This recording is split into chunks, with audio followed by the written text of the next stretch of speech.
had been fractured and separated from God. This cosmic rupture, often described through the doctrine of the breaking of the vessels, resulted in divine sparks becoming trapped within the material world.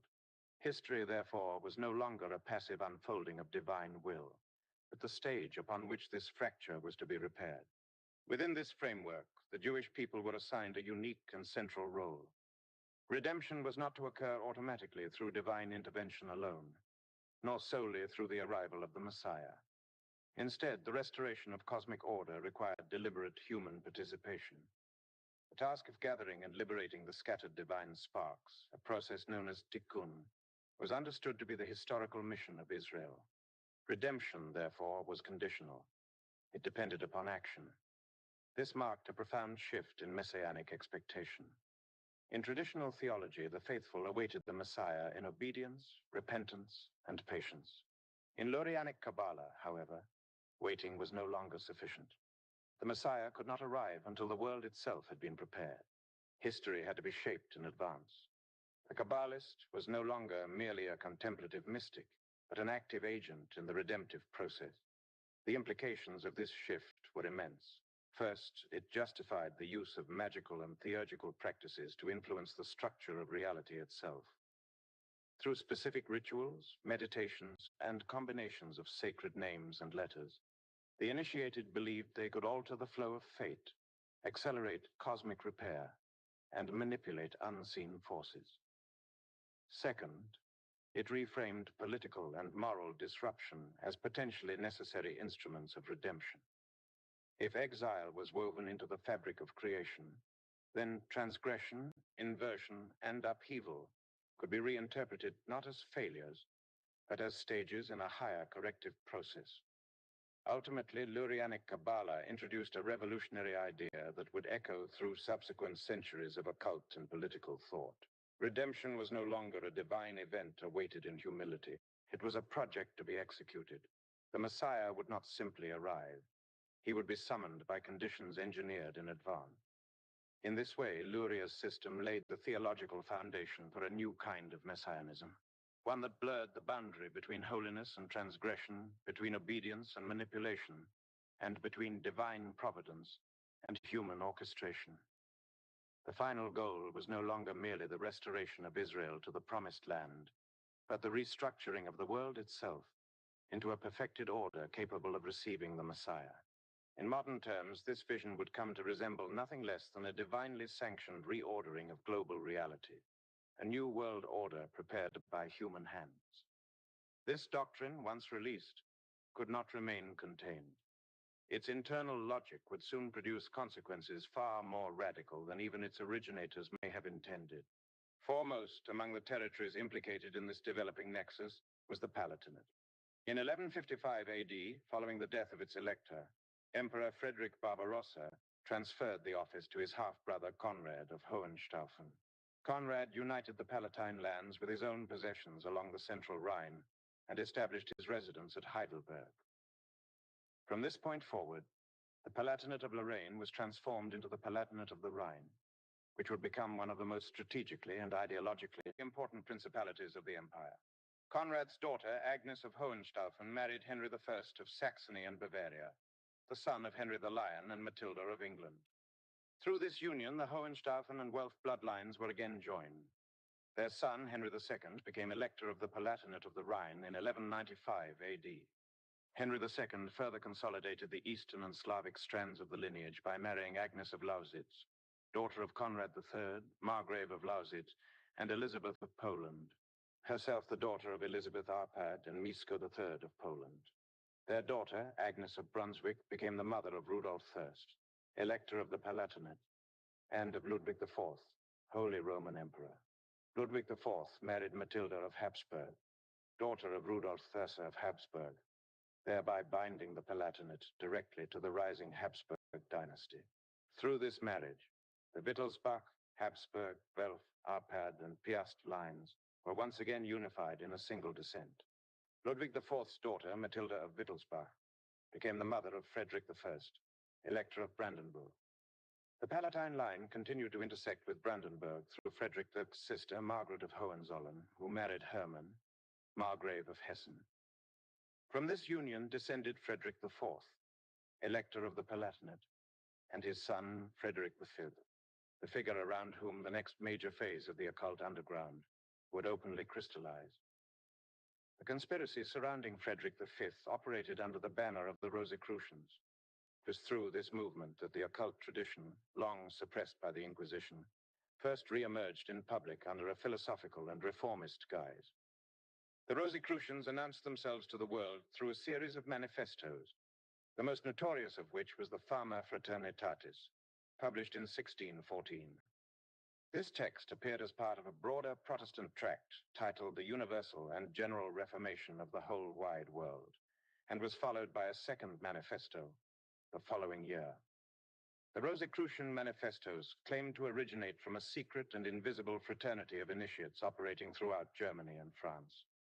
They openly attacked the Catholic Church and the traditional structure of the Holy Roman Empire, calling instead for a sweeping spiritual, political, and intellectual transformation of Europe. This was not merely a theological protest, but a declaration of ideological war against the existing Christian order. The fraternity took its name from Christian Rosenkreuz, a semi-mythical founder figure whose life story was presented in the manifestos as an allegorical blueprint of Rosicrucian doctrine. According to these accounts, Rosenkreuz was a poor descendant of nobility who had been cloistered at an early age within a Jesuit institution before traveling to the Middle East. There, he was said to have acquired secret knowledge of magic, alchemy, and Kabbalah, which he later brought back to Europe to establish the Rosy Cross Brotherhood. The name Rosenkreuz, meaning Rose Cross, referred both to the emblem of the order and to its esoteric synthesis. The symbol of the Rosicrucians was a cross superimposed upon a 5-petaled rose, an unmistakable reference to Kabbalistic symbolism. This fusion signaled the union of Christian imagery with Jewish mysticism, Hermetic philosophy, and Gnostic cosmology. As Francis Yates has observed, the Rosicrucian manifestos bear unmistakable traces of Lurianic Kabbalah, adapted for a Christian audience. At precisely the same historical moment, Jacob Boehme, born in Bohemia in 1575, emerged as the primary interpreter of Lurianic concepts within a Christian mystical framework. Boehme articulated ideas of cosmic rupture, divine exile, and redemptive inversion that closely mirrored those of Isaac Luria, though recast in Christian language. Yates notes that Christian Rosenkreuz, as depicted in the Fama, returns from the East with a new form of magic and Kabbalah, which he integrates into his worldview. This narrative was not accidental. It served to legitimize the transmission of Eastern esoteric knowledge into Protestant Europe, while disguising its origins beneath allegory and reformist rhetoric. The Fama Fraternitatis presents the life of Rosenkreuz as having begun in the 14th century, thereby retroactively anchoring the Rosicrucian project in medieval antiquity. In reality, the manifestos marked the first coordinated attempt of the occult underground to reassert itself openly after centuries of suppression, now aligned with Protestant resistance to Catholic authority and centered around the Palatine court.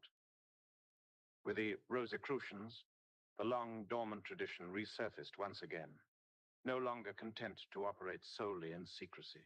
What had once been concealed beneath crusades, knightly orders, and hidden fraternities now declared itself as a movement for universal reformation. Beneath its rhetoric of enlightenment and renewal, however, lay the same underlying objective that had guided the bloodline for centuries: the restructuring of the world in preparation for a new and final order. Like Isaac Luria before him, Christian Rosenkreuz was said to have traveled to Egypt, the ancient reservoir of Hermetic, Gnostic, and Kabbalistic speculation. Upon his return to Europe, Rosenkreuz was reputed to have founded a secret institution known as the House of the Holy Spirit, consciously modeled on the Ismaili House of Wisdom in Cairo. This parallel was not accidental. Just as the Fatimid House of Wisdom had served as a center for esoteric transmission beneath the outward structure of Islam, the Rosicrucian House of the Holy Spirit was intended to function as a concealed engine of philosophical, political, and spiritual transformation within Christendom. The Rosicrucian program was further elaborated in 1616 with the publication of a third tract, The Chemical Wedding of Christian Rosenkreuz. Unlike the earlier manifestos, this work took the form of a symbolic allegory, yet its political meaning was unmistakable. The wedding described in the text referred directly to a dynastic union of immense importance, engineered largely through the influence of John Dee between Frederick V, Elector of the Palatinate, and Elizabeth Stuart, the daughter of King James III of England. This marriage represented the long-sought reunification of two critical branches of the bloodline, the Stuart line of Scotland and England, and the Guelph-derived Palatine line of Germany. The Protestant conspirators surrounding Frederick and Elizabeth believed that this union would provide both the symbolic and political foundation for a decisive challenge to Catholic Habsburg dominance in Europe. It was further hoped that King James I, whose accession had united the English and Scottish crowns, and who was perceived as sympathetic to Protestant causes, would lend military and diplomatic support to his son-in-law should open conflict arise. Within the chemical wedding, Rosenkreuz is explicitly associated with an order of chivalry, an unmistakable reference to the Order of the Garter. As Francis Yates has demonstrated, Frederick V was formally invested with the Order of the Garter only 1 week before his marriage to Elizabeth Stuart, a prerequisite for the alliance. This detail is critical, for it reveals the deeper symbolism encoded within the Rosicrucian emblem itself. The so-called Rose Cross of the Rosicrucians was not a novel invention, but a composite symbol. It fused the Kabbalistic rose associated with the House of York with the Red Cross of St. George, the emblem of the Order of the Garter, and ultimately the Cross of the Templars.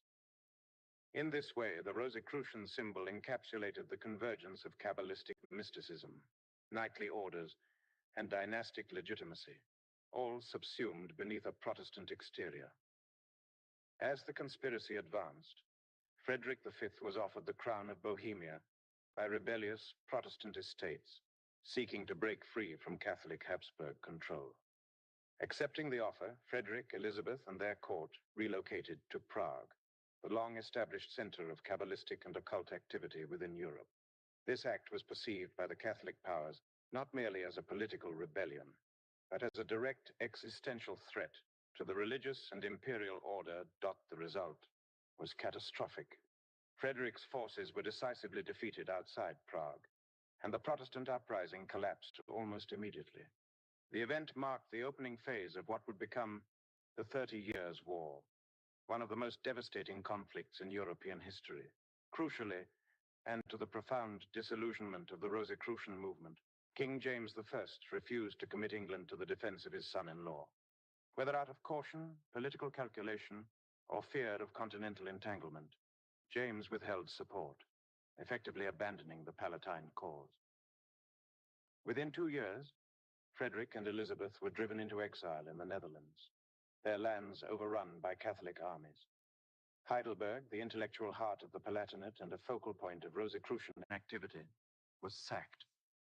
The movement that had announced itself with such remembering confidence through the Rosicrucian manifestos dissolved into silence and ridicule. Yet this failure did not mark the end of the occult underground. Rather, it demonstrated a recurring pattern. When exposed too openly, the movement retreated, adapted, and reconstituted itself elsewhere, carrying forward the same objectives under new names and new strategies. The Rosicrucian experiment had failed politically, but its ideological framework survived, ready to re-emerge in another form when conditions once again proved favorable. Nevertheless, although the Rosicrucian project appeared to collapse in humiliation after the Bohemian catastrophe, its adherents did not disappear. Instead, they regrouped, relocated, and reconstituted themselves, this time primarily in England and under a new organizational identity, that of the Freemasons. The failure of the Rosicrucian revolt had demonstrated the danger of overt political action. What was required instead was a subtler, more patient method of influence, one that could operate beneath the surface of public life. During the 30 Years' War, Johann Valentin Andria, widely regarded as the principal author of the Rosicrucian manifestos, established a network of clandestine organizations known as the Christian Unions. These societies were designed according to a precise structure. Each union was to be headed by an anonymous prince, supported by 12 members divided into groups of 3, each specialist trained in a particular domain of knowledge. Officially, their purpose was to preserve the Rosicrucian sciences from persecution by church and state. In practice, they functioned as a covert infrastructure for displaced Rosicrucians, offering protection, continuity, and coordination. England soon became the primary refuge for these figures. There, both English and continental émigrés formed what came to be known as the Invisible College, a loose association of natural philosophers, mystics, and political thinkers. This body would later emerge publicly as the Royal Society. While outwardly dedicated to experimental science, the Society's intellectual genealogy reveals strong Rosicrucian and Hermetic undercurrents. Virtually all of the Royal Society's early members were Freemasons. According to Masonic tradition, Freemasonry traced its origins to the medieval guilds of cathedral builders, believed by some to have been influenced or even directly organized by the Knights Templar. These Masons were said to have encoded esoteric knowledge into Gothic architecture, most famously in structures such as Notre Dame in Paris. Whatever the legitimacy of this mythic genealogy, the historical record demonstrates that speculative Freemasonry emerged in the 17th century as a philosophical fraternity rather than a trade guild. One of the earliest documented initiations into a Masonic lodge occurred in 1641, when Robert Boyle was inducted. Boyle was also a central figure in the Royal Society, exemplifying the overlap between experimental science, esoteric philosophy, and fraternal organization. Another prominent initiate was Elias Ashmole, an antiquarian and astrologer who authored the institutions, laws, and ceremonies of the most noble order of the Garter. Alongside the astrologer William Lilly, Ashmole founded a Rosicrucian lodge in London in 1646. This lodge was inspired by the utopian vision articulated by Francis Bacon in his work, New Atlantis. Bacon's ideal society was modeled on a prelapsarian golden age, a mythic era before the fall of Adam, when humanity was said to possess perfect knowledge, harmony, and spiritual unity. The aspiration to restore this lost condition would remain a defining objective of the occult underground. The Freemasons were frequently suspected of playing a role in the English Civil War, though their precise involvement remains ambiguous. The conflict erupted in 1642 when Charles I attempted to arrest 5 members of Parliament accused of obstructing royal authority. Open war followed, and leadership of the parliamentary forces soon passed to Oliver Cromwell. Charles was initially given the opportunity to flee, but was later captured, tried, and in 1649, executed. Following Cromwell's death in 1658, political instability once again engulfed England. In 1660, the monarchy was restored with the return of Charles II, son of the executed king. This restoration marked not merely a political reversal, but a symbolic rehabilitation of the Stuart cause. As John Robison observed in Proofs of a Conspiracy published in 1798, early Masonic ritual appears to have been deliberately shaped to reinforce loyalty to the Stuarts and hostility toward Republican governance. Robison noted that the master's degree ritual could be readily interpreted as an allegory of Charles III's execution, the destruction of England's traditional tripartite constitution, and its eventual restoration.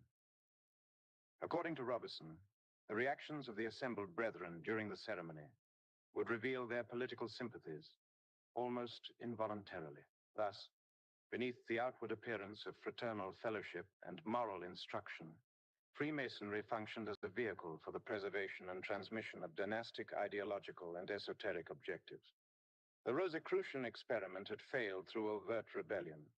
Freemasonry would succeed by patience, secrecy, and gradual infiltration. Freemasonry became more openly aligned with the Stuart cause following the abdication of James II.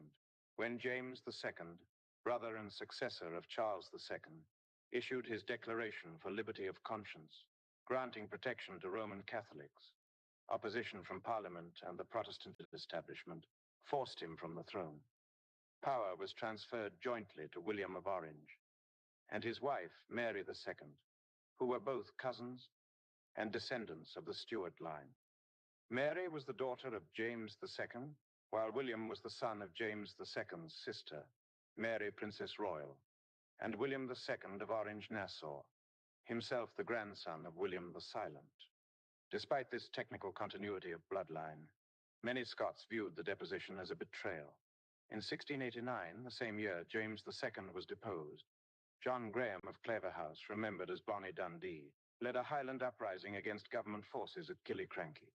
This rebellion was known as a Jacobite Rising, named for its allegiance to James II, from the Latin Jacobus, corresponding to Jacob in Hebrew. Significantly, the emblem of the Jacobites mirrored that of the Rosicrucians, the five-petaled white rose of York. When William III died in 1702, the throne passed to Queen Anne, Mary's sister. Anne's failure to produce an heir, combined with her sister's earlier childlessness, precipitated a succession crisis. In the absence of a Protestant successor, the Roman Catholic James II, still alive at the time, remained a legitimate claimant. To prevent a Catholic restoration, Parliament enacted the Act of Settlement 1701, designating Sophia, Electress of Hanover, as heir presumptive. Sophia was the daughter of Frederick V of the Palatinate and Elizabeth Stuart, thereby representing the closest Protestant relation to the crown. Though numerous Catholic claimants with stronger hereditary claims were bypassed, Sophia died only weeks before Queen Anne. As a result, her son ascended the throne as George I, becoming the first Hanoverian monarch of Britain. With this transition, the House of Guelph formally inherited the English crown. From this perspective, the supposed opposition of Freemasonry to the Hanoverians and its alleged loyalty to the Stuarts appears largely theatrical. In reality, the Hanoverian accession represented the successful installation of the issue of the Rosicrucian chemical wedding, the dynastic union of Frederick V and Elizabeth Stuart. Through this marriage, the Stuart and Guelph bloodlines were reunited, achieving the very objective that Rosicrucian symbolism had long anticipated. Although Freemasonry publicly claimed to remain above politics, its actions suggest otherwise. The Grand Lodge of London, established in 1717, only 3 years after the coronation of George I, openly supported the new German monarchy at a time when substantial segments of the English population opposed foreign rule. Initially, the Grand Lodge recognized only a single degree of initiation. Within 5 years, however, the system expanded to 3 degrees: entered apprentice, fellow craft, and master mason. These stages, commonly referred to as the blue degrees due to their symbolic use of the color blue, have since remained the foundational structure of nearly all Masonic systems.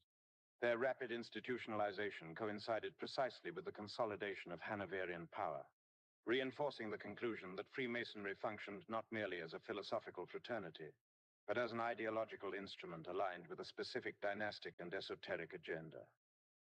The newly established Grand Lodge of England publicly forbade political discussion within its lodges, presenting itself as neutral and detached from matters of state.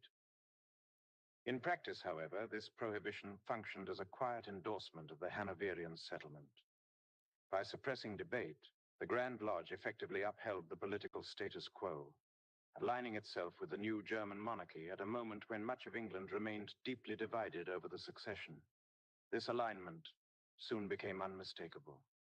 Over the following generations, members of the Hanoverian royal family repeatedly assumed the role of Grand Master, binding the institution of Freemasonry directly to the ruling dynasty. Augustus Frederick, the 9th son of George III, served as Grand Master for more than 30 years until his death in 1843. Before him, his elder brother, later King George IV, had also occupied the position.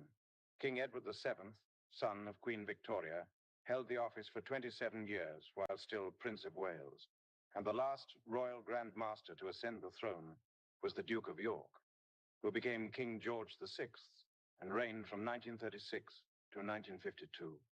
Despite this overt Hanoverian dominance, Freemasonry proved capable of operating on 2 parallel tracks. While English Masonry gradually severed all emotional and ideological ties to the Stuart cause, a separate branch emerged with the explicit purpose of preserving and advancing Stuart legitimacy. This alternative stream of Masonry was consciously modeled after the traditions of the Knights Templar and functioned as a vehicle for Jacobite aspirations. The figure most often credited with initiating this Templar-style Freemasonry was Michael Ramsay, a member of the Royal Society and a supporter of James III, the son and heir of the deposed James II. This form of Masonry did not flourish in England, but instead found fertile ground in France, where the Stuart court had taken refuge. There, Freemasonry became openly intertwined with Jacobite politics and with the belief that the Stuarts represented the true Grail lineage, allegedly descended from the Templars of Scotland. Among the most significant figures in this movement was Charles Radcliffe, a prominent Jacobite noble. In 1725, Radcliffe is said to have founded a Masonic lodge in Paris, widely regarded as the first lodge established outside England. He was later acknowledged as Grand Master of French Freemasonry. Under his influence, a new system began to emerge, one that departed sharply from the simplicity of English Masonry, where English Freemasonry stabilized around 3 degrees of initiation, which became standard by 1730. The French system expanded dramatically. This expansion culminated in what would later be known as the Scottish Rite. Unlike the English model, the Scottish Rite introduced a hierarchy of higher degrees, each promising access to deeper and more ancient mysteries. These teachings were presented as remnants of a hidden tradition preserved in Scotland since the fall of the Templars, passed down through secret custodians of the Grail bloodline. In this way, Freemasonry split into complementary forms. One branch served the political reality of the Hanoverian present, while the other cultivated the mythic memory of a displaced dynasty and an esoteric inheritance. Together, they ensured that the occult project, though fractured on the surface, remained unified beneath it, capable of advancing power regardless of which royal house sat upon the throne. The Jacobite cause maintained that Freemasonry in Scotland did not originate in the 18th century, but rather emerged from a far older and concealed tradition. According to this claim, a Masonic lodge had been formally chartered in Scotland in the early 1700s, yet its authority was said to derive from a surviving Templar chapter based in Bristol, which itself had allegedly remained in continuous operation for several centuries. This narrative asserted that Freemasonry did not inherit the Templar legacy symbolically, but institutionally. Central to this tradition was the belief that during the Crusades, a small group of so-called Syrian Christians had been rescued by the Knights Templar and secretly transported to the West. These figures were not understood as Orthodox Christians, but as Eastern mystics rooted in ancient Gnostic currents believed to have survived from the Essenes, transmitted through Fatimid Egypt, and preserved among the Ismailis and the Sabians of Haran. Within Masonic tradition, they became known as Johannite Christians, a title drawn from the Mandaean veneration of John the Baptist, whom they regarded as the true prophet of their ancient faith. According to Jacobite law, these Johannite Christians were settled in Scotland under Templar protection, where they established a clandestine chapter of the order. Over time, this chapter was said to have merged with operative Masonry, transmitting its esoteric doctrines into what would later be recognized as speculative Freemasonry. In this account, Scottish Freemasonry functioned not merely as a guild or philosophical fraternity, but as the final Western repository of an unbroken Gnostic Templar lineage. The Stuart claim to this inheritance was explicit and deliberate. James III Stuart adopted the Templar title Chevalier St. George, publicly identifying himself with the chivalric and sacral symbolism of the order. His son, Charles Edward Stuart, remembered as Bonnie Prince Charlie and known to history as the Young Pretender, continued this identification. On September 24, 1745, the same year he launched the most ambitious Jacobite rising, Charles Edward was initiated into the Order of Knights Templar. Charles was the son of James Francis Edward Stuart, the Old Pretender, himself the son of the deposed James II of England. In a ceremony laden with symbolism, Charles Edward was proclaimed King Charles III by the clergy of Scotland's Episcopal Church, an act that framed the Jacobite cause not merely as a political rebellion, but as the attempted restoration of a sacred kingship believed to be rooted in an ancient and esoteric lineage. The effort ultimately failed. In 1746, Charles Edward's forces were decisively crushed at the Battle of Culloden Moor. The defeat marked the end of any realistic hope of reinstalling the Stuarts on the British throne. The Highlands were pacified, the clans dismantled, and the visible Jacobite movement extinguished. Yet, as with earlier failures in this narrative, defeat did not signify dissolution. The Jacobite Templar myth, now embedded within higher degrees of Freemasonry, would continue to exert influence long after the battlefield was lost. The political cause had collapsed, but the symbolic and occult framework endured, awaiting its next transformation.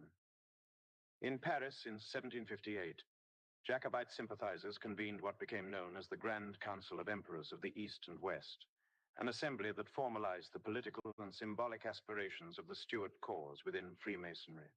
From this gathering emerged the Rite of Perfection, a system of 25 degrees of initiation, the highest of which was titled Sublime Prince of the Royal Secret.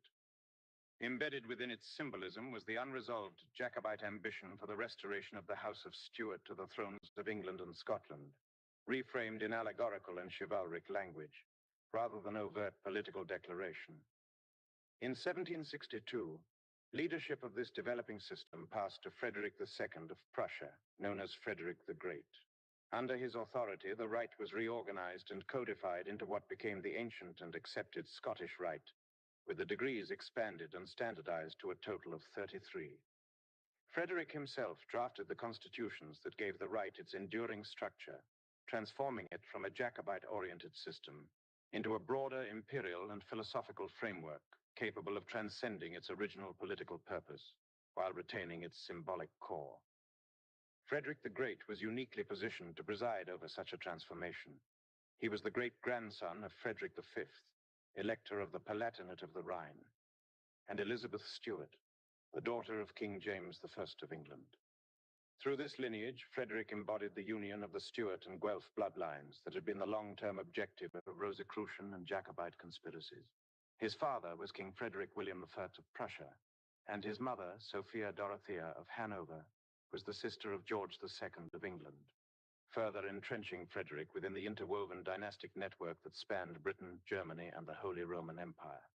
The Council of Emperors of the East and West adopted as its insignia the double-headed eagle, drawn from Frederick the Great's personal heraldic emblem.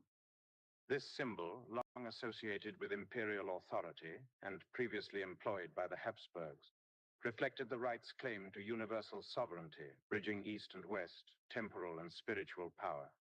In this way, Scottish Rite Freemasonry absorbed Jacobite ambition, imperial symbolism, and occult philosophy into a single initiatory system, one capable of surviving political defeat by embedding dynastic aspirations within ritual, myth, and secrecy rather than open rebellion. Chapter 3, Lurianic Kabbalah, often referred to as the New Kabbalah, represented the most decisive transformation in the history of Jewish mysticism. Its central innovation lay in the belief that prophecy was not to be passively awaited, but actively fulfilled through deliberate human action. This doctrine, which redefined exile, redemption, and messianic expectation, became the ideological foundation of the modern occult underground. From this perspective, history itself was to be manipulated as a redemptive mechanism. Freemasonry, which had emerged from the Rosicrucian movement and the dynastic convergence of the House of Guelph and the House of Stuart, was already structurally aligned with this worldview. By the 18th century, it became the vehicle through which Lurianic concepts were translated into political and philosophical action. This alignment reached its most decisive phase when Freemasonry was infiltrated by the Illuminati, an organization whose stated objective was nothing less than the realization of Plato's ancient vision, a world governed by an enlightened elite, initiated into hidden knowledge, and liberated from traditional religious authority. In modern terms, this vision would be described as a new world order. The question of Jewish involvement in Illuminist activity has long generated controversy and accusations of anti-Semitism. However, this issue has been substantially clarified by the work of Rabbi Marvin Antelman, who argued that the Illuminati did not arise from Judaism as a whole, but from a marginal heretical Gnostic sect within it. This sect was known as the Shabbatians, followers of the self-proclaimed Messiah, Shabbatai Zevi. According to this interpretation, the movement operated largely in secrecy, its doctrines concealed not only from the outside world, but from the vast majority of the Jewish community itself, and in many cases directly opposed to Jewish religious interests. This assessment is supported by the scholarship of Gershom Scholem, the foremost authority on Jewish mysticism, who noted that Lurianic Kabbalah became a dominant factor only about 1630-40. And the ideology of the Shabbatian movement was closely connected with this development. Shkolem further described Shabbatianism as the largest and most momentous messianic movement in Jewish history since the destruction of Jerusalem, emphasizing both its scale and its disruptive theological implications. In 1666, Shabbatai Zevi, guided by his prophetic advocate Nathan of Gaza, publicly declared himself the long-awaited Messiah of Israel. His claim ignited an unprecedented wave of messianic fervor.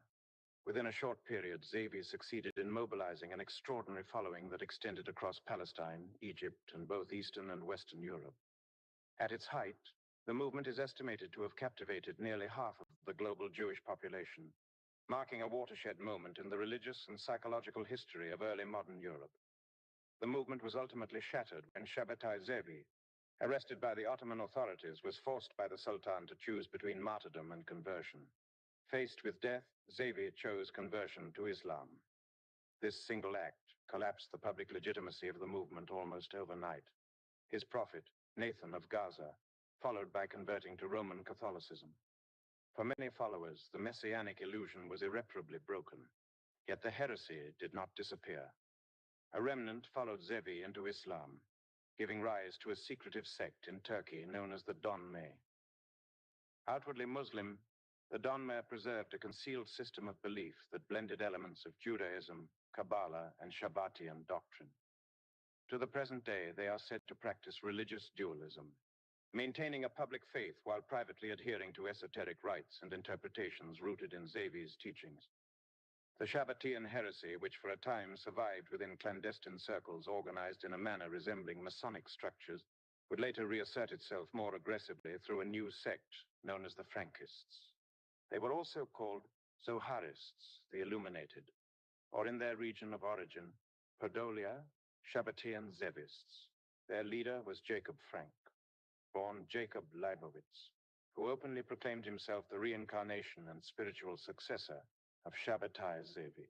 Reviving the most radical and transgressive elements of Gnostic Kabbalah, the Frankists pursued not merely separation from traditional Judaism, but its active humiliation and destruction. They regarded the Jewish community's rejection of Shabbatianism as proof that Judaism itself had become obsolete. At the same time, they extended this hostility to all established religions, while invoking Messianic and Proto-Zionist language as a veil. Their ultimate objective was the dissolution of religious and moral order altogether. Central to Frankist doctrine was the belief that the arrival of the Messianic age annulled the laws of the Torah. What had once been forbidden was now declared permitted, even obligatory. This antinomian theology justified practices that included incestuous unions, ritualized sexual transgression, and orgiastic rites. These behaviors scandalized Jewish authorities and led to the Frankists being universally condemned as heretics, not merely dissenters. Frank articulated what may be described as a religious myth of nihilism. He taught that salvation could be achieved only through the deliberate overthrow of all existing social, religious, and moral structures. Though his followers outwardly conformed to recognized religions, Frankism aimed at the annihilation of every positive system of belief. The movement envisioned a total revolution that would erase the past in a single act, allowing the world to be rebuilt from absolute negation. Of this philosophy, Gershom Scholem wrote in Kabbalah and its symbolism that for Frank, anarchic destruction represented all the Luciferian radiance, all the positive tones and overtones of the word life. In this worldview, destruction itself was sanctified, chaos exalted as the necessary precondition of redemption. Frank described his doctrine as the way of Esau, or the path of Edom. According to his teaching, the patriarchs had all sought God through law, discipline, and covenant, and had failed. A new path was therefore required, one that led not through obedience, but through liberation, symbolized by Esau or Edom, as unrestrained human nature. To reach this true life, all laws had to be abolished, but only through secrecy and deception. Having already passed through Judaism and Islam, Frank taught that his followers must now outwardly assume Christianity, the religion of Edom, as their final disguise. Christianity was to be used as a mask, concealing the inner truth that Jacob Frank himself was the true Messiah and living God. Thus, dual faith, deliberate inversion, and systematic deception became not merely tactics, but sacred obligations within Frankist theology. In 1759, members of the Frankist sect formally converted to Christianity. This conversion, however, was entirely strategic. Beneath their public conformity, they continued to practice their antinomian and heretical doctrines in secret. Their duplicity did not go unnoticed. In 1760, the Inquisition imprisoned Jacob Frank, recognizing the subversive nature of his movement despite its outward Christian appearance. Frank remained incarcerated until 1773, when the advance of Russian forces led to his release. Thereafter, he settled in Offenbach, Germany, where he assumed the aristocratic title of Baron, and re-established himself as the spiritual center of the movement. From this base, Frankism not only survived, but expanded. During the years between Frank's conversion and his death, his followers consolidated their influence not only in Poland, but throughout Moravia and Bohemia, territories under Habsburg rule. It was during this period that the Frankist movement began to merge decisively with European secret societies. Frankist adherents became active within Masonic organizations, where they fused revolutionary Kabbalistic doctrines with the philosophical language of the Enlightenment. Mystical antinomianism was repackaged as rational emancipation. Religious nihilism was reframed as intellectual progress. According to Gershom Scholem, a number of Frankists were successfully absorbed into the administrative and aristocratic strata of the Habsburg Empire. Yet despite conversion and social advancement, they retained elements of Frankist belief and ritual. Scholem observed that this produced a distinct social layer in which the boundaries between Judaism and Christianity were deliberately blurred. Regardless of whether individuals formally converted or maintained nominal ties to Judaism, the cohesion of the movement was preserved through family structure and secrecy. Many Frankist households kept miniature portraits of Frank's daughter, Eva Frank, who assumed leadership after his death, distributing them to prominent families as symbols of allegiance. The sect maintained its continuity through itinerant agents, clandestine gatherings, and the circulation of explicitly Frankist literature. Marriage was largely restricted to members of the sect, creating a dense web of interrelated families that extended even to those who outwardly remained within the Jewish community. Scholem described how, over time, Frankism became less a mass movement and more a hereditary tradition. Children were raised within carefully controlled environments, educated to understand the double doctrine of public conformity and private belief. In Germany, Bohemia, and Moravia, Frankist families held secret assemblies, most notably in Karlsbad, where they gathered annually around the 9th day of the Hebrew month of Elul. The choice of this date was deliberate and deeply symbolic. The 9th of Av, known as Tisha B'Av, is the most mournful day in the Jewish calendar. It commemorates the destruction of the first temple by the Babylonians and the second temple by the Romans. It also marks the expulsion of the Jews from Spain in 1492. Traditionally, the day is observed through fasting, lamentation, and prayer. For the Frankists, however, Tisha B'Av was inverted. Rather than mourning, they celebrated. The date was associated not only with catastrophe, but with renewal through destruction, and was believed to be the birth date of Shabbatai Zevi. Frankist observances transformed the day into one of revelry and ritual transgression, including orgiastic rites. In this inversion of sacred meaning, the core of Frankist theology was made explicit. Redemption was to be achieved not through repentance, but through the profanation of what others held holy. The Jesuits, long before the public emergence of the Illuminati, functioned as the primary architects of modern conspiratorial organization. Their methods, discipline, and ideological dualism served as the template upon which later secret societies would be constructed. Even after their formal suppression, Jesuit influence continued to permeate European political and intellectual life, often operating indirectly through other institutions. This continuity was observed by John Robison, whose Proofs of a Conspiracy, published in 1798, remains one of the earliest systematic examinations of the Illuminati's origins. Writing from direct experience with continental Freemasonry, Roberson noted that German Masonry had become entangled with religious schisms and ecclesiastical conflict. Observing that Jesuit interference appeared repeatedly at moments of doctrinal rupture, he concluded that many of the most disruptive innovations within Freemasonry coincided with the suppression of the Jesuit order, suggesting that members of the Society of Jesus sought to preserve their influence by transferring their methods into Masonic structures. When Pope Clement XIV formally dissolved the Jesuits in 1773, the organizational vacuum was filled almost immediately. That same year, Adam Weishaupt, a former Jesuit-trained academic at Ingolstadt, founded the Order of the Illuminati. Weishaupt's closest associate, Adolf Freiherr Knigge, would later describe him bluntly as a Jesuit in disguise. The Illuminati was modeled explicitly on Jesuit principles: rigid hierarchy, compartmentalized knowledge, ideological obedience, and the strategic use of deception in service of a long-term political objective.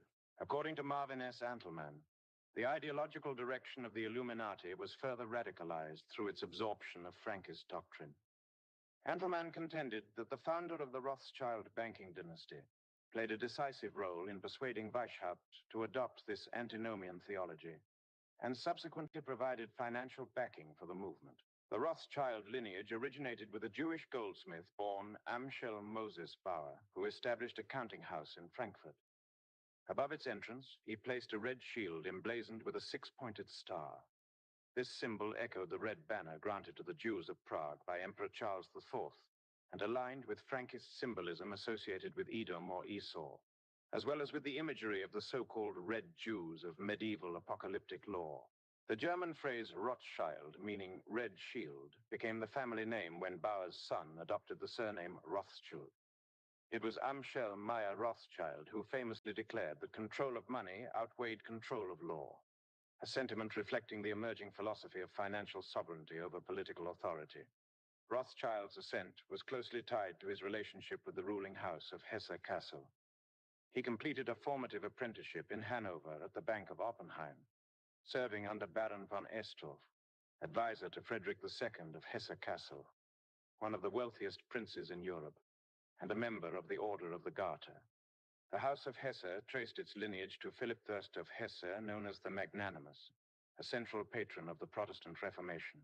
Originally a part of Thuringia, Hesse emerged as an independent power during the 13th century and became an important Protestant stronghold within the Holy Roman Empire. Philip's dynastic connections extended deeply into the same aristocratic network already traced throughout this work. He descended from Margaret, sister of Frederick I of Brandenburg, and married Christine of Saxony, whose maternal line included the Jagiellonian dynasty and Emperor Sigismund. Although Philip intended to preserve a unified state, Hesse was divided among his sons after his death in 1567, resulting in the enduring branches of Hesse-Kassel and Hesse-Darmstadt. These houses would remain central to European finance, military organization, and secret political alliances. Philip's daughter Elizabeth married Ludwig VI, Elector of the Palatinate of the Rhine, further linking Hesse to the Stuart-Guelph axis through their grandson, Frederick V. Thus, the emergence of the Illuminati was not an isolated event, nor the product of a single radical thinker. It represented the convergence of Jesuit organizational strategy, Frankist theological nihilism, Masonic infrastructure, and aristocratic financial power. The order was not designed merely to influence governments, but to supersede them by shaping belief, economics, and authority from behind the visible structures of religion and state. Frederick II of Hesse-Kassel occupied a critical position in the dynastic and financial web from which the Illuminati would emerge. He was the great-grandson of Elizabeth Charlotte, sister of Frederick V, and also the grandfather of Frederick I. Through this lineage, the House of Hesse-Kassel remained firmly embedded within the Stuart-Guelph-Palatine axis that had already been established as central to the occult underground. Frederick II was a direct descendant of Maurice of Hesse-Kassel, known as Maurice the Learned, uncle to Frederick IV of the Palatinate. Maurice had been one of the earliest German princes to openly patronize Rosicrucians, alchemists, and Hermetic philosophers, Under his rule, Kassel became a center of occult scholarship. According to Francis Yates, Kassel was the city in which the Rosicrucian manifestos were first circulated, making it a geographical as well as ideological birthplace of the movement. Frederick II reinforced these connections through marriage. He wed Maria, Princess of Hanover, cousin to Frederick the Great and daughter of George II. This union bound Hesse-Kassel directly to the British Crown and the Prussian monarchy, consolidating political, military, and financial power within a single dynastic network. It was within this environment that Meyer Amschel Rothschild rose to prominence. Rothschild demonstrated an exceptional ability to multiply wealth through strategic investments and court patronage. Acting as financial intermediary, he arranged for the leasing of 16,800 Hessian soldiers to assist King George III, the nephew of Frederick II's wife, in suppressing the American rebellion. This mercenary arrangement would become one of the most lucrative military financial transactions of the 18th century. When Frederick II of Hesse-Kassel died in 1785, Rothschild succeeded in securing decisive influence over his successor, Wilhelm IX. Under Rothschild's management, Wilhelm became one of the wealthiest monarchs in Europe, with vast sums placed under Rothschild control for safekeeping and investment. This concentration of capital marked a turning point as financial power began to eclipse traditional aristocratic authority. In 1773, Rothschild convened a discreet gathering of 12 wealthy and influential men, persuading them to pool their resources toward a long-term political objective, the creation of a new world order. It was within this context that Adam Weishaupt was commissioned to organize a new secret society.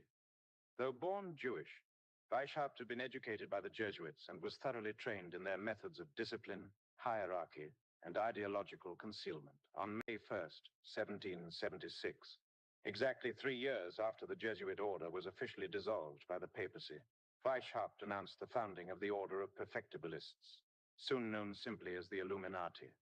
The Illuminati represents the clearest documented example of a large-scale organized conspiracy in modern history.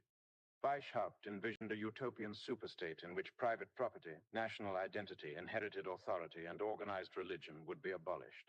In this Gnostic society, humanity would exist within a universal brotherhood defined by equality, free love, peace, and esoteric wisdom. The principal obstacles to this vision, in Weishaupt's view, were the monarchy, the church, and the aristocracy. The ideological foundations of the Illuminati were not novel. According to Albert Pike, a 33 RD degrees Scottish Rite Mason, the doctrines of the Illuminati were identical in essence to those of their predecessors, the Templars, Rosicrucians, and Freemasons, all of whom preserved fragments of the ancient Kabbalistic tradition. Pike wrote, "The occult science of the ancient Magi was concealed under the shadows of the ancient mysteries. It was imperfectly revealed, or rather disfigured, by the Gnostics. It is guessed at under the obscurities that cover the pretended crimes of the Templars, and it is found enveloped in enigmas that seem impenetrable, in the rites of the highest masonry." Pike further traced this esoteric lineage to the primordial sages of antiquity, asserting that magism was the science of Abraham and Orpheus, of Confucius and Zoroaster. These doctrines, he claimed, were engraved upon the primordial tablets of Enoch and Hermes Trismegistus, later veiled by Moses within the Holy Kabbalah, and reserved as the secret inheritance of Israel's priesthood. The mysteries of Thebes and Eleusis preserved fragments of this wisdom among the pagan nations, though increasingly corrupted and misunderstood. According to Pike, Jerusalem itself eventually lost this sacred knowledge, until a figure announced by the Magi through the star of initiation appeared to rend the veil of the old temple and replace it with a new symbolic system. This system, he argued, continued to conceal eternal truths from the profane while preserving them for the elect. In this light, the Illuminati did not represent a break with the past, but the latest expression of a continuous esoteric tradition. What distinguished it was not its doctrine, but its ambition, to move beyond secrecy and initiate the final transformation of society itself. Despite the ambition of his design, Adam Weishaupt initially lacked the diplomatic skill and social reach necessary to disseminate the doctrines of the Illuminati beyond a narrow circle. This deficiency was remedied when he recruited Adolf Freiherr von Knigge, a charismatic aristocrat who was already well known and highly respected within European Masonic networks.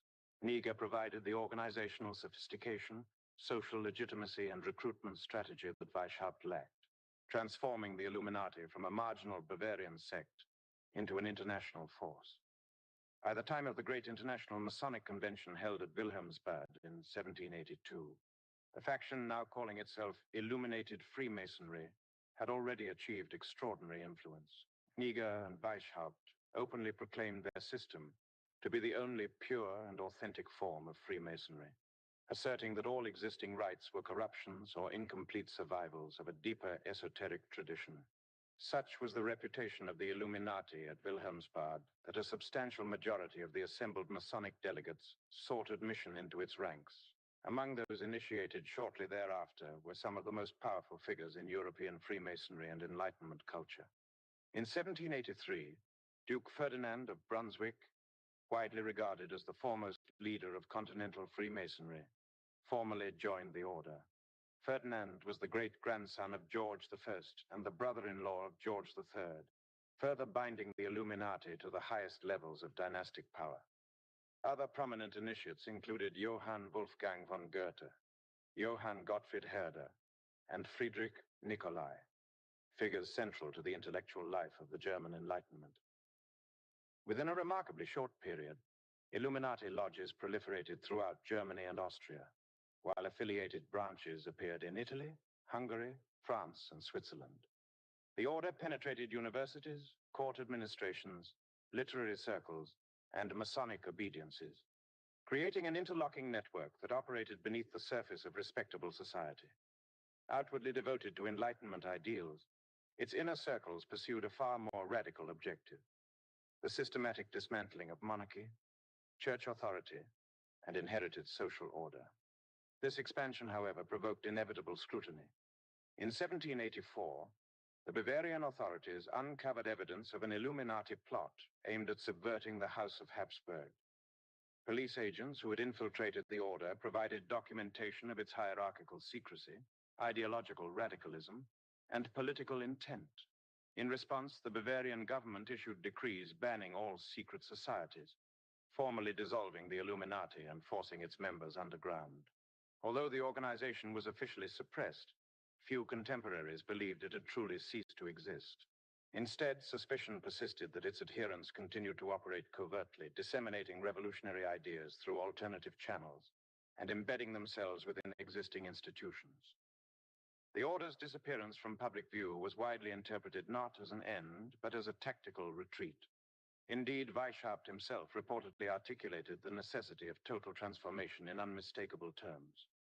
Shortly before the outbreak of the French Revolution, he is said to have declared that salvation would not be found in defended thrones, ritual religion, or traditional social stability. Any revolution, he insisted, would be futile unless it was absolute. Partial reform was insufficient. Only the complete destruction of the existing order could give rise to the world he envisioned. In this way, the Illuminati marked a decisive transition. What had once been an esoteric tradition preserved within secret initiatory orders now sought realization in history itself. The occult ceased to be merely symbolic. It became political. Although the Illuminati was formally disbanded under pressure from the Bavarian authorities, the ideological current that animated it did not disappear.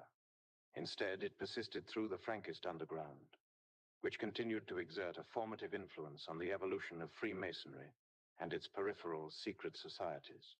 The Frankists, heirs to the most radical strain of Lurianic Kabbalah and Shabbatian nihilism, became instrumental in redirecting occult activity toward the revival of what they believed to be the lost Gnostic tradition of Egypt.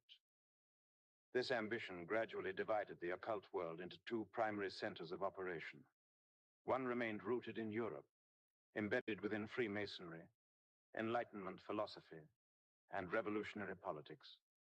The other emerged in Egypt, long regarded within Hermetic, Gnostic, and Kabbalistic lore as the primordial source of esoteric wisdom. From these two poles would arise the most consequential transformations in modern secret societies, as well as parallel organizations in the Middle East. These latter groups, outwardly presenting themselves as Islamic fundamentalists, functioned instead as ideological instruments, designed to provoke instability and to manufacture the appearance of an inevitable civilizational conflict. At the center of this transition stood Jacob Frank's nephew and designated successor, Moses Dobrushka. Like many Frankists before him, Dobrushka adopted a strategy of outward conformity combined with inner apostasy. He converted to Christianity and entered the Habsburg nobility under the name Franz Thomas von Schönfeld, thereby gaining access to aristocratic and Masonic circles that would otherwise have been closed to him. As Schönfeld, Dobrushka became active within Austrian Freemasonry, where he formed a close association with Johann Joachim Christoph von Ecker und Eckhoffen, a prominent occultist and ritual innovator. Eckhoffen, who had previously been affiliated with the Order of the Gold and Rosy Cross, grew increasingly dissatisfied with what he perceived as the stagnation and doctrinal timidity of that order. The Gold and Rosy Cross, founded in 1777, had sought to synthesize Rosicrucianism, alchemy, and Christian mysticism, but from the Frankist perspective, it lacked the revolutionary depth required to advance their eschatological aims. In the early 1780s, Eckhoffen broke decisively with the Gold and Rosy Cross. Together with Dobrushka and a circle of sympathetic Habsburg nobles, he established a new initiatory body known as the Asiatic Brethren. This order explicitly rejected Christian moral constraints, and instead pursued what it claimed to be the primordial wisdom of the East, drawing selectively from Kabbalah, Hermeticism, Gnosticism, and reconstructed Egyptian symbolism. The Asiatic Brethren represented a critical evolutionist step. It marked the point at which Frankist theology, revolutionary nihilism, and Masonic structure were consciously fused into a single operational system. No longer content with allegory or philosophical speculation, these networks sought historical realization. From this synthesis would emerge both the European revolutionary tradition and the Egyptian-oriented occult revival, twin expressions of the same underlying doctrine. What had begun as a messianic heresy within Judaism had thus completed its transformation into a transnational, transreligious conspiracy. Its strategy was no longer to oppose institutions directly, but to inhabit them, fragment them, and ultimately weaponize belief itself. The ideological foundation of the Asiatic Brethren, also known as the Fratres Lucis, or Brotherhood of Light, was an explicit synthesis of Rosicrucianism, Martinism, and Illuminism. The order presented itself as the living continuation of an ancient initiatory lineage, claiming descent from the same body of so-called Syrian Christians, believed to have been rescued by the Knights Templar during the Crusades. These figures were identified with the Sabians of Haran, and in later historical form, with the Ismailis of Fatimid Egypt, long regarded within occult tradition as custodians of primordial Gnostic wisdom. The full ceremonial title of the order, the Knights and Brethren of St. John the Evangelist, deliberately invoked Johannite symbolism. St. John, within esoteric Christianity, represented not orthodox faith, but secret knowledge, illumination, and initiation. The Asiatic Brethren thus positioned themselves as inheritors of a hidden Christian tradition, one that predated and ultimately superseded institutional religion. The membership of the order reflected this self-image, consisting largely of Jews, Turks, Persians, and Armenians, groups believed to preserve fragments of ancient Eastern mysteries. The Grand Master of the Asiatic Brethren, and a central figure within the post-Illuminati occult network, was Prince Karl of Hessen-Kassel. Karl was the brother of Wilhelm I of Hessen-Kassel, and the son of Frederick II of Hessen-Kassel, whose wealth and political influence had already been instrumental in financing revolutionary and Masonic activity. Karl's mother, Mary of Hanover, was the daughter of George II, making Karl a cousin of Frederick II, commonly known as Frederick the Great. Through these connections, the Asiatic Brethren were embedded directly within Europe's highest aristocratic and dynastic networks. Karl further reinforced these alliances through marriage to his first cousin, Louise of Denmark, a princess of the House of Oldenburg. The lineage that produced the kings of Denmark, Norway, Greece, and later the Romanov emperors of Russia. Occult genealogists claimed the Oldenburgs descended from Elgimar, brother of Godfrey of Bouillon, linking the family symbolically to the Swan Knight tradition and the mythic Grail bloodlines that permeated Rosicrucian and Templar lore. Among the most enigmatic members of the Asiatic Brethren was Count of Saint-Germain, a figure whose reputation eclipsed nearly all others in 18th century occultism. Regarded by contemporaries as an alchemist, polymath, and political intriguer, Saint-Germain was widely rumored to possess extraordinary abilities, including immortality, teleportation, and telepathic influence. Within esoteric tradition, he was believed to be a later incarnation of Christian Rosenkreuz, the mythical founder of the Rosicrucians.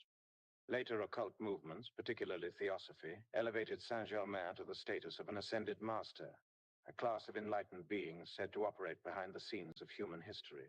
He was attributed the exalted title Lord of Civilization, and credited in esoteric lore with influencing the founding fathers of the United States, inspiring both the Declaration of Independence and the Constitution, as well as contributing to the symbolism of the Great Seal. In his own lifetime, Saint-Germain was regarded by many as the de facto Grand Master of Freemasonry. He enjoyed intimate access to the French court, becoming an associate of Louis XV and his influential mistress, Madame de Pompadour. He was also a permanent guest at Prince Karl's residence, where Karl referred to him reverently as the greatest philosopher who ever lived, affectionately calling him Papa. Saint-Germain's activities extended well beyond France and Germany. He was present in St. Petersburg, where he became involved in the political conspiracy that enabled Catherine the Great to seize the throne from her husband, Peter III. Catherine herself was a German princess of the House of Anhalt-Zerbst, a lineage formed in the 12th century and genealogically linked to the houses of Brandenburg, Saxony, Poland, and the Arpads of Hungary. Through figures such as Prince Karl and Saint-Germain, the Asiatic Brethren functioned as a bridge between revolutionary mysticism, aristocratic power, and transnational conspiracy. What emerged was no longer merely a secret society, but an integrated occult network capable of influencing courts, revolutions, and empires, all while operating beneath the language of illumination, reform, and universal brotherhood. Elizabeth Arpad was descended from Geza Arpad and Vladimir I, further reinforcing the dynastic continuity that linked Eastern Europe's ruling houses with the occult aristocracy of the West.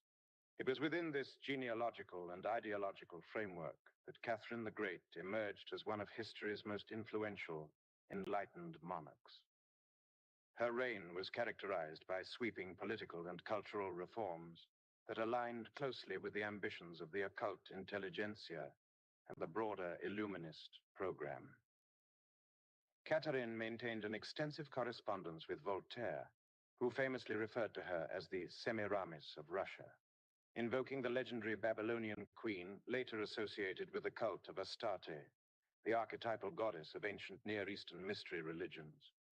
This comparison was not incidental. Within Enlightenment and occult symbolism, Semiramis represented the fusion of imperial power, divine femininity, and esoteric wisdom. Catherine was succeeded by her son, Paul I. In her private memoirs, she strongly implied that Paul's biological father was not her husband, Peter III, but rather her lover, Sergei Saltykov. The name Saltykov was one of several aliases attributed to Count of Saint-Germain, who is said to have used it while serving as a Russian general during campaigns against the Ottoman Turks. Paul I himself became deeply involved in esoteric networks, serving both as a Freemason and as Grand Master of the Knights of Malta, further entrenching the fusion of chivalric orders, monarchy, and occult governance. Among the leading figures of the Asiatic Brethren were Martinez Pasquales, Louis-Claude de Saint-Martin, and Emmanuel Swedenborg. Following the dissolution of the Asiatic Brethren, the designation Illuminati increasingly became associated with the Martinists, the movement founded by Saint-Martin. The intellectual origin of this lineage lay with Martinez Pasquales, born in 1727, who established the Ordre des Chevaliers Macons et Luscoans de l'Univers, translated as the Order of Knight Mason, elected priests of the universe. Though Pasquales laid its foundations, the system was refined and expanded by his disciple Saint-Martin. whose followers became known as the French Illumines. In 1771, an effort was made to unify the fragmented occult landscape of France through the creation of the lodge Amice Réunis. This lodge became a crucible for multiple traditions, and in 1773 it gave rise to the Rite of the Philalethes, organized by Savallette de Lange. The Philalethes synthesized Swedenborgian mysticism, Martinism, and Rosicrucian symbolism, representing a culmination of Enlightenment esotericism. Swedenborg himself was deeply influenced by Dr. Samuel Jacob Falk, known as the Baal Shem of London, a figure reputed to perform miracles through his mastery of the sacred names of God. Falk was a crypto-Shabbatian, connected to a transnational network of Frankists operating across England, Holland, Poland, and Germany. According to Nestor Webster, Falk was far more than a Mason, functioning instead as a supreme oracle to whom multiple secret societies turned for guidance. As Savallette de Lange observed, Falk's influence was such that some people believed him to be the chief of all the Jews, attributing to political schemes all that was marvelous and singular in his life and conduct. Whether mythologized or factual, this perception underscores the degree to which mysticism, finance, revolutionary ideology, and secret governance had become inseparably intertwined by the late 18th century. This convergence marked the final transformation of Enlightenment occultism from a philosophical undercurrent into a coordinated system of initiation, influence, and power, operating behind monarchies, revolutions, and emerging modern states. Nestor Webster further suggested that Dr. Samuel Jacob Falk, the Baal Shem of London, served as the principal source for the so-called Egyptian rite, later propagated by Count Cagliostro. Cagliostro, whose real name is generally believed to have been Giuseppe Balsamo, emerged as one of the most enigmatic and influential occult figures in Europe during the decades immediately preceding the French Revolution. Though historians regard him as a gifted fraud and opportunist, Cagliostro fashioned for himself an elaborate mythical biography designed to legitimize his authority within esoteric circles. According to his own account, he was born an orphan on the island of Malta and raised in the holy city of Medina, where he was known as Akarat, and resided in the palace of the Mufti Salahan. There, he claimed, he was attended by 4 servants, chief among them an Eastern adept named Althotas, who instructed him in secret sciences and initiated him into multiple Oriental languages and mystical traditions. Although both master and pupil outwardly conformed to Islam, Cagliostro later asserted that the true religion was imprinted in our hearts, an assertion consistent with the dual faith structure common to esoteric initiatory systems. Modern scholarship, however, paints a far less romantic portrait. Balsamo was likely the son of impoverished parents and grew up amid the streets of Palermo, engaging in petty crime before fleeing Sicily. He traveled extensively through Greece, Egypt, Persia, Arabia, and Rhodes, where he appears to have acquired fragments of alchemical and magical lore. Eventually assuming the title of Count, he married Lorenza Feliciani, known as Serafina, in 1768. Together they toured Europe, where Cagliostro gained notoriety by selling elixirs of youth, conducting seances, and presenting himself as an alchemist, healer, medium, and visionary. By 1785, his rituals had become fashionable within Parisian high society. Cagliostro openly admitted that his mission was to work so as to turn Freemasonry in the direction of Weishaupt's projects, an extraordinary confession that directly linked his activities to the broader Illuminist program. Louis Blanc, in his History of the French Revolution, published in 1848, reported that Cagliostro had been initiated into the Illuminati in Frankfurt in 1781 under the authority of figures described as the Grand Masters of the Templars.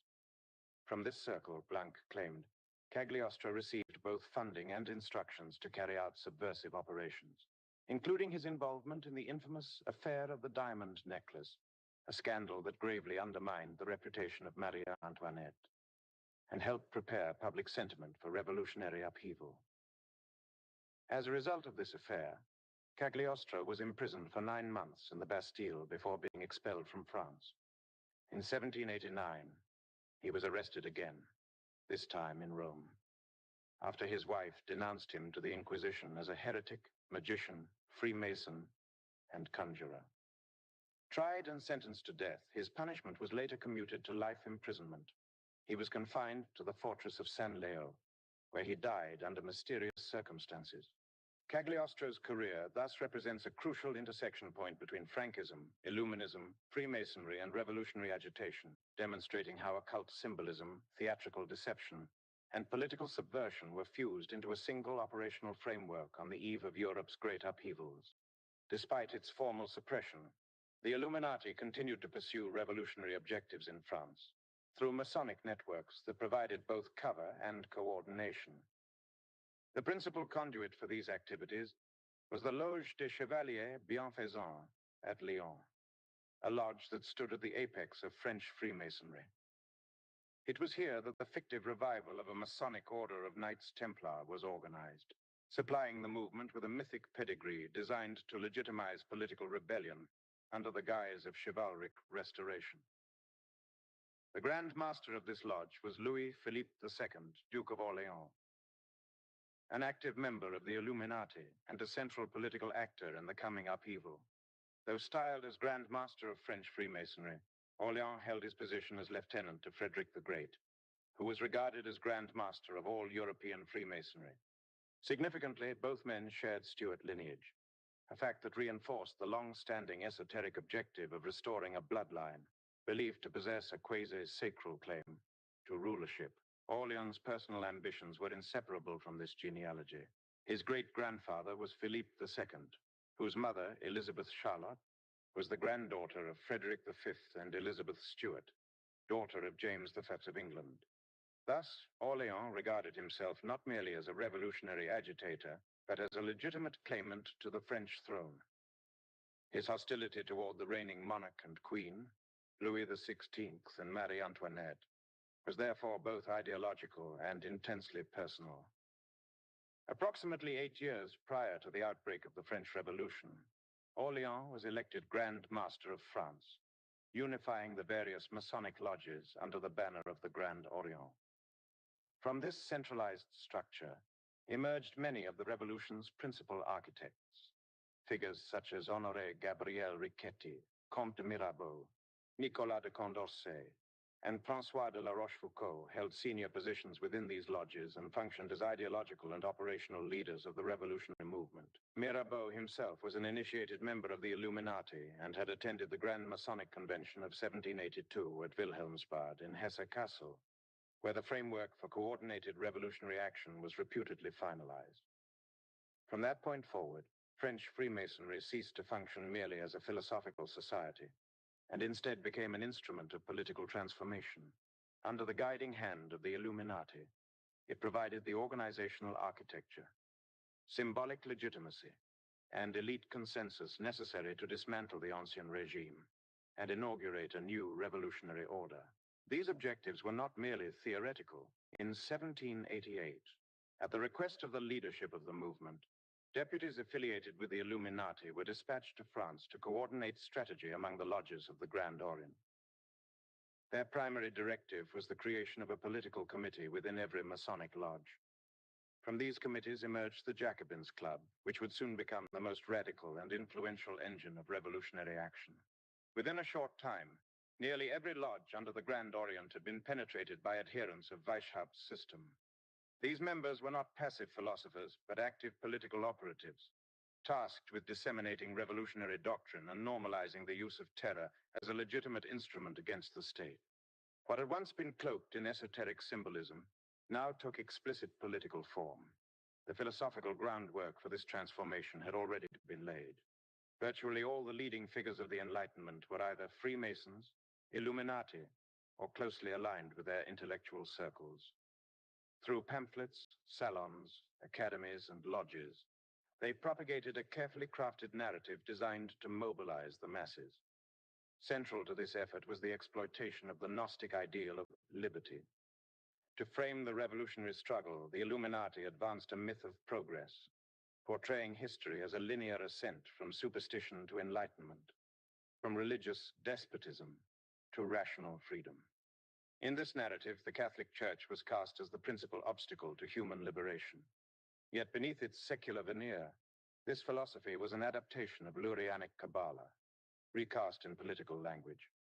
Its ultimate aim was not merely reform, but the displacement of all traditional religions and the inauguration of an occult new world order, governed by an initiated elite and animated by a messianic vision. This philosophy found one of its clearest expressions in the work of Marie-Jean-Antoine Nicolas de Carità, Marquis de Condorcet, an initiated member of the Illuminati and a leading revolutionary theorist. In his work, Outline of a Historical Picture of the Progress of the Human Mind, Condorcet articulated a deterministic model of history divided into 9 completed epochs and a 10th yet to come. According to Condorcet, the first epoch consisted of primitive human societies organized around kinship, subsisting on the simplest forms of economy, and developing the earliest expressions of religion. Subsequent epochs unfolded through the emergence of language, craftsmanship, pastoral life, village organization, urban centers, commerce, and ultimately the flowering of classical civilization. This ascent, however, was interrupted by what Condorcet characterized as the barbarism of Christian society, which he portrayed as a regression into superstition and intellectual repression. The Renaissance marked the beginning of recovery, followed by the rise of modern science and rational inquiry. The 9th epoch, in his view, culminated in the triumph of Enlightenment ideals themselves. The 10th and final epoch, still to come, would represent humanity's ultimate fulfillment. In this stage, Condorcet envisioned the complete realization of liberty, equality, and justice, alongside the abolition not only of poverty and hunger, but of all remaining constraints upon the human mind. As he wrote, everything points to the fact that we are verging upon the epoch of one of the great revolutions of the human race. The existing state of knowledge guarantees that it will be auspicious. Within the framework you have outlined, this promised future was not merely a philosophical aspiration. It functioned as an eschatology, a secularized apocalypse, and a political theology.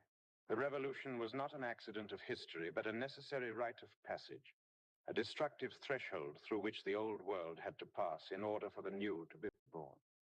If you want, the next logical section can transition directly into the mechanics of revolutionary terror, showing how this philosophy justified mass violence as a form of historical purification, or move outward to how this doctrine was exported beyond France, particularly into the modern Atlantic world. This promised future was not limited to the abolition of poverty or hunger, but extended to the removal of all remaining impediments upon the human mind. History itself was to become the instrument of emancipation. A similar conception appears in The Education of the Human Race by Gotthold Ephraim Lessing, an acknowledged member of the Illuminati. In this work, Lessing framed revelation not as divine truth fixed in time, but as a pedagogical process through which humanity gradually matures beyond religion. His most famous literary work, Nathan the Wise, drew heavily on Enlightenment ideals of religious relativism and tolerance, and has been linked by contemporaries to the influence of the so-called crypto-Shabbatian rabbi Fulk of London.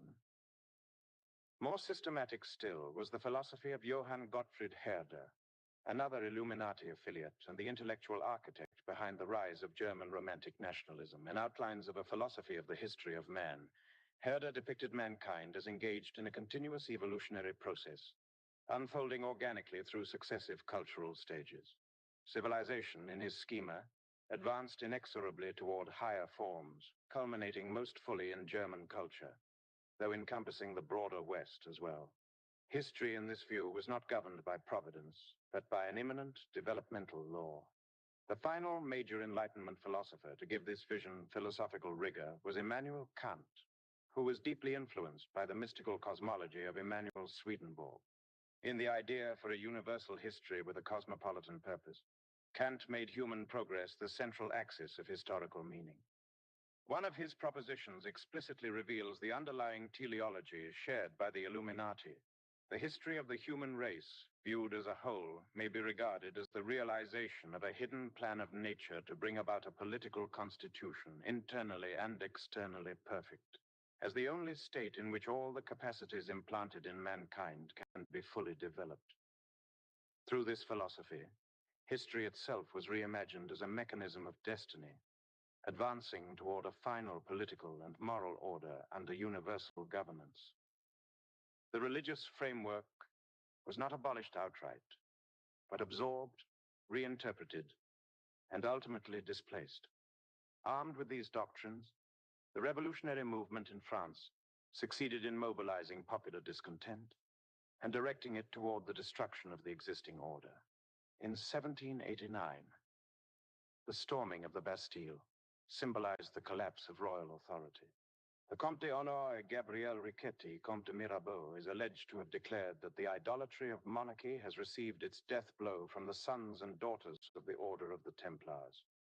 Later, Albert Pike asserted that the secret movers of the French Revolution had sworn to overthrow the throne and the altar upon the tomb of Jacques de Molay, whether literal or symbolic.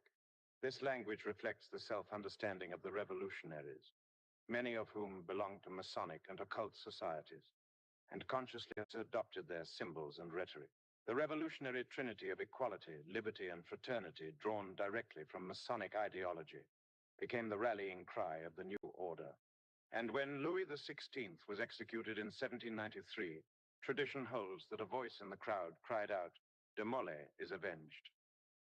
With that act, the old alliance of throne and altar was publicly shattered, and the revolutionary project entered its most radical and destructive phase, carrying forward the eschatological vision that had animated the occult underground for generations.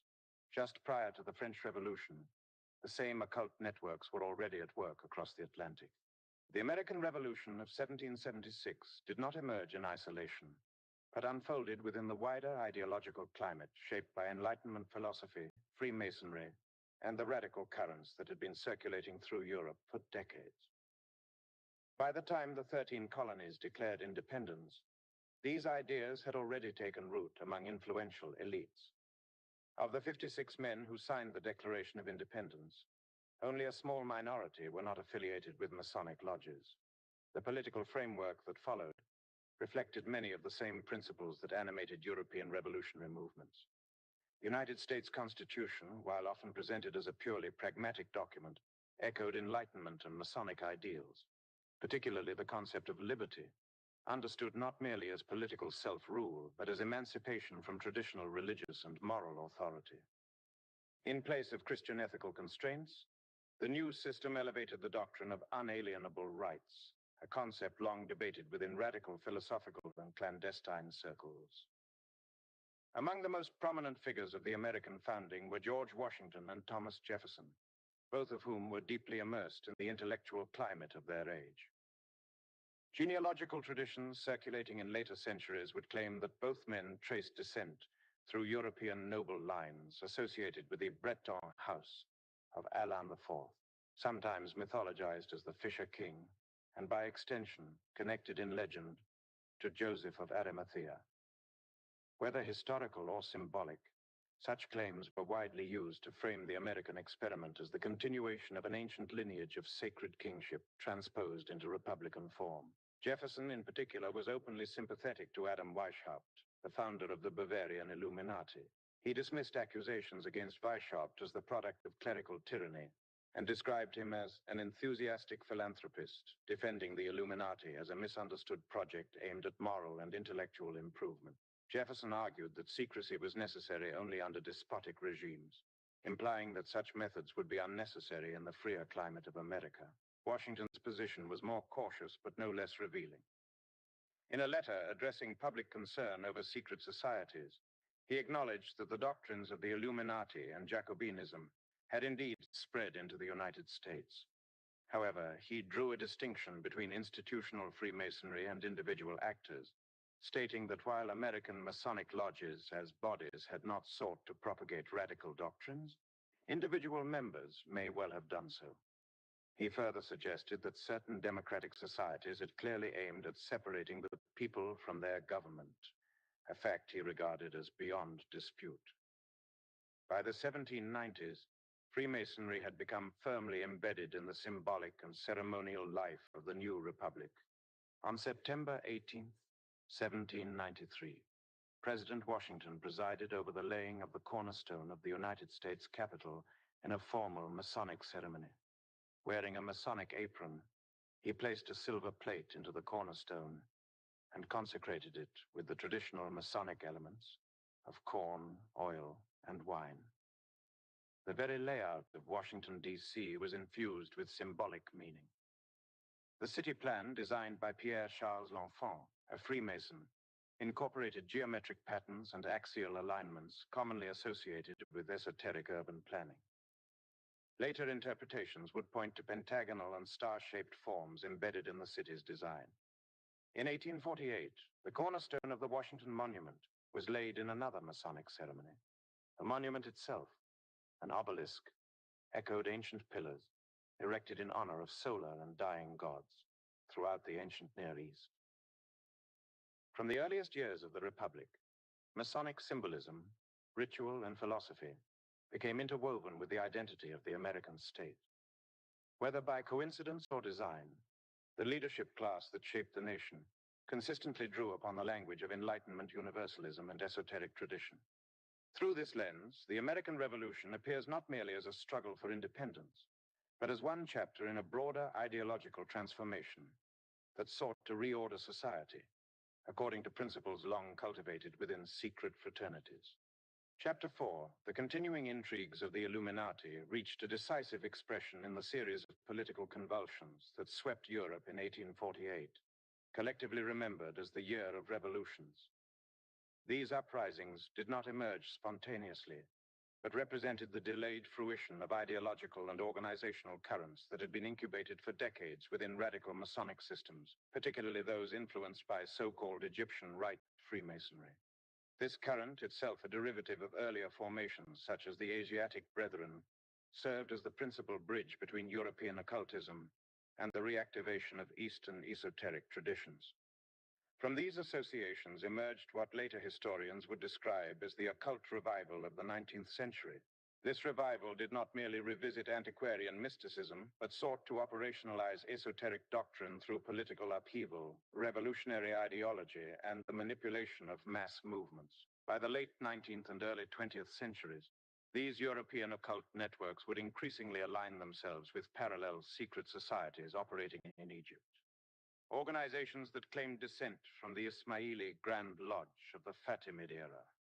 Through this convergence, a new synthesis was forged, one that would eventually manifest in modern Islamic fundamentalist movements, shaped and guided by external ideological forces rather than organic religious tradition. Central to this development was the figure of Alessandro Cagliostro, who was credited with transmitting the mystical doctrines that became embedded in the Masonic Rite of Mizraim, named after the biblical designation for Egypt. This rite was presented as a recovery of ancient Egyptian wisdom, allegedly derived from secret initiations Cagliostro claimed to have received during his travels in the East. Although these claims were later questioned, the symbolic power of Egypt as the cradle of primordial wisdom proved decisive for the emerging occult imagination. The decisive moment came with the Egyptian expedition of Napoleon Bonaparte. Napoleon's army included a disproportionate number of initiates drawn from the Philolethes, the Asiatic Brethren, and Martinist circles. According to occult tradition, these Masons were brought into direct contact with an indigenous esoteric fraternity in Egypt, believed to represent a continuation of the Ismaili Grand Lodge established in the 11th century. Within Western occult literature, this fraternity became known as the Hermetic Brotherhood of Luxor. In 1798, following the French occupation of Egypt, a Grand Lodge of Freemasonry was reportedly established in Cairo.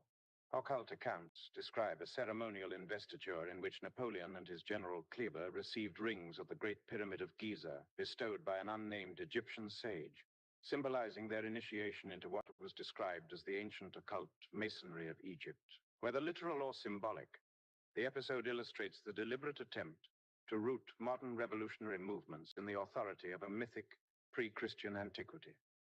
Egypt's ruler, Muhammad Ali Pasha, was also reputed to be a patron of Freemasonry during this period, lending political protection to Egyptian lodges that maintained active correspondence with their European counterparts. Through these channels, esoteric doctrines, revolutionary ideals, and organizational methods circulated freely between East and West. One figure repeatedly associated with this transmission was the elusive Comte de Saint-Germain. who was believed by contemporaries to be the Grand Master of Freemasonry itself. According to tradition, Saint-Germain initiated Cagliostro into the mysteries of Egyptian Freemasonry and later conferred initiation upon Samuel Honis, a native Egyptian of the Grand Lodge of Cairo. Through these initiations, the Egyptian rites were woven into the broader fabric of European secret societies. Thus, by the mid-19th century, the ideological architecture was complete. European revolutionary movements, esoteric masonry, and revived Eastern mysticism had fused into a single transnational current. The revolutions of 1848 marked not merely political rebellion, but the outward eruption of a long-prepared synthesis, one that would continue to shape radical movements, occult organizations, and geopolitical destabilization well into the modern era. The Rite of Memphis, formerly known as the Antient and Primitive Rite of Memphis, was founded by Samuel Honis, Marconis de Negre, and their associates, established as an Egyptian continuation of Cagliostro's earlier Rite of Mizraim. It claimed descent from the same esoteric lineage, purportedly transmitted through Egypt. In 1816, however, the lodge was officially closed, and both Honis and Marconis de Negre vanished from public record, reinforcing the pattern of disappearance that often accompanied suppressed occult networks. The movement resurfaced in Paris in 1838, when Jacques-Étienne Marconis de Negre, the son of Marconis de Negre, reconstituted the system under the name Rite of Memphis, presenting it as a reformed Egyptian masonry. Although Marconis claimed continuity with ancient wisdom traditions, the rite initially failed to attract significant attention and again receded from public view. This period of dormancy proved temporary. By the mid-19th century, Egyptian Rite Freemasonry was revived and reorganized, now operating in tandem with a growing number of Frankist adherents who had entered Masonic and revolutionary circles. These networks became increasingly active in the wave of political destabilization that erupted across Europe beginning in 1848, a year that marked the coordinated release of long-incubated ideological forces. Among those connected to this revolutionary milieu was Karl Marx, who relocated to Brussels in 1845, and together with Friedrich Engels, reorganized the Communist League. This organization had previously operated under the name League of the Just, itself an outgrowth of the Parisian Outlaws League, which traced its ideological ancestry to the French Jacobins, a body originally cultivated by Illuminist influence. In 1848, Marx published the Communist Manifesto, a document that drew heavily from earlier revolutionary literature, including Clinton Roosevelt's The Science of Government Founded on Natural Law, itself reflecting the utopian rationalism of Weishaupt. Engels later acknowledged that their objectives were the same as those of the other Parisian secret societies of the period, underscoring the continuity between communist ideology and the secret organizational culture that preceded it. According to Rabbi Marvin Antelman, Marx himself was a Shabbatian, having inherited this affiliation through his father, Heinrich Marx.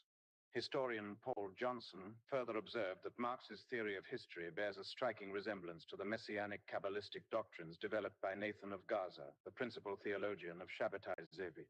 Marx's philosophy of historical progress, filtered through the dialectics of Georg Wilhelm Friedrich Hegel, transformed mystical teleology into material determinism.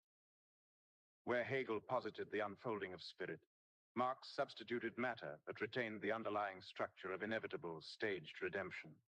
The publication of the Manifesto was immediately followed by revolutionary upheaval across Europe. The first eruption occurred in France, where the uprising was led by Louis Blanc, a Freemason affiliated with the Rite of Memphis. King Louis Philippe was overthrown, and the Second Republic was proclaimed. This event acted as a catalyst for similar revolutionary movements throughout the continent. Inspired by events in France, the German states attempted to initiate national unification through the establishment of a parliamentary assembly. These efforts, however, collapsed amid internal divisions and the inability of provisional governments to agree on a constitutional framework, allowing the old order to reassert control. Italy, likewise fragmented into competing states, experienced revolutionary upheaval that forced Pope Pius IX into exile. This vacuum allowed Giuseppe Mazzini to advance his vision of Italian unification. Yet despite widespread agitation, the movement ultimately failed, as regional loyalties and resistance to centralized authority proved stronger than revolutionary momentum. Thus, the revolutions of 1848 represented not isolated national crises, but the coordinated manifestation of an ideological current shaped by occult masonry, Frankist messianism, and revolutionary rationalism. Though these uprisings were largely suppressed, they marked a decisive transition. The revolutionary doctrine had been revealed, the networks activated, and the modern age of ideological subversion irrevocably inaugurated. After the death of Adam Weishaupt in 1830, leadership of the Illuminati passed, according to multiple 19th century researchers, to Giuseppe Mazzini in 1834. By that time, Mazzini had already become deeply embedded in the European revolutionary underground. He had risen through the ranks of the Carbonari, a clandestine network that functioned as the principal source of resistance against the conservative political order imposed by the Congress of Vienna following the defeat of Napoleon in 1815. The Carbonari operated through secret cells, oaths, and hierarchical initiations, and their influence extended throughout Italy and into France. More importantly, they served as a transitional mechanism by which older Illuminist doctrines were adapted to 19th century nationalist movements. Through the Carbonari, revolutionary ideology was reframed not merely as opposition to monarchy, but as a redemptive historical mission. This ideological transformation prepared the groundwork for the Risorgimento, literally meaning rising again.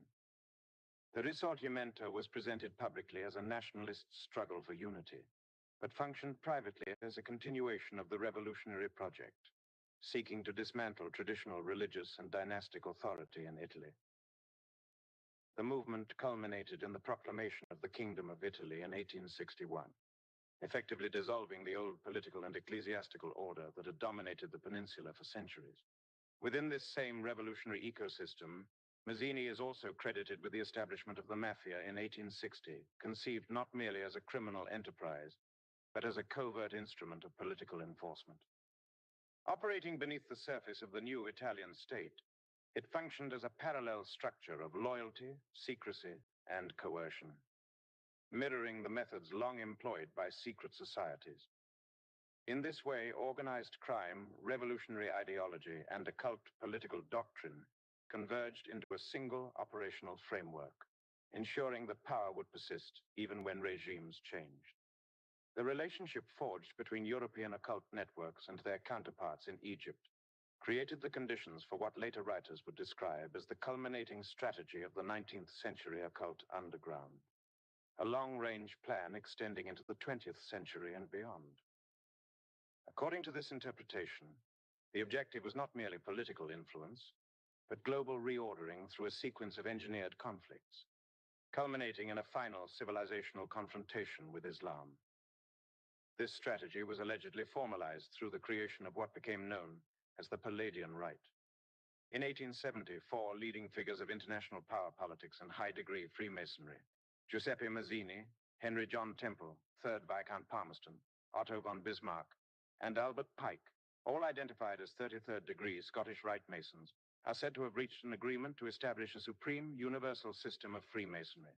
This structure was intended to stand above all existing rites, transcending national boundaries and subordinating the diverse Masonic bodies of Europe and the Americas under a single coordinating authority. To accomplish this, the Palladian Rite was conceived as the apex of a global hierarchical pyramid. It sought to unite the Grand Lodges, the Grand Orient, the ancient and accepted Scottish Rite, and the Egyptian systems of Memphis and Mizraim, also known collectively as the Ancient and Primitive Rite, into a single international framework. In this model, Freemasonry would no longer function as a collection of semi-independent fraternities, but as an integrated transnational instrument of influence. Within this system, Lord Palmerston occupied a pivotal position as Grand Patriarch of Grand Orient Freemasonry, a Knight of the Order of the Garter, and Queen Victoria's Foreign Secretary. Palmerston embodied the fusion of political authority, imperial strategy, and esoteric affiliation. His tenure coincided with Britain's aggressive expansion of global trade interests, most notoriously during the Opium Wars against China in 1840 and 1858. The opium trade, which later critics would regard as a prototype for modern systems of economic domination through narcotics, did not originate with Britain. It was first exploited by Portuguese traders in the 16th century, later expanded by the Dutch, and eventually monopolized by the British Empire. Beginning in 1773, the British East India Company established exclusive control over opium production in India, exporting it to China in exchange for tea, silk, and porcelain. By 1830, opium had become the single largest commodity in global trade. Distribution within China was outsourced to local criminal organizations, later known collectively as the Triads, who functioned as intermediaries between imperial commerce and the Chinese population. When Chinese authorities attempted to halt the drug influx, Britain responded with overwhelming military force. The resulting treaties not only legalized the opium trade, but required China to compensate Britain for confiscated narcotics and to cede strategic ports and islands, most notably Hong Kong, which became a permanent British outpost. Hong Kong subsequently developed into a central hub of Far Eastern finance and illicit trade, where triad networks continued to operate with international reach. These criminal syndicates, initially empowered by imperial policy, evolved into transnational structures that later researchers have argued were absorbed into broader systems of covert power. Palmerston himself articulated the imperial logic behind this policy with striking candor, stating that Britain must unremittingly endeavor to find in other parts of the world new vents for our industry, identifying regions such as Abyssinia, Arabia, the Indus territories, and China as future markets. In this view, narcotics, commerce, and coercion were not aberrations of policy, but instruments of long-term strategy, thus within the framework advanced by critics of the occult underground. Economic exploitation, organized crime, secret societies, and imperial warfare are not treated as separate phenomena. Rather, they are presented as interconnected components of a single architecture of power, one that would continue to shape global conflict and political transformation well into the 20th century. Following the failure of the German revolutions of 1848, Otto von Bismarck emerged as a decisive political force. In 1849, he was elected to the Prussian parliament, and soon thereafter appointed as Prussia's representative to the Federal Diet in Frankfurt. From this vantage point, Bismarck gradually became convinced that the future of Germany depended on unification under Prussian leadership rather than liberal constitutional reform. As Prime Minister of Prussia, Bismarck pursued this objective through what he famously described as blood and iron. Through a calculated series of wars and diplomatic maneuvers, he dismantled the loose German Confederation established by the Congress of Vienna and consolidated the German states into a unified nation, deliberately excluding Austria, Luxembourg, the Netherlands, and Liechtenstein. In 1871, Wilhelm I of Prussia was proclaimed German Emperor at Versailles, marking the birth of the Second German Reich, and symbolically replacing the First Reich, the Holy Roman Empire. Bismarck became the first chancellor of the newly formed German Empire, presiding over one of the most powerful political transformations of the 19th century. Parallel to Bismarck's rise in Europe was the ascent of Albert Pike in the United States. Born in Boston in 1809, Pike studied briefly at Harvard before embarking on a varied career that included law, journalism, and military service. During the American Civil War, he served as a brigadier general in the Confederate Army. After the war, Pike was arrested and convicted of treason, but was pardoned in 1866 by President Andrew Johnson, himself a Freemason. Remarkably, Pike met with Johnson at the White House the day following his pardon. Pike's post-war influence was neither marginal nor symbolic. He became the dominant figure of the ancient and accepted Scottish Rite of Freemasonry in North America, serving as its sovereign Grand Commander from 1859 until his death in 1891. He is the author of Morals and Dogma of the Ancient and Accepted Scottish Rite of Freemasonry, published in 1871, a work that remains foundational within Scottish Rite Masonry.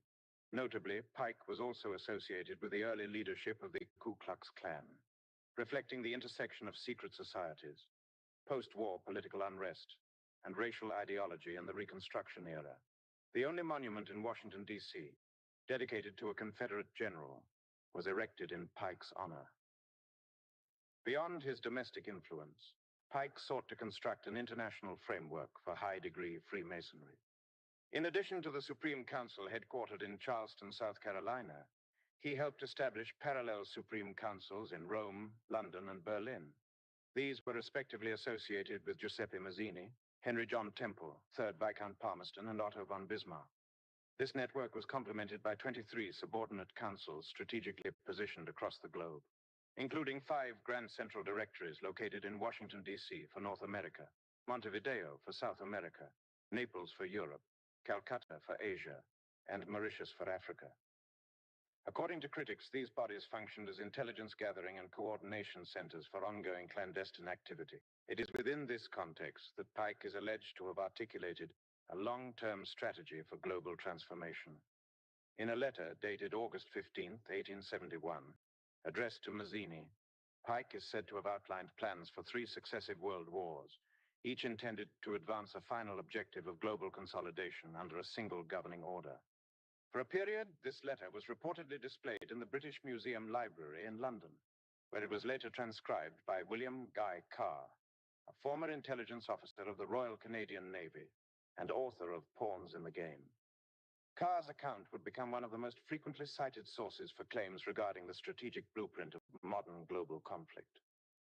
According to claims attributed to Albert Pike, the modern era of global warfare was not the result of spontaneous political failure or accidental escalation, but rather the execution of a long-term strategy designed to reshape the world order through controlled conflict. In correspondence allegedly addressed to Giuseppe Mazzini, Pike is said to have outlined a sequence of 3 world wars, each serving a distinct ideological and geopolitical function.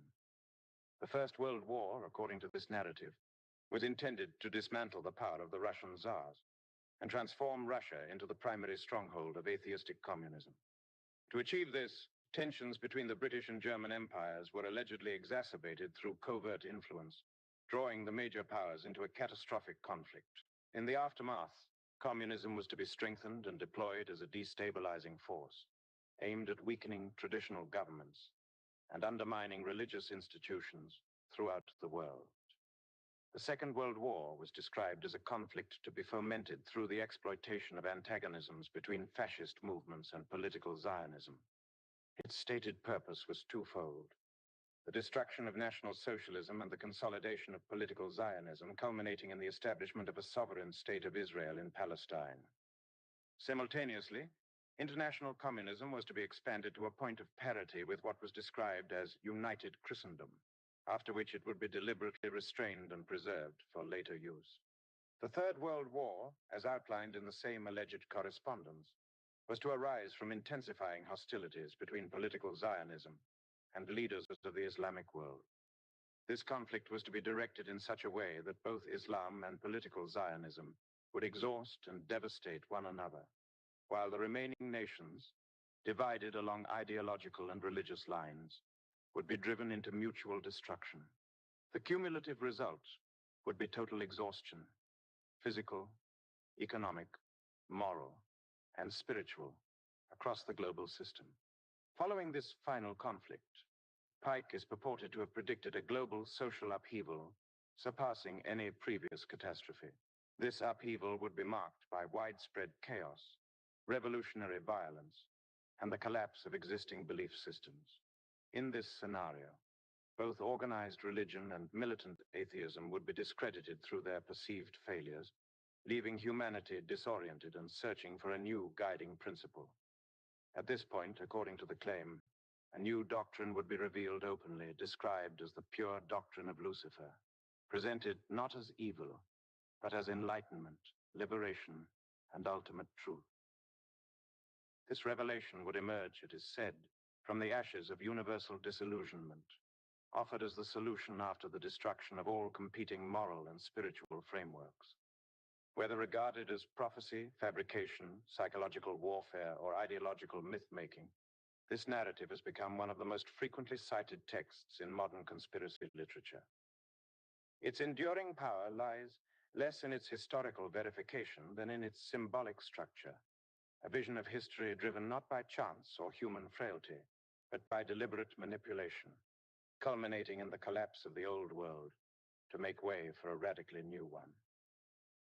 In certain ideological accounts, nihilism is presented not merely as a philosophical stance, but as a revolutionary method, Within this framework, its origins are traced to radical messianic movements associated with Shabbatai Zevi and Jacob Frank, whose followers advanced the idea that destruction of existing moral and religious law was a necessary precondition for redemption. Over time, this outlook is said to have migrated from theology into political praxis. The figure most frequently identified as translating nihilism into a modern revolutionary strategy is Mikhail Bakunin. Bakunin, a Russian revolutionary anarchist, left Russia in 1842 and relocated to Paris, where he encountered Karl Marx and became involved in radical political circles. He participated in the revolutions of 1848 and subsequently moved through Germany and Central Europe, calling for the dismantling of imperial authority, particularly the Habsburg Empire.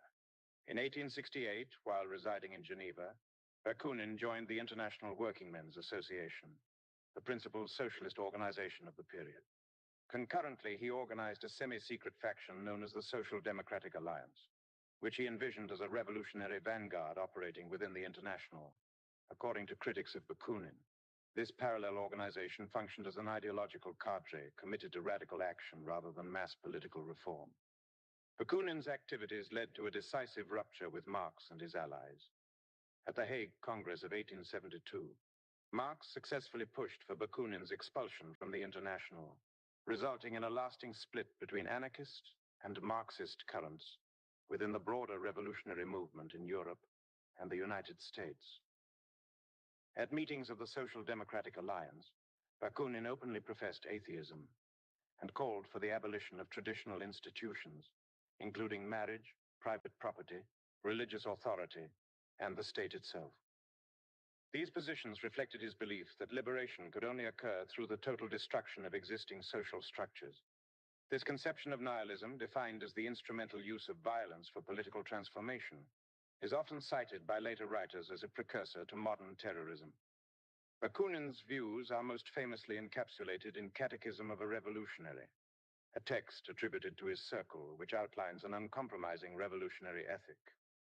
It describes the ideal revolutionary as an individual who has severed all personal ties and moral obligations, recognizing only the singular objective of destruction in service of revolution. In this formulation, conventional morality is rejected entirely, and actions are judged solely by whether they advance or hinder revolutionary success. In later interpretations, this ethos is portrayed as a template for 20th century extremist movements, in which ideological commitment justifies absolute negation of social norms, personal identity, and ethical restraint. Whether viewed as revolutionary discipline, moral nihilism, or psychological radicalization, the model articulated in Bakunin's circle became one of the most influential and controversial blueprints for insurgent political violence in the modern era. In radical revolutionary theory, nihilism is defined as the rejection of all religious authority, political legitimacy, inherited social traditions, and conventional morality, which are viewed as obstacles to absolute freedom.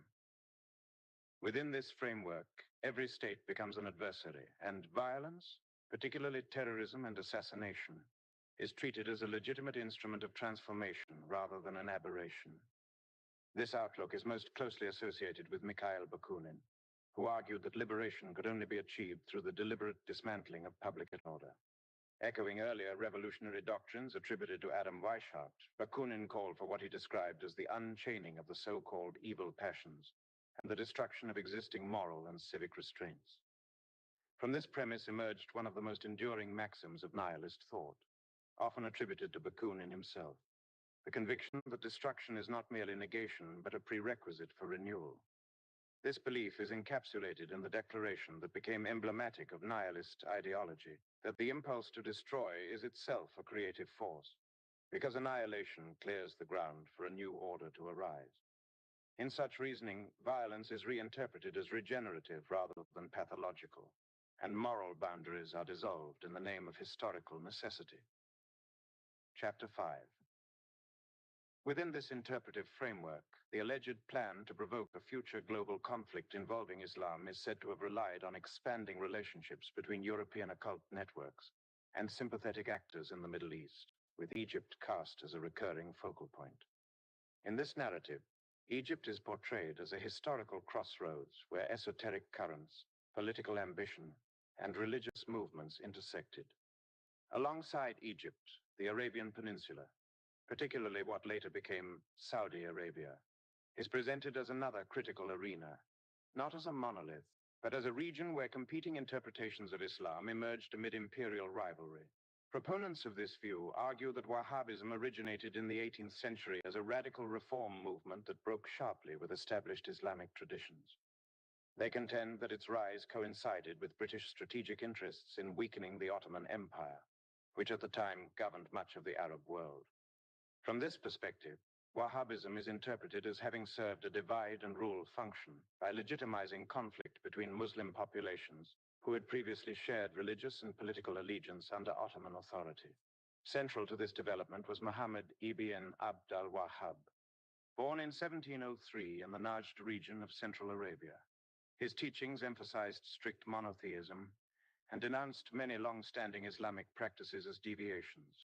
Critics of the movement, both historically and today, argue that this doctrinal rigidity later enabled violence to be framed as religiously sanctioned struggle. Supporters, by contrast, view Wahhabism as a puritanical reform aimed at restoring early Islamic principles.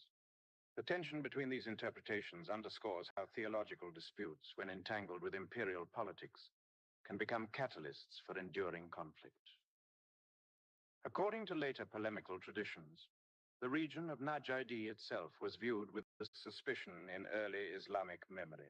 A saying attributed to the Prophet Muhammad is often cited by critics of later Najdi movements, in which he is reported to have withheld blessing from the area, warning that from it would arise disturbance, disorder, and the horns of Satan. Within this interpretive framework, such traditions were retrospectively applied to explain the emergence of radical doctrinal currents centuries later. Muhammad ibn Abd al-Wahhab was born into a family firmly rooted in orthodox Islamic learning. His father served as a chief judge and adhered to the Hanbali school of jurisprudence, the dominant legal tradition in the region. Yet both his father and his brother, Sulaiman ibn Abd al-Wahhab, reportedly discerned signs of theological deviation in Muhammad from an early stage.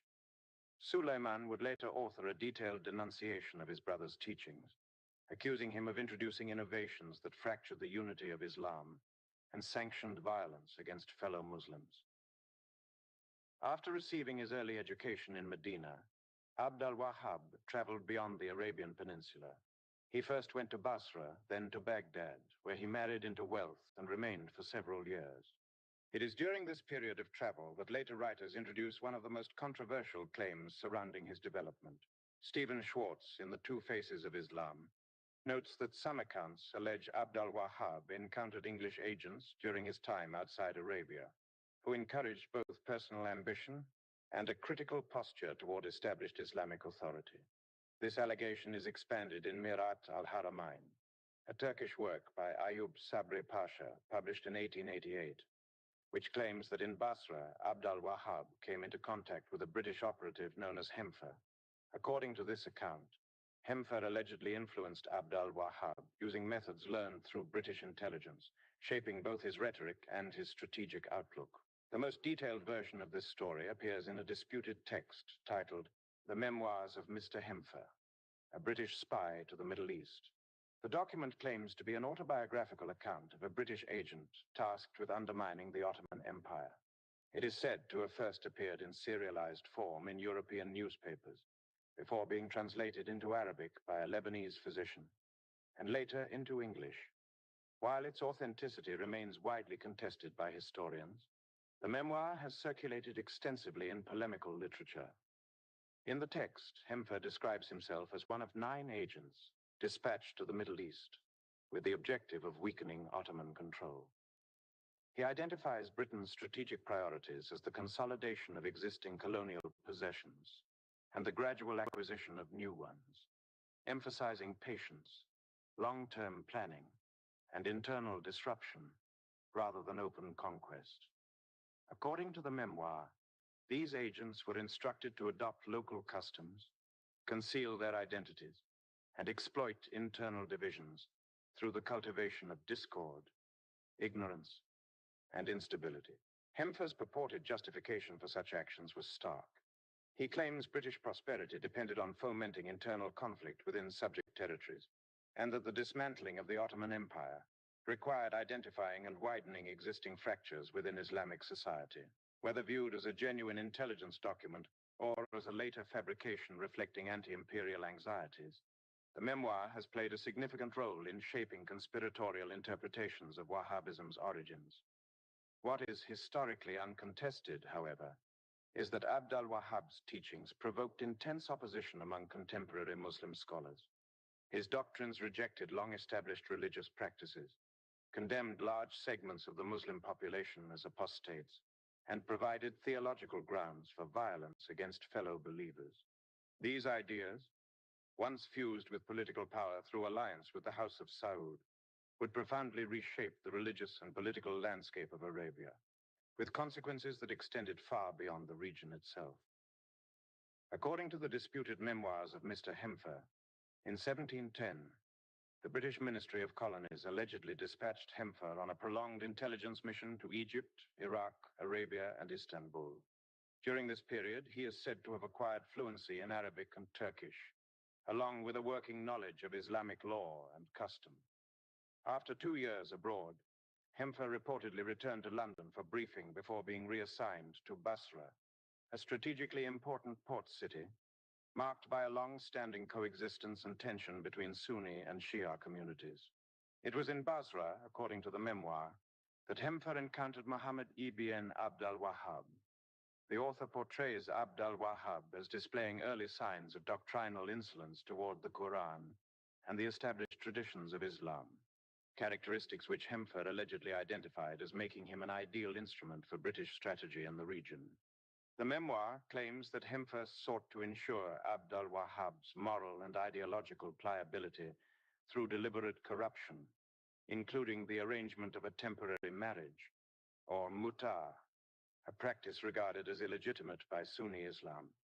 The woman involved is described as a Christian agent sent for the purpose of seduction, an episode the memoir frames as part of a broader strategy summarized in the chilling maxim attributed to British planners that Spain had been reclaimed from Muslim rule through alcohol and fornication, and that the same methods could be employed again. Hemfer then claims to have been recalled to other assignments in Iran and Baghdad.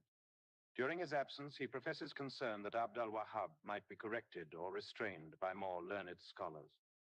To prevent this, Hemfer alleges that he advised Abd al-Wahhab to travel instead to Iran, where Shia Islam predominated.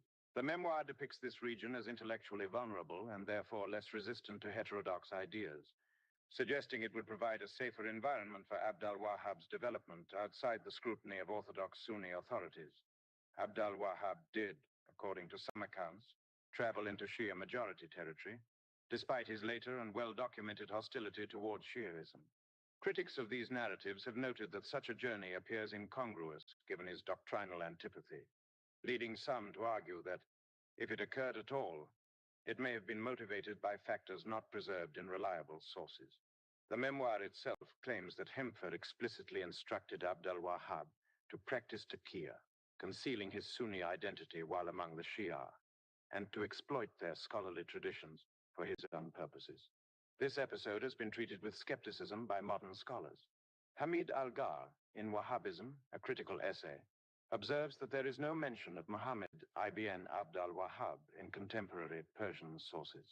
Algar suggests that either such a journey was insignificant in impact, ignored by local scholars, or that Abd al-Wahhab made provisional use of taqiyya, contradicting his later rigid condemnations of the practice. Algar concludes that if the journey occurred, its motivations remain obscure and poorly substantiated by credible historical evidence. The memoir claims that Hemfer was subsequently recalled to London once more, where his superiors allegedly expressed satisfaction with his assessment of Abd al-Wahhab and the progress of the operation. Whether read as a literal intelligence account or as a later ideological construction reflecting anti-imperial anxieties, this narrative has nonetheless exerted a lasting influence on conspiratorial interpretations of Wahhabism's origins, particularly in polemical literature critical of Western involvement in the Islamic world. According to these disputed accounts, Abdul Wahhab was then initiated into a body of secret knowledge, allegedly preserved in an extensive manuscript said to exceed 1,000 pages. This text purported to catalogue what it described as the structural weaknesses of Muslim societies and to prescribe methods by which they could be systematically undermined. Despite Islam's explicit prohibitions against division and corruption, the manuscript asserted that Muslim populations were vulnerable due to entrenched sectarianism, widespread illiteracy, and inadequate hygiene, conditions believed to render them susceptible to disease and social decay. It further characterized Muslim lands as being ruled by unjust autocracies, suffering from deteriorated infrastructure, economic stagnation, and military weakness, while accusing religious authorities of failing to uphold the ethical mandates of the Quran.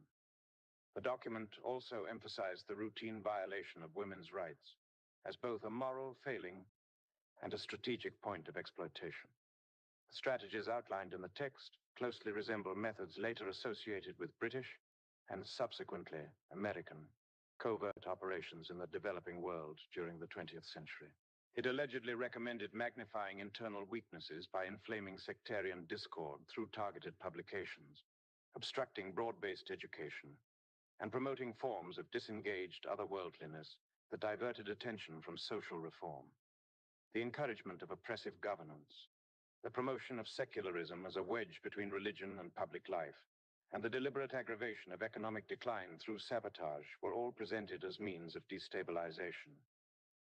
Political elites were to be habituated to indulgence in vice, including sexual excess, gambling, alcohol, and usury, thereby rendering them vulnerable to exposure and public resentment. Once disillusionment had been cultivated, younger generations could be turned against their rulers and religious scholars alike. Particular emphasis was placed on manipulating perceptions of Islam's teachings on women. The manuscript allegedly advised the deliberate misinterpretation of Quranic verses concerning family authority and the selective amplification of derogatory aphorisms so as to portray Islam as inherently hostile to women. Most critically, it urged the deliberate fostering of fanaticism within Muslim communities, followed by the external denunciation of Islam as a religion of violence, thereby transforming engineered extremism into a pretext for condemnation.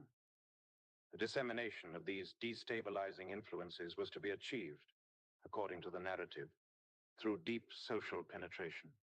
Agents were allegedly to be placed as advisors to Muslim rulers or inserted covertly into elite households through servitude or concubinage.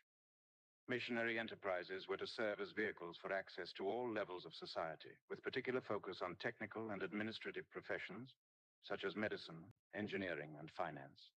Propaganda would be distributed under the cover of churches, schools, hospitals, libraries, and charitable institutions, while vast quantities of religious literature were to be circulated free of charge. Operatives disguised as monks or nuns would assume leadership roles within Christian institutions, thereby embedding influence networks under the appearance of humanitarian work. The narrative concludes by asserting that British administrators ultimately disclosed their intentions directly to Abdul Wahhab. He is said to have agreed to cooperate, contingent upon specific conditions. These included guaranteed financial and military support to defend himself against inevitable opposition from states and religious scholars, and the establishment of a sovereign principality in his native Arabian region from which his doctrine could be enforced and expanded. According to these contested accounts, Hemfer ultimately joined Abdul Wahhab in Najd, where Wahhab was allegedly instructed in a series of radical obligations. Chief among these was the declaration that all Muslims who did not adhere to his teachings were to be regarded as unbelievers. On this basis, it was asserted that their killing was permissible, that their property could be seized, their women violated, and their persons enslaved and sold in markets. He was further encouraged to discourage obedience to the Ottoman Sultan in Istanbul and to provoke revolt against imperial authority.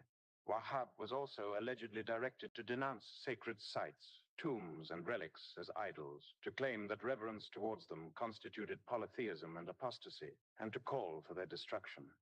He was to manufacture occasions for insulting the Prophet Muhammad, the rightly guided caliphs, and the scholars of the established legal schools, while doing everything possible to incite insurrection, disorder, and anarchy throughout Muslim lands.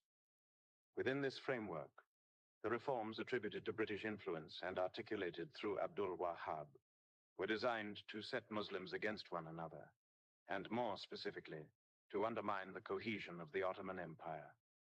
Despite the genuine crises afflicting the Muslim world at the time, including political decline, internal corruption, and growing pressure from European powers, Wahhab's polemic redirected blame toward traditional devotional practices. In particular, he targeted the widespread custom of visiting the tombs of revered figures and asking them to intercede through prayer. Muslim worshippers had long practiced the visitation of graves, seeking blessings and requesting supplication from pious individuals, understood not as deities but as servants of God. Wahhab, however, argued that by seeking help from anyone other than God directly, such worshippers were in fact committing idolatry. On this basis, he declared them apostates who had forfeited their claim to Islam and could therefore be fought. In this narrative, this doctrinal maneuver is presented as the pretext through which Arab populations were incited against their fellow Muslims, particularly the Turks. To reinforce his position, Wahhab advanced the claim that the entire Muslim world had fallen into a state of ignorance comparable to Arabia before the advent of Islam. He invoked Quranic passages that describe individuals who turn to God sincerely in moments of distress, only to return to false practices once relief is granted. Wahhab applied these verses broadly to Muslim society, asserting that although Muslims professed belief in one God, their practices rendered them functionally indistinguishable from idol worshippers. According to the narrative, it was in this manner that Abdul Wahhab fulfilled a warning attributed to the Prophet Muhammad, who cautioned that there would arise a group who would misapply Quranic verses revealed concerning unbelievers and redirect them against believers themselves. Finally, Abdul Wahhab declared it incumbent upon his followers to wage jihad against other Muslims, asserting that it was permissible to enslave their women and children. This doctrinal posture drew heavily upon the influence of Ibn Taymiyyah, who remains, to this day, a central reference point for modern extremist interpretations of Islam. It is striking that among the vast corpus of Islamic scholarship spanning centuries, Wahhab and later Muslim reformers consistently elevated Ibn Taymiyyah, a figure whose orthodoxy was widely contested in his own time, and who remained in near constant conflict with both the scholarly establishment and political authorities. Ibn Taymiyyah's life was marked by controversy and repeated persecution. As early as 1293, he clashed with local authorities after protesting a judicial sentence passed under Islamic law against a Christian accused of insulting the Prophet. In 1298, he was accused of undermining the legitimacy of the established scholarly consensus and of promoting anthropomorphism, the attribution of human characteristics to God, a position sharply at odds with mainstream Islamic theology, which traditionally rejects all such literalist descriptions. The famed traveler and chronicler Ibn Battuta reported an incident in which Ibn Taymiyyah, while preaching in a mosque, declared, "God descends to the lowest heaven just as I descend now," and proceeded to step down one rung of the pulpit, a gesture that scandalized many listeners and reinforced accusations of anthropomorphic belief. Contemporary assessments of Ibn Taymiyyah varied considerably. Even his critics, such as Taqi al-Din al-Subki, acknowledged his personal piety and asceticism, writing, "My admiration is even greater for the asceticism, piety, and religiosity with which God has endowed him, for his selfless championship of the truth, his adherence to the path of the forebears, and the wonder of his example."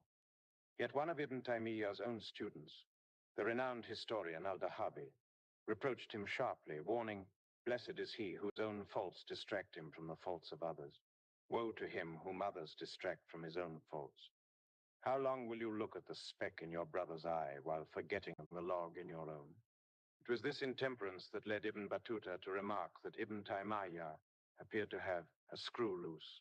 During the Mongol invasions between 1299 and 1303, particularly during their occupation of Damascus, Ibn Taymiyyah emerged as a vocal leader of resistance. He denounced the religious legitimacy of the Mongols despite their nominal conversion to Islam, arguing that their continued reliance on non-Islamic law rendered their faith invalid. Prior to these events, Ibn Taymiyyah had resided in Haran, a historical center of the occult Sabian community. whose cosmological texts contained anthropomorphic depictions of a primordial cosmic man, concepts bearing resemblance to the Kabbalistic notion of Shur Koma. It is suggested that this intellectual environment may have influenced aspects of his thought. In the years that followed, Ibn Taymiyyah engaged in sustained polemics against both Sufi mysticism and Shia theology. In 1306, he was summoned before the Governor's Council to account for his doctrines. Although the council refrained from formally condemning him, it ordered his transfer to Cairo. There, he was brought before another tribunal on charges of anthropomorphism and ultimately imprisoned for 18 months. If Ibn Taymiyyah did adhere to such ideas, as was customary among Ismaili and other esoteric traditions, he appears to have shared them only privately with select disciples who had been advanced to higher grades of instruction. Abu Hayyan, who knew Ibn Taymiyyah personally, held him in great esteem until he was presented with a work in which Ibn Taymiyyah offered overtly anthropomorphic descriptions of God. The manuscript had reportedly been obtained by an individual who feigned loyalty in order to gain access to teachings reserved for Ibn Taymiyyah's inner circle of initiates. This episode suggests that Ibn Taymiyyah maintained a dual doctrinal structure, one set of teachings articulated publicly, and another, more esoteric body of doctrine disclosed only to trusted adherents, a pattern closely resembling occult systems of instruction. Ibn Taymiyyah's rejection of intercessory prayer to saints was framed by him as an effort to restore the purity of Islamic monotheism.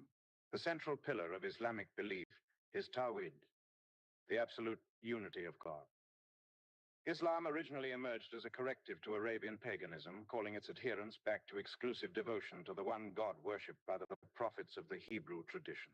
Within this framework, directing worship, supplication, or ultimate reliance toward any being other than God was regarded as a form of apostasy. It was this principle that Muhammad ibn Abd al-Wahhab later radicalized to its most extreme conclusions.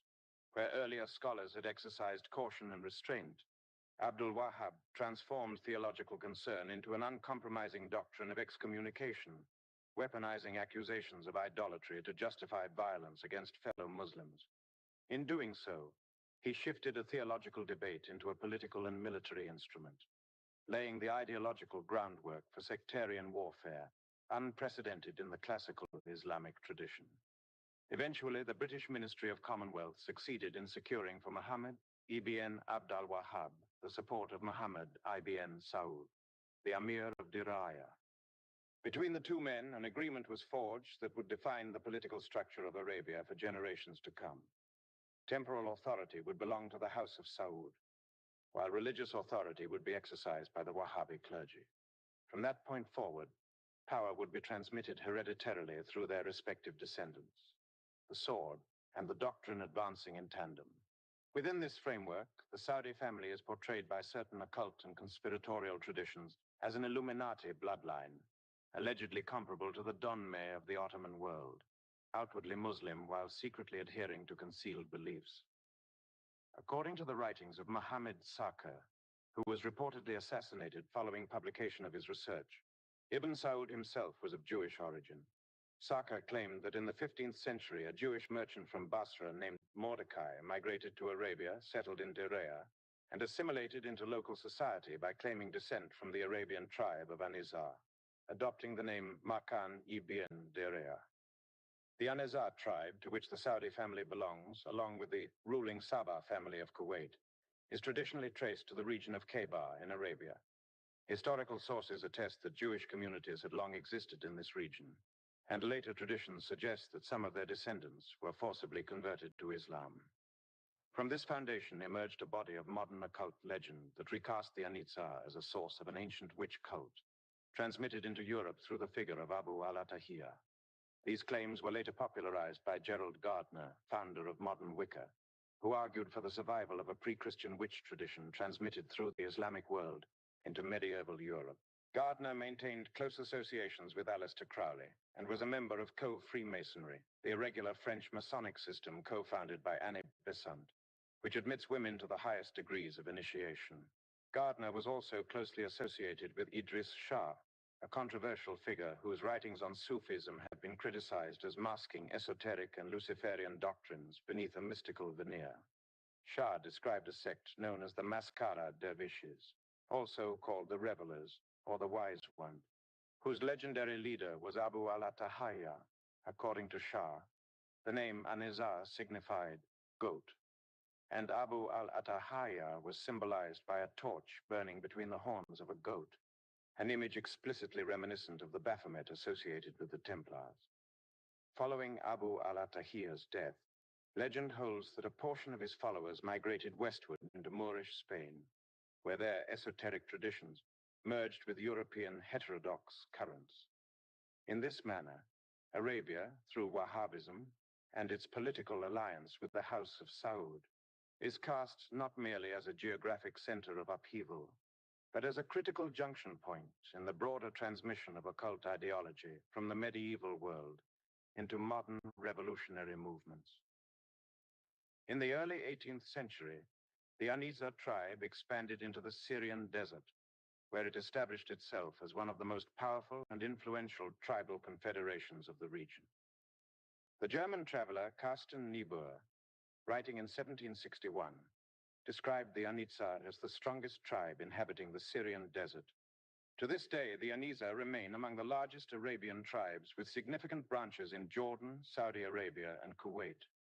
Within Arabia, the Saudi family initially sustained itself largely through raiding and banditry practices that brought them into recurring conflict with the Ottoman Empire.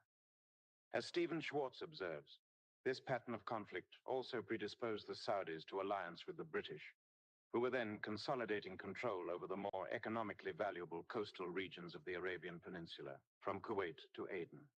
By branding the Ottomans as apostates in 1746, the Wahhabi-Saudi alliance effectively transformed earlier practices of pillage into a formally sanctioned religious war, declaring jihad against all who rejected their interpretation of Islam. Within Islamic jurisprudence, the accusation of apostasy against another Muslim is among the gravest of charges. A well-known tradition warns that when such an accusation is made, either the accuser or the accused must inevitably be guilty of disbelief. This severe admonition, however, did not restrain Muhammad ibn Abd al-Wahhab, who persisted in declaring the overwhelming majority of Muslims outside his movement to be unbelievers. As early as 1746, prior to his formal alliance with Muhammad ibn Saud, Ibn Abd al-Wahhab dispatched a delegation of 30 followers to the Sharif of Mecca, requesting permission to perform the pilgrimage.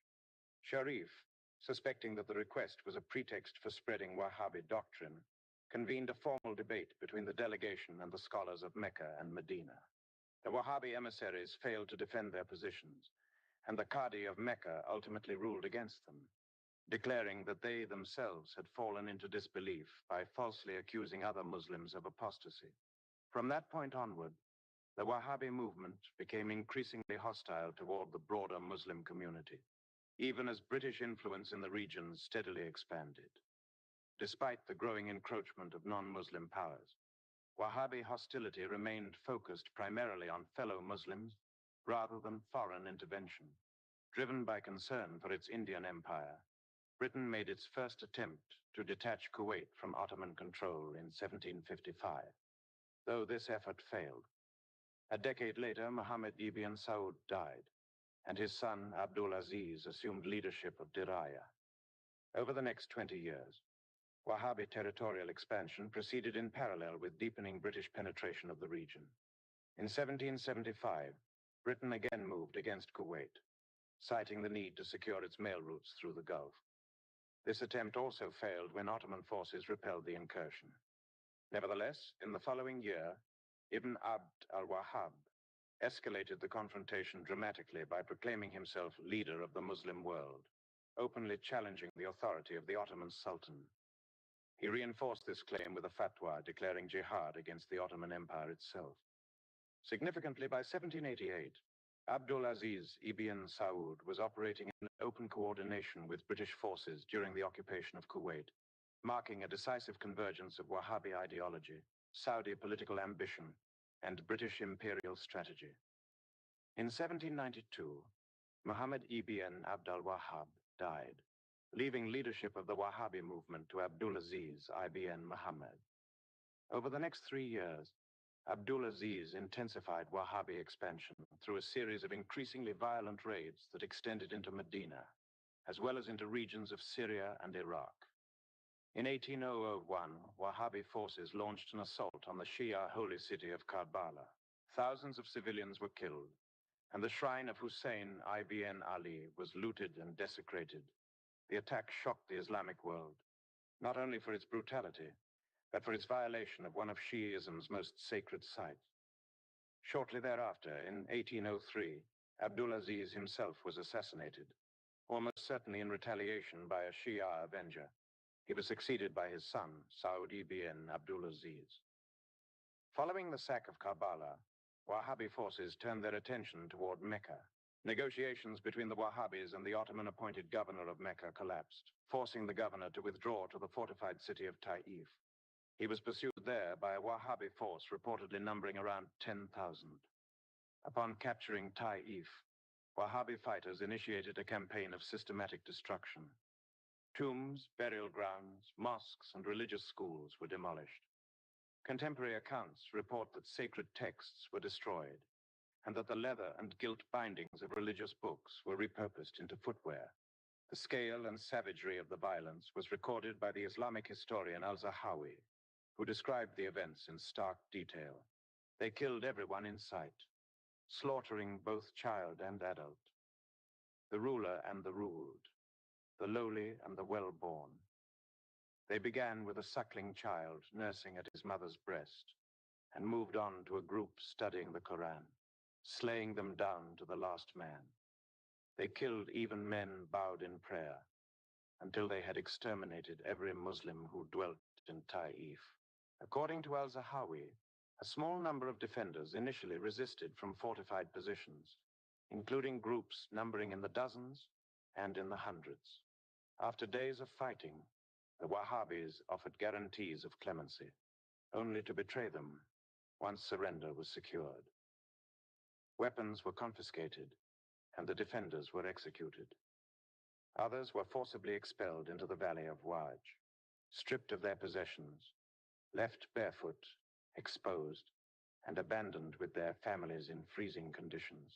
Religious manuscripts were thrown into streets and alleyways, including copies of the Quran, collections of hadith, such as those of Bukhari and Muslim, and works of Islamic jurisprudence, amounting to thousands of volumes.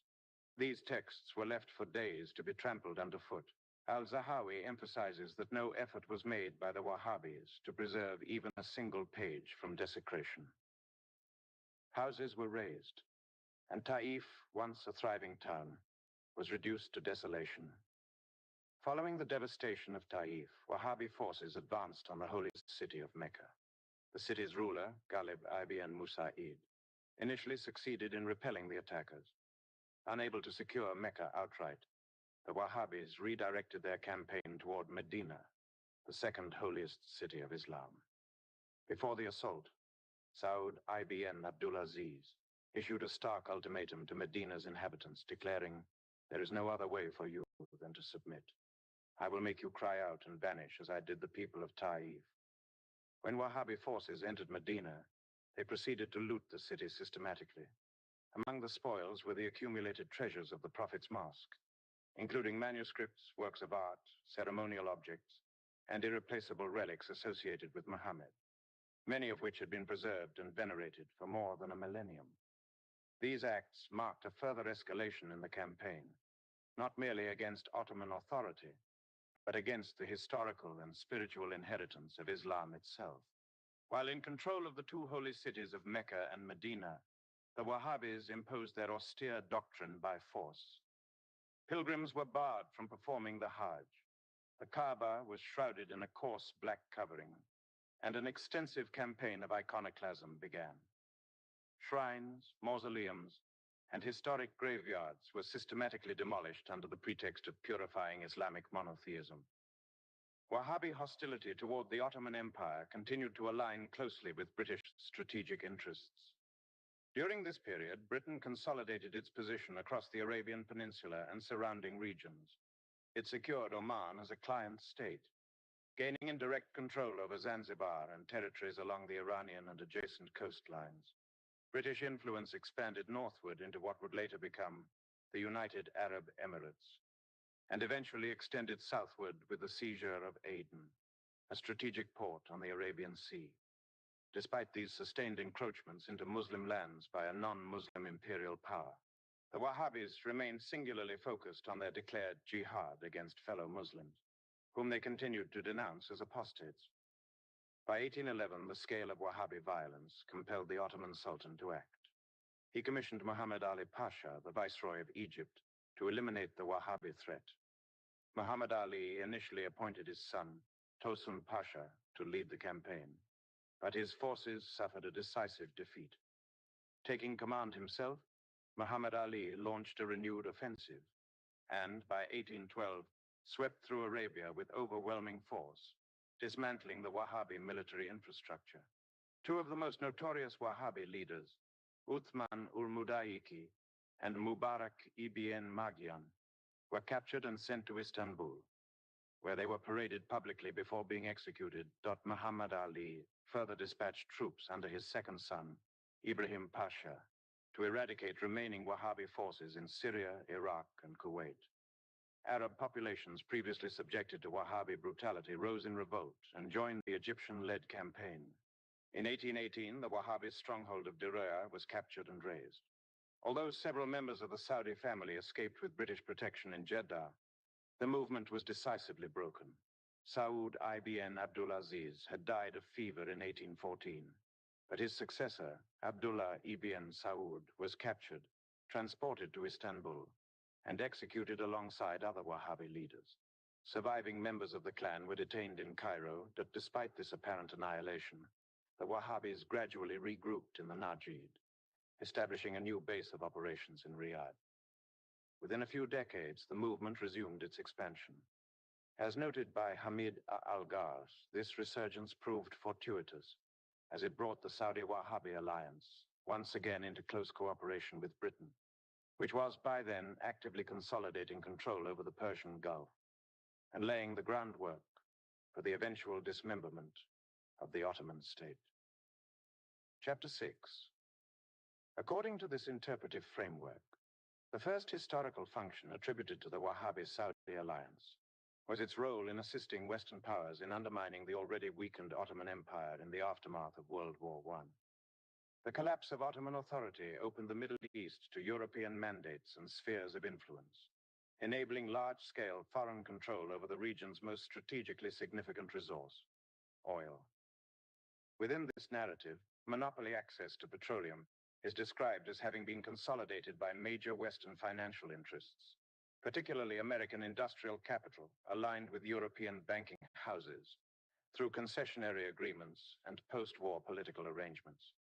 The Saudi state is portrayed as becoming central to this 20th century system, not only by controlling key oil reserves, but also by deploying the immense wealth derived from them to promote its theological doctrine internationally. In this account, the export of Wahhabism is linked to broader geopolitical outcomes, including its alleged role in financing militant networks that would later define modern Islamist extremism. These claims reflect a conspiratorial interpretation of global politics rather than an established scholarly consensus, but they are integral to the internal logic of the text. The same interpretive lens situated the strategic direction of this alleged system in the City of London, described as a unique financial jurisdiction governed by its own legal and ceremonial structures and anchored institutionally by the Bank of England. The city is characterized metaphorically as a financial counterpart to the Vatican City, symbolizing supranational influence exercised through capital rather than territory. Within this worldview, financial authority is depicted as operating independently of national governments and shaping global outcomes through investment, debt, and currency control. The narrative further distinguishes between what it terms a temporal power structure, represented by influential financial families, and a symbolic or dynastic continuity embodied in hereditary monarchy. In this symbolic reading, the British crown is portrayed as the ceremonial apex of a long genealogy of European aristocratic intermarriage. Such imagery draws heavily on medieval and esoteric metaphors rather than historical methodology.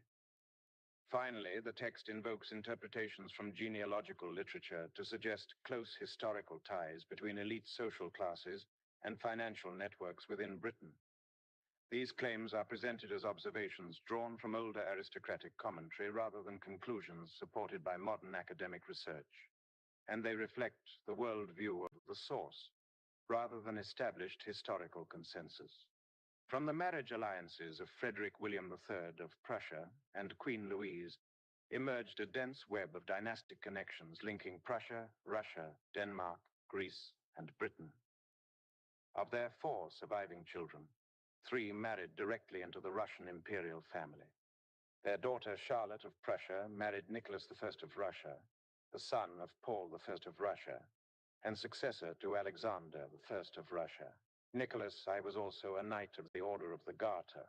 Frederick William III's son, Wilhelm I of Germany, married Augusta of Saxe-Weimar-Eisenach, daughter of Maria Pavlovna of Russia, sister of Alexander I and Nicholas I. A third child, Prince Friedrich Karl of Prussia, further reinforced ties with the Saxe-Weimar and Romanov houses through marriage into the same extended family network. The Romanov line continued its dynastic expansion through Grand Duke Konstantin Nikolaevich, son of Nicholas I. His daughter Olga Konstantinovna of Russia married George I of Greece, himself a member of the Order of the Garter. George thus was the son of Christian IX of Denmark, another knight of the Garter and one of the most influential dynastic figures of the century. While Queen Victoria is often remembered as the matriarch of Europe's royal houses, her contemporary Christian IX of Denmark arguably rivaled or exceeded her influence through marital diplomacy. By the end of his life, Christian IX was widely known as the father-in-law of Europe. Through his children and grandchildren, thrones across Great Britain, Russia, Denmark, Norway, Greece, and later Belgium, Spain, Romania, Yugoslavia, and the titular crown of Hanover were occupied by his descendants. Christian IX married Louise of Hesse-Kassel, linking his house to the German princely lines of Hesse-Kassel, Nassau, and the broader Habsburg-associated dynasties. Their daughter Dagmar of Denmark, known in Russia as Maria Fyodorovna, married Alexander III of Russia and became the mother of Nicholas II of Russia, executed during the Bolshevik Revolution in 1918. Another daughter, Alexandra of Denmark, married Edward VII, who served as Grand Master of British Freemasonry. Their son, George V, married Mary of Teck, continuing the interweaving of the Danish, German, and British royal lines. George V's son, George VI, was the father of Elizabeth II. Christian IX's son, Frederick VIII of Denmark, continued the dynastic pattern. His son, Haakon VII of Norway, married Maud of Wales, daughter of Edward VII and Alexandra of Denmark. Their son, Olaf V, married Martha of Sweden, and together they became the parents of Harold V, a knight of the Order of the Garter. Parallel lines extended into Sweden. Gustav V of Sweden, brother of Haakon VII's mother, became the great-grandfather of Karl VI Gustav, also a knight of the Garter, and internationally known as the presenter of the Nobel Prizes. Karl XVI Gustav's maternal lineage further traces back to Queen Victoria and Christian IX of Denmark. Completing the closed dynastic circuit, Constantine I of Greece and Queen Sophia of Prussia had a son, Paul I of Greece, who, like his father, was inducted into the Order of the Garter. Paul married Frederica of Hanover. Frederica's father was Ernest Augustus III, the son of Thera of Denmark, daughter of Christian IX of Denmark. Frederica's mother was Victoria Louise of Prussia, daughter of Wilhelm II, the last German emperor and king of Prussia, who reigned from 1888 to 1918. Wilhelm II was the brother of Queen Sophia of Greece, thereby uniting the Greek, Prussian, and Danish royal lines once again. Paul I's son, Constantine II of Greece, married Anne-Marie of Denmark, daughter of Frederick IX of Denmark and Ingrid of Sweden. Anne-Marie is the younger sister of Margaret II, herself a member of the Order of the Garter. Ingrid of Sweden was the daughter of Gustav VI Adolf, further reinforcing the Scandinavian-German dynastic continuum. following the abolition of the Greek monarchy in 1974. Constantine II lived in exile in London. There, he maintained close personal ties with the British royal family, including a friendship with Charles III, then Prince of Wales, and served as a godfather to Prince William. Constantine II was also closely related to Prince Philip. Philip's mother was Princess Alice of Battenberg, whose mother was Princess Victoria of Hesse and by Rhine, daughter of Princess Alice, herself the second daughter of Queen Victoria. Princess Alice of Battenberg's father was Louis Mountbatten, born Prince Louis of Battenberg, who married Victoria of Hesse and by Rhine, sister of Alexandra Feodorovna, consort of Nicholas II. Nicholas II and Alexandra were executed by the Bolsheviks in 1918. Prince Philip's father was Prince Andrew of Greece and Denmark, brother of Constantine, Fount of Greece, thus closing the immediate familial loop between the Greek and British royal houses. Constantine II's sister, Sophia of Greece, married Juan Carlos I, who is also related to Prince Philip through shared Battenberg and British royal ancestry. Juan Carlos's mother was Victoria Eugenie of Battenberg, granddaughter of Queen Victoria through her youngest daughter, Princess Beatrice, who married Henry of Battenberg, a knight of the Order of the Garter. Through his maternal line, Juan Carlos also descended from Antoine d'Orléans, grandson of Louis Philippe I. Juan Carlos, like his father and grandfather before him, was inducted into the Order of the Garter and holds the traditional ceremonial claim to the title King of Jerusalem. Claims regarding additional ancestry, such as alleged descent from Shabbatai Zevi, are advanced by certain authors, but are not established in mainstream historical scholarship. Another knight of the Order of the Garter was Jean of Luxembourg, who married Josephine Charlotte of Belgium. Josephine Charlotte was the daughter of Leopold III, grandson of Leopold I, and his wife, Astrid of Sweden, daughter of Prince Karl of Sweden and Ingeborg of Denmark. Also a member of the Order of the Garter, like her mother before her, is Beatrix of the Netherlands. Beatrix is the daughter of Prince Bernhard of Lippe-Beerstefeld and Juliana of the Netherlands. Queen Juliana was a direct descendant of Paul V of Russia through his daughter Anna Pavlovna, who married William II. William II was himself the grandson of Wilhelmina of Prussia, sister of Frederick William III. Claims advanced by some writers that Paul I was the biological son of Sergei Saltykov, rather than Peter III, remain speculative and are not accepted as established historical facts. Among other members of the Order of the Garter are Prince Philip, husband of Elizabeth II, as well as their 4 children, Charles III, formerly Prince of Wales, Anne, Andrew, and Edward, formerly Earl of Wessex. The list also includes Elizabeth II's first cousins, Princess Alexandra and Prince Edward, the latter serving as Grand Master of the United Grand Lodge of England. They are the children of Prince George, brother of George VI, and Princess Maruna of Greece and Denmark, herself a daughter of George I of Greece. In addition to royals, the Order of the Garter has included leading political figures, among them former Prime Ministers Margaret Thatcher and John Major. Also appointed was Mary Soames, Baroness Soames, the last surviving child of Winston Churchill, who was invested as a lady companion.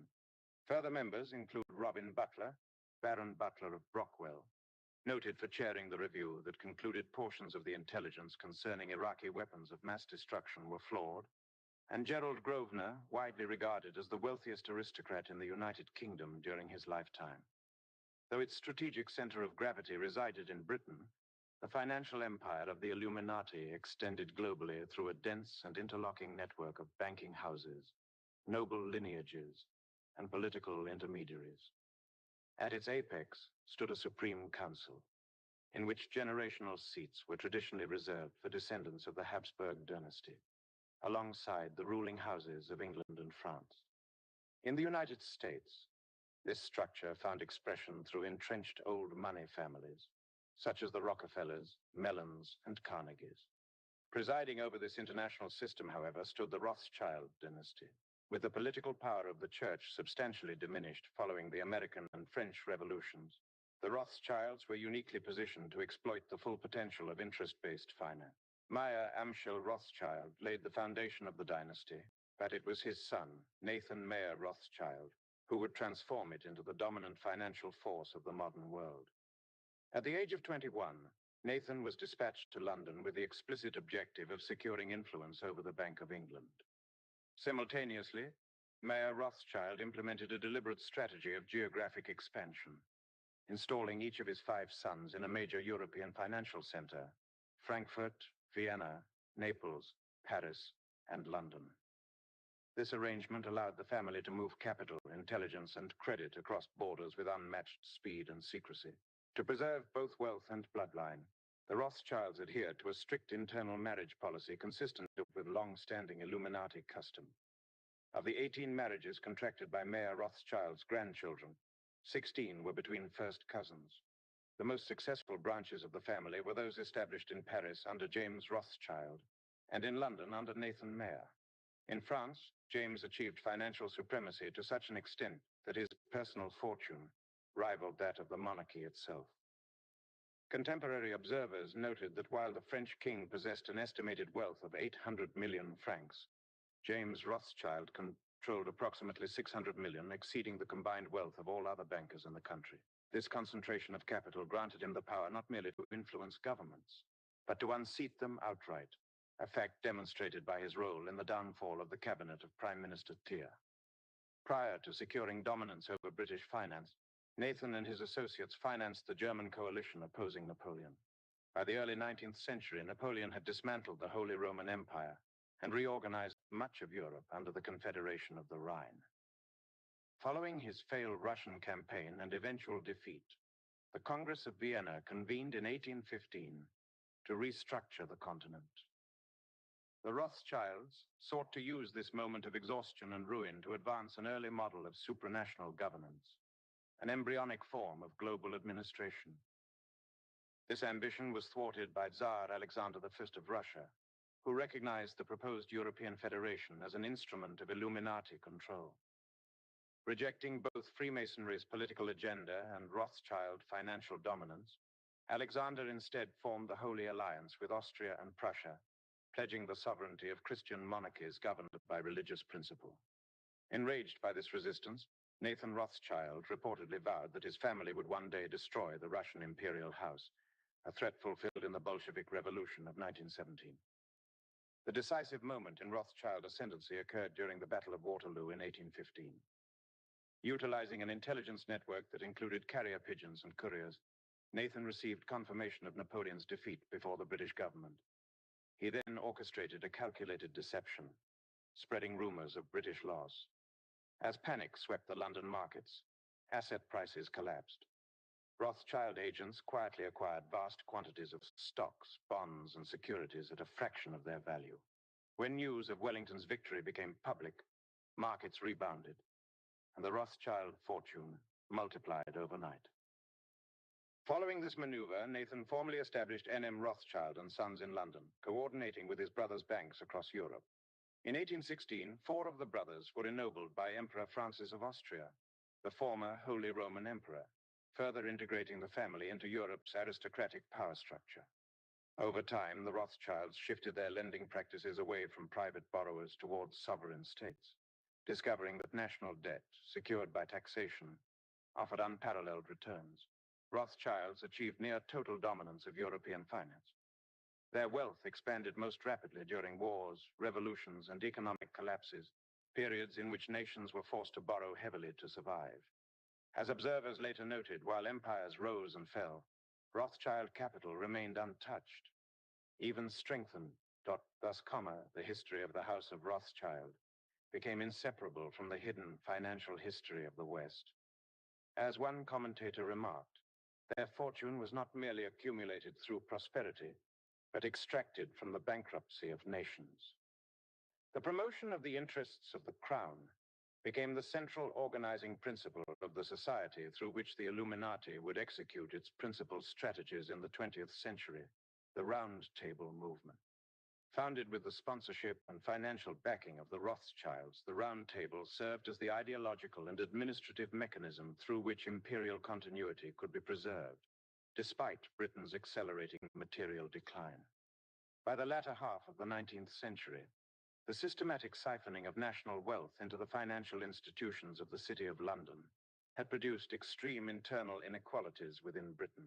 Capital accumulation increasingly served the interests of a narrow oligarchy, while the productive and technological capacity of the nation stagnated.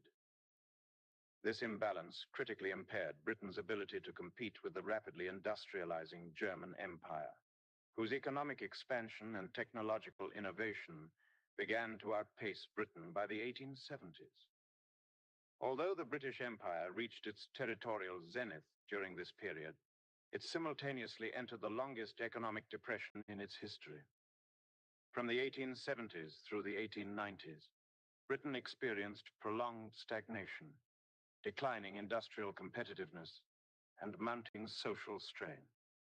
The empire's outward appearance of dominance masked a deep structural weakness. Britain no longer possessed the economic vitality necessary to sustain the global ambitions of the Illuminati project. Recognizing this limitation, the Illuminati initiated a strategic reorientation. While retaining financial command within Britain and the City of London, it began transferring operational and geopolitical power to its American branch. The United States, with its vast resources, growing industrial base, and relative insulation from European conflicts, offered an ideal proxy through which imperial objectives could be pursued in the coming century. Britain would remain the financial nerve center. America would become the executive instrument. This transition coincided with a generational shift within the Rothschild dynasty itself. Following the death of Baron Lionel Rothschild in 1879, leadership of N.M. Rothschild and Sons passed to his son, Nathaniel Mayer Rothschild, commonly known as Natty de Rothschild. Even before assuming control of the banking house, Natty had already been elevated within the aristocratic hierarchy.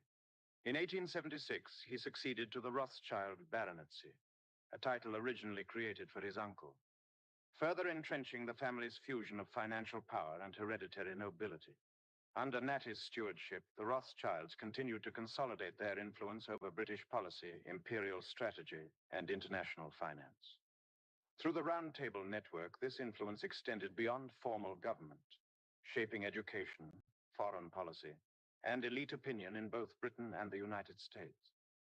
What emerged was not merely a shift in national power, but the deliberate construction of an Anglo-American system designed to preserve oligarchic control under the appearance of democratic governance. Anthony Rothschild died without producing a male heir, consolidating succession within the remaining branches of the family. In 1884, Nathaniel Mayer Rothschild, known as Natty de Rothschild, achieved a historic elevation, becoming the first Jew admitted to the British House of Lords. His elevation formalized what had long existed in practice. The Rothschilds were no longer merely financiers to the British state, but architects of imperial policy itself. Natty de Rothschild's influence extended deeply into British foreign affairs, particularly in Egypt. Following the Rothschild family's decisive role in financing the Suez Canal, Natty cultivated a close relationship with Prime Minister Benjamin Disraeli and became directly involved in the strategic management of the British interests along the imperial trade routes linking Europe to India. Control of Egypt was not merely geopolitical, but financial, securing maritime dominance and access to emerging global commodities. At the same time, Natty became a principal patron of Cecil Rhodes, financing his ventures in southern Africa.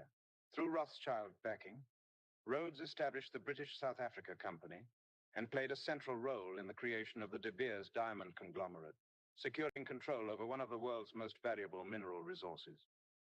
Upon Rhodes's death in 1902, Natty de Rothschild administered his estate and oversaw the establishment of the Rhodes Scholarship at Oxford University, ensuring the continuation of Rhodes's ideological project through elite education.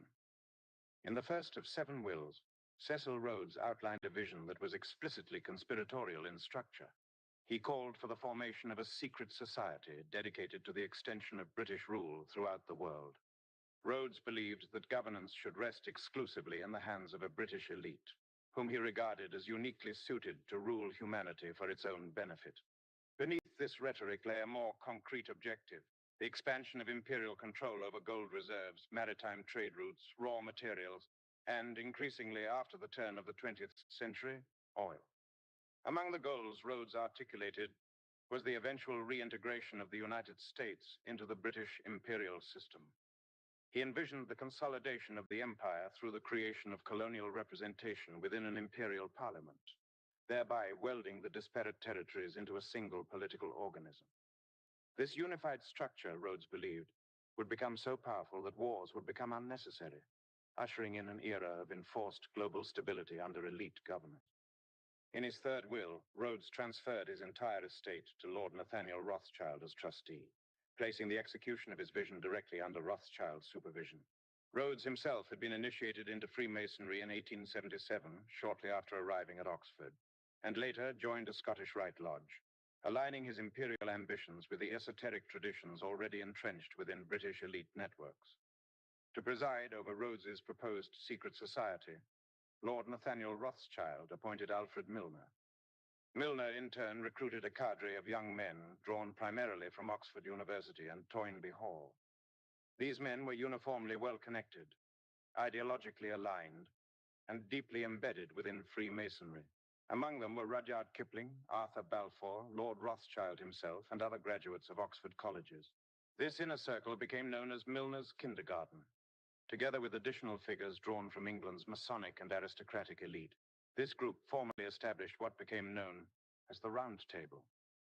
Operating beyond public accountability, the Round Table functioned as the strategic nucleus through which British imperial ideology, financial power, and long-term geopolitical planning were coordinated, laying the groundwork for the transatlantic system of influence that would dominate the 20th century.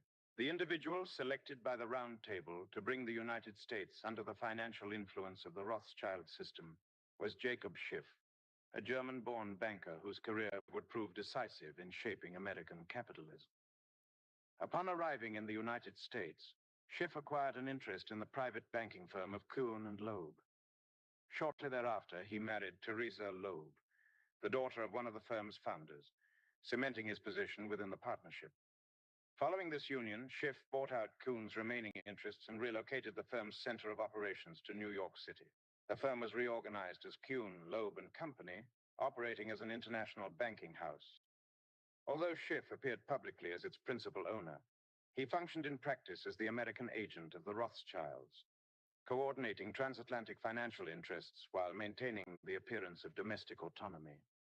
In the decades following the Civil War, Schiff became the principal financier behind the expansion of America's most powerful industrial empires. Through Kuhn, Loeb and Company, he supplied capital to John D. Rockefeller's Standard Oil, Edward H. Harriman's railroad conglomerate, and Andrew Carnegie's Steel Empire. These enterprises formed the backbone of what came to be known as the robber baron era, reshaping the American economy through unprecedented concentration of wealth and industrial power. Rather than consolidating exclusive control over American industry within Kuhn-Loeb itself, Schiff adopted a broader strategy. He opened access to Rothschild capital to other emerging banking houses, most notably that of J.P. Morgan. In exchange, the Rothschilds facilitated the establishment of London, Paris, and European branches for these American banks, always structured as partnerships in which Rothschild affiliates retained decisive influence. In New York, Schiff remained the central coordinating authority, exercising effective oversight over the expanding financial network.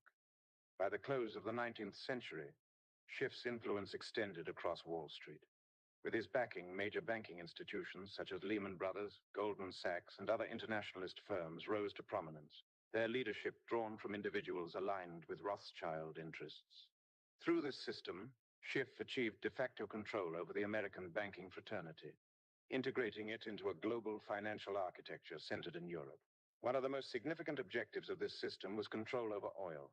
John D. Rockefeller Sr. was tasked, through intermediaries including John Jacob Astor and Jacob Schiff, with consolidating the American petroleum industry. The Rockefeller family itself occupied a prominent place within the Illuminati network, tracing its origins through Marano lineages that had passed through Ottoman Turkey and France before arriving in America. Rockefeller founded Standard Oil, which rapidly became infamous for its ruthless elimination of competitors. By the late 19th century, growing public resentment toward monopolistic practices led several states to enact antitrust legislation. These efforts culminated in the Sherman Antitrust Act of 1890.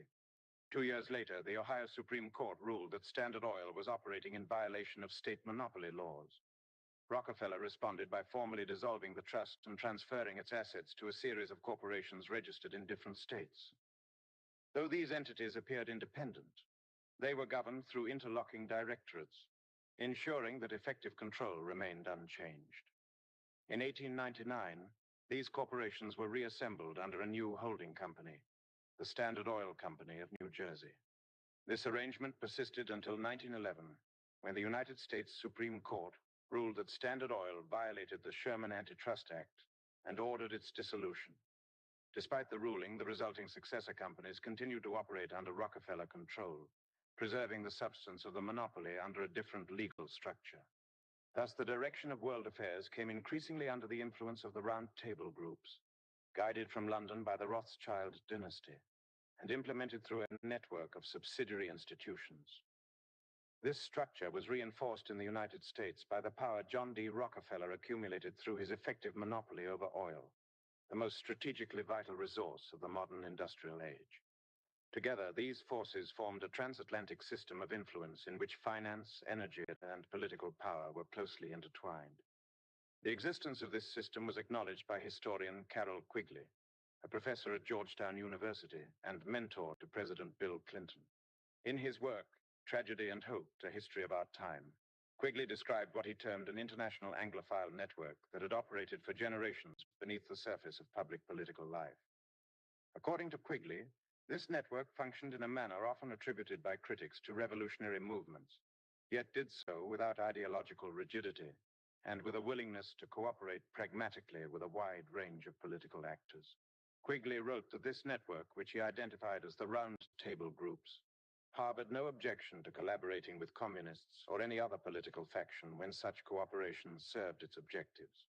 He emphasized that his understanding of the organization was not speculative, but derived from extensive direct study. Over the course of 20 years, Quigley examined its activities, and for a period of 2 years in the early 1960s, he was granted access to its internal papers and confidential records. He further stated that he held no hostility toward the network or most of its goals, noting that he had been personally acquainted with many of its members and instruments throughout his academic life. Quigley further asserted that the overarching ambition of this network extended far beyond national politics. Its objective, he wrote, was to establish a global system of financial control held in private hands, capable of dominating the political institutions of individual nations and directing the world economy as a whole. This system was designed to operate in a feudalistic manner, coordinated through the central banks of major countries acting in concert. Decision-making authority would not reside in public assemblies or elected bodies, but would instead be exercised through discrete agreements forged in private meetings and closed conferences among financial elites. Chapter 7. To advance Albert Pike's vision of orchestrating a sequence of global conflicts in the 20th century, a critical prerequisite was the penetration of the Islamic world at the level of leadership and intellectual formation. The objective was not overt conquest, but internal redirection, guiding Islamic societies toward confrontation with the West by reshaping religious authority, doctrine, and political orientation from within. This was to be achieved, according to the theory, through the dissemination of Scottish Rite Freemasonry across the Middle East, where selected initiates would be cultivated as reformers while simultaneously encouraging rigid, reactionary, and militant interpretations of faith, later grouped under the broad label of fundamentalism. This strategy was advanced through what became known as the Oxford Movement, initiated in the 1820s. The movement emerged from a coordinated effort involving Oxford University, the Anglican Church, and King's College London, institutions portrayed here as operating in alignment with Scottish Rite Freemasonry. Missionaries trained under this framework were dispatched into the Middle East, with Egypt once again serving as the central operational hub. Egypt held particular symbolic and strategic importance, having long been associated in esoteric traditions with the survival of Gnostic knowledge, which Scottish Rite Freemasons believed had endured through the Fatimid Ismaili Grand Lodge. The Oxford movement drew upon and repurposed the mythology of Egyptian Freemasonry first popularized by Cagliostro, framing Egypt as the ancestral repository of ancient wisdom. Within this narrative, Freemasonry was presented not merely as a Western institution, but as the rightful heir to a primordial spiritual lineage. This framing was intended to legitimize the movement's activities among local elites, while masking its political objectives beneath religious and scholarly reform. Among the principal advocates of the Oxford movement were Henry John Temple, 3rd Viscount Palmerston, a fellow member of the Palladian Right, Prime Minister Benjamin Disraeli, and Edward Bulwer Lytton, who led an English Rosicrucian current tracing its lineage to the Asiatic Brethren. The movement was further reinforced by Jesuit involvement and supported directly or indirectly by elements of the British royal establishment and senior political figures of the era. Disraeli himself occupied a central symbolic role within this framework. He served as Grand Master of Freemasonry and was a Knight of the Order of the Garter. In his novel Coningsby, Disraeli articulated his worldview through the character Sidonia, modeled after his associate Lionel de Rothschild. Through Sidonia, Disraeli asserted that the true mechanisms of global governance operate beyond public visibility, stating that the world is governed by very different personalities from what is imagined by those who are not behind the scenes. In parliamentary debate, Disraeli likewise alluded to the influence of secret networks operating beneath the surface of formal political institutions. In parliamentary debate, Benjamin Disraeli was unusually explicit about the scope and intent of the forces he believed were operating beneath Europe's visible political structures. Rejecting the notion that such influence was exaggerated or imaginary, he stated plainly that denial itself had become futile. According to Disraeli, much of Europe had already been quietly organized beneath the surface. It is useless to deny that a great part of Europe, the whole of Italy and France, and a great portion of Germany, to say nothing of other countries, are covered with a network of secret societies, just as the surface of the earth is now being covered with railroads. Disraeli emphasized that these organizations did not obscure their objectives behind vague reformist language. Their ambitions, he argued, were not aligned with constitutional governance, gradual political improvement, or representative institutions. They were not interested in provincial councils, recorded votes, or the mechanisms of parliamentary democracy. Rather, their aim was far more radical and absolute. Their ultimate objective, Disraeli warned, was the dismantling of ecclesiastical authority itself. What was being pursued was not reform of the church, nor accommodation between religious tradition and modern governance, but the complete termination of institutional religion as a force in European civilization. In this sense, Disraeli framed the struggle not as one between competing political systems, but as a civilizational conflict, in which secret societies sought to replace inherited spiritual and moral structures with an entirely new order. Edward Bulwer Lytton occupied a central position within the esoteric infrastructure that linked British imperial administration, Rosicrucian revivalism, and occult masonry. He served as Grand Patron of the Societas Rosicruciana in Anglia, SRIA, founded in 1865 by Robert Wentworth Little, an order explicitly modeled on the traditions of the Asiatic Brethren. Long before this formal revival, many members of the Fratres Lucis had entered the German Masonic lodge known as L'Aurora Nascente, the Nascent Dawn, founded in Frankfurt on Main in 1807. It was through this lodge that Bulwer Lytton himself was initiated. Beyond his literary reputation, Bulwer Lytton held real political power. He served as head of both Britain's Colonial Office and the India Office, positioning him at the intersection of imperial governance and occult ideology. He was also an active practitioner in rites associated with Isis and Osiris, reflecting a broader 19th century attempt to revive what were believed to be the primordial mysteries of Egypt.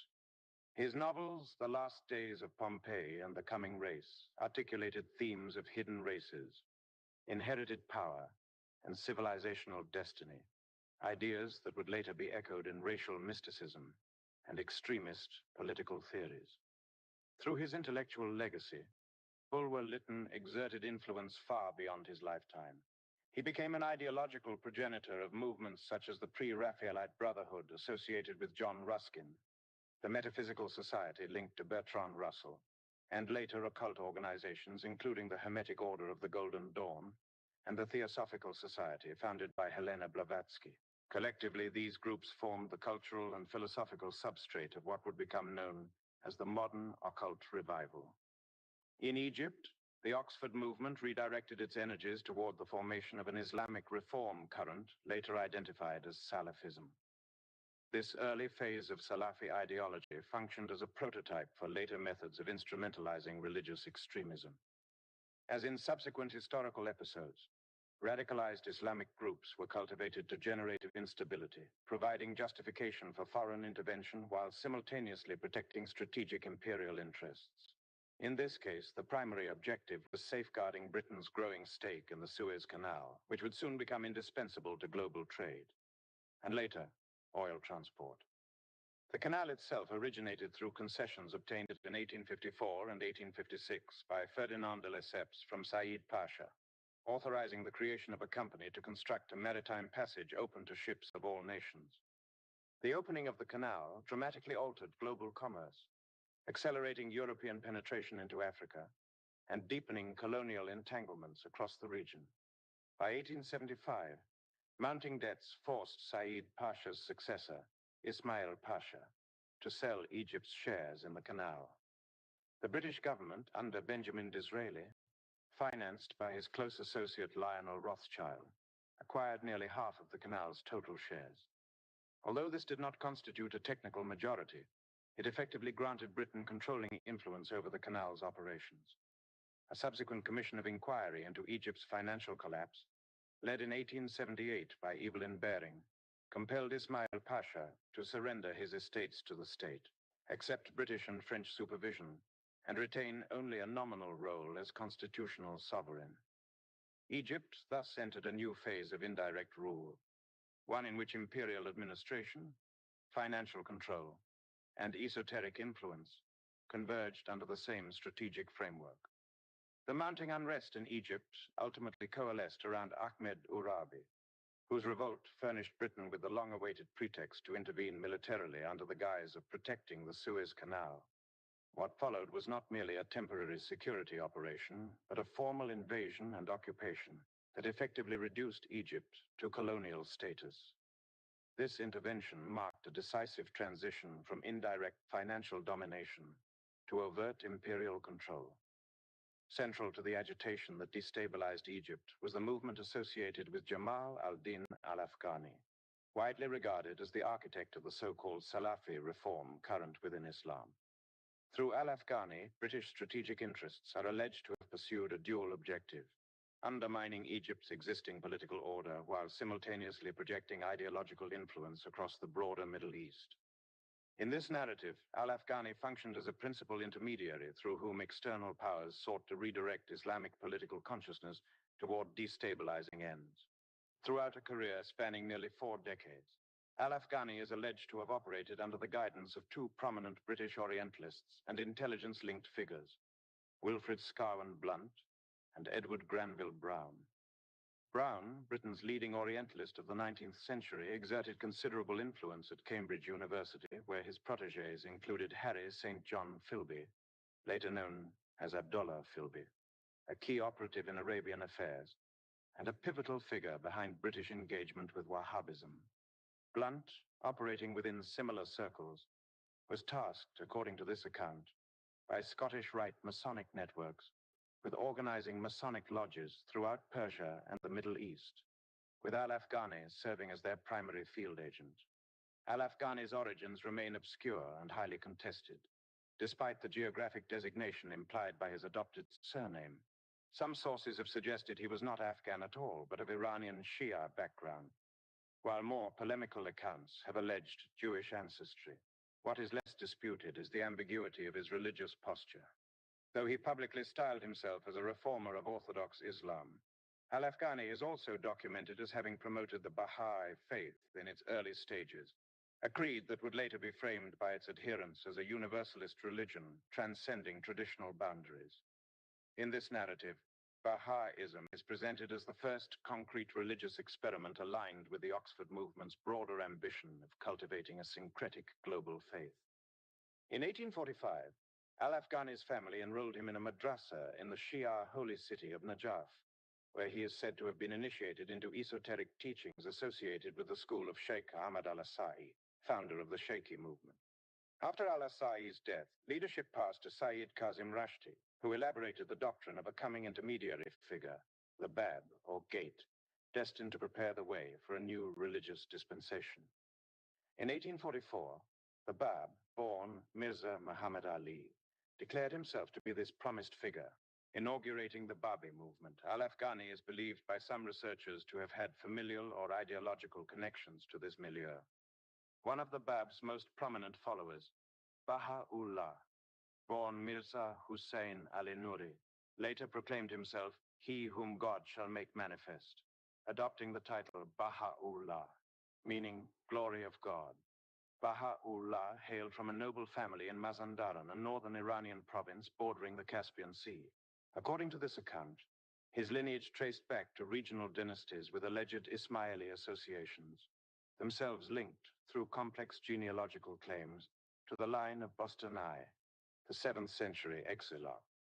In his own writings, Baha'u'llah framed his mission in explicitly messianic and Davidic language, declaring that a new law had arrived and that the ancient beauty now ruled upon the throne of David, thus situating his movement within a symbolic continuum that merged biblical, Islamic, and esoteric traditions. Baha'u'llah founded the Baha'i faith, a syncretic system drawing elements from Islam, Christianity, Zoroastrianism, and Judaism, while explicitly claiming to supersede them within a single universal religious framework. Central to Baha'i doctrine is the belief in the essential unity of all religions and the oneness of humanity.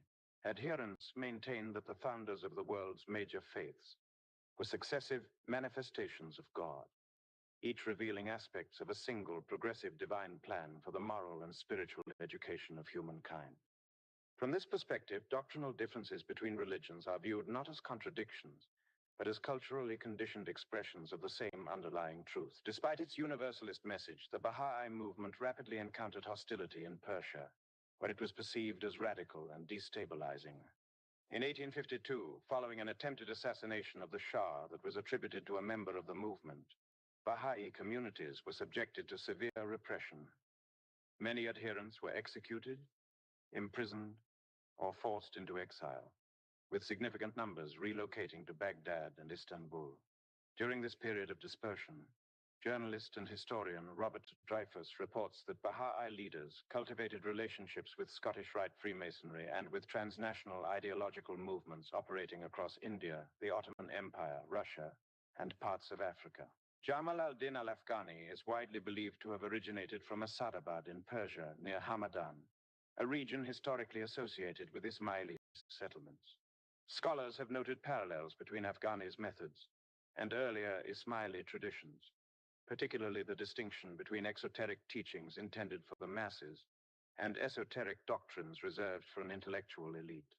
In this interpretation, religion functioned as a necessary social instrument for the general population, while more skeptical or rationalist views were confined to a select circle. As historian Nikki Keddie observes, Afghani's approach mirrored earlier esoteric systems by offering multiple levels of interpretation, thereby uniting religious masses and secular-minded elites within a single political project. Contemporary observers frequently questioned Afghani's religious sincerity. Lutfi Juma, who encountered him personally, remarked that Afghani's beliefs did not conform to Orthodox Islam, even though he presented them as such. Similarly, the Syrian intellectual Shibli Shumail expressed skepticism upon learning that Afghani had authored a polemic against materialism, noting that his personal experience suggested Afghani was not a religious believer in any conventional sense. Such testimonies have contributed to the enduring debate over whether Afghani's public religiosity was instrumental rather than devotional. Afghani possessed extensive knowledge of Islamic philosophy, particularly the Persian intellectual tradition, including figures such as Avicenna and Nasir al-Din Tusi, as well as Sufi metaphysics. Beyond these sources, evidence indicates a sustained interest in esoteric and occult subjects, including mystical alphabets, numerology, alchemy, and themes commonly associated with Kabbalistic speculation. Further illustrating this inclination is a 12-page manuscript on Gnosticism preserved in Afghani's own handwriting, suggesting that his intellectual pursuits extended well beyond the bounds of Orthodox Islamic theology. There is considerable scholarly dispute regarding Jamal al-Din al-Afghani's activities between 1858 and 1865. According to Salem al-Anhuri, a Syrian biographer who later knew Afghani personally in Egypt, Afghani's first travels beyond Iran led him to India. It was there, Anhuri contends, that Afghani's intellectual orientation took a decisive turn away from orthodox religion. His studies, initially grounded in theology, gradually moved toward atheism and pantheism. Anhuri describes Afghani as embracing a cosmological outlook resembling Lurianic Kabbalah, one in which the universe unfolds through a natural evolutionary process and human intellectual development forms an integral part of that progression. In this view, religious belief emerges not from divine revelation, but from humanity's psychological need to cope with mortality, passing through successive stages of symbolic worship before collapsing under rational scrutiny. Anhuri summarizes Afghani's belief as the conclusion that religious systems originate in desire and illusion rather than objective truth, and that their authority dissolves once subjected to critical reason. By 1866, Afghani resurfaced in Kandahar, Afghanistan, appearing less than 20 years after Britain's failed attempts to establish influence there, efforts that had included cooperation with the Aga Khan. A contemporary report, attributed to a figure connected with the Afghan administration, described Afghani as exceptionally learned in geography and history, fluent in Arabic and Turkish, and speaking Persian as a native Iranian. The observer noted that Afghani appeared to adhere to no particular religion, and that his manner of life more closely resembled that of a European intellectual than that of a Muslim cleric. This portrayal reinforced the perception, already circulating among those who encountered him, that Afghani's public religious posture masked a far more heterodox and philosophically radical worldview. By the end of 1866, Jamal al-Din al-Afghani had become a confidential counselor to Azam Khan, the ruler of Afghanistan. Contemporary observers remarked on the unusual speed with which a foreigner had risen to such influence at court.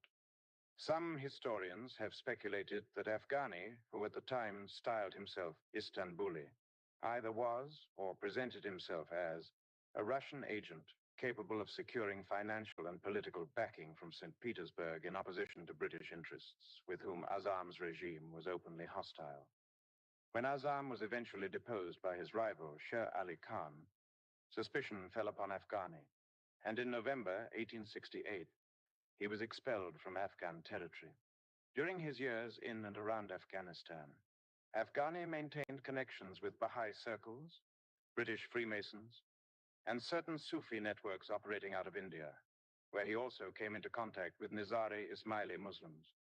British intelligence reports from the period indicate that during his travels in India, he used the name Jamal-ud-Din Effendi and made visits to the Aga Khan, the hereditary leader of the Ismailis.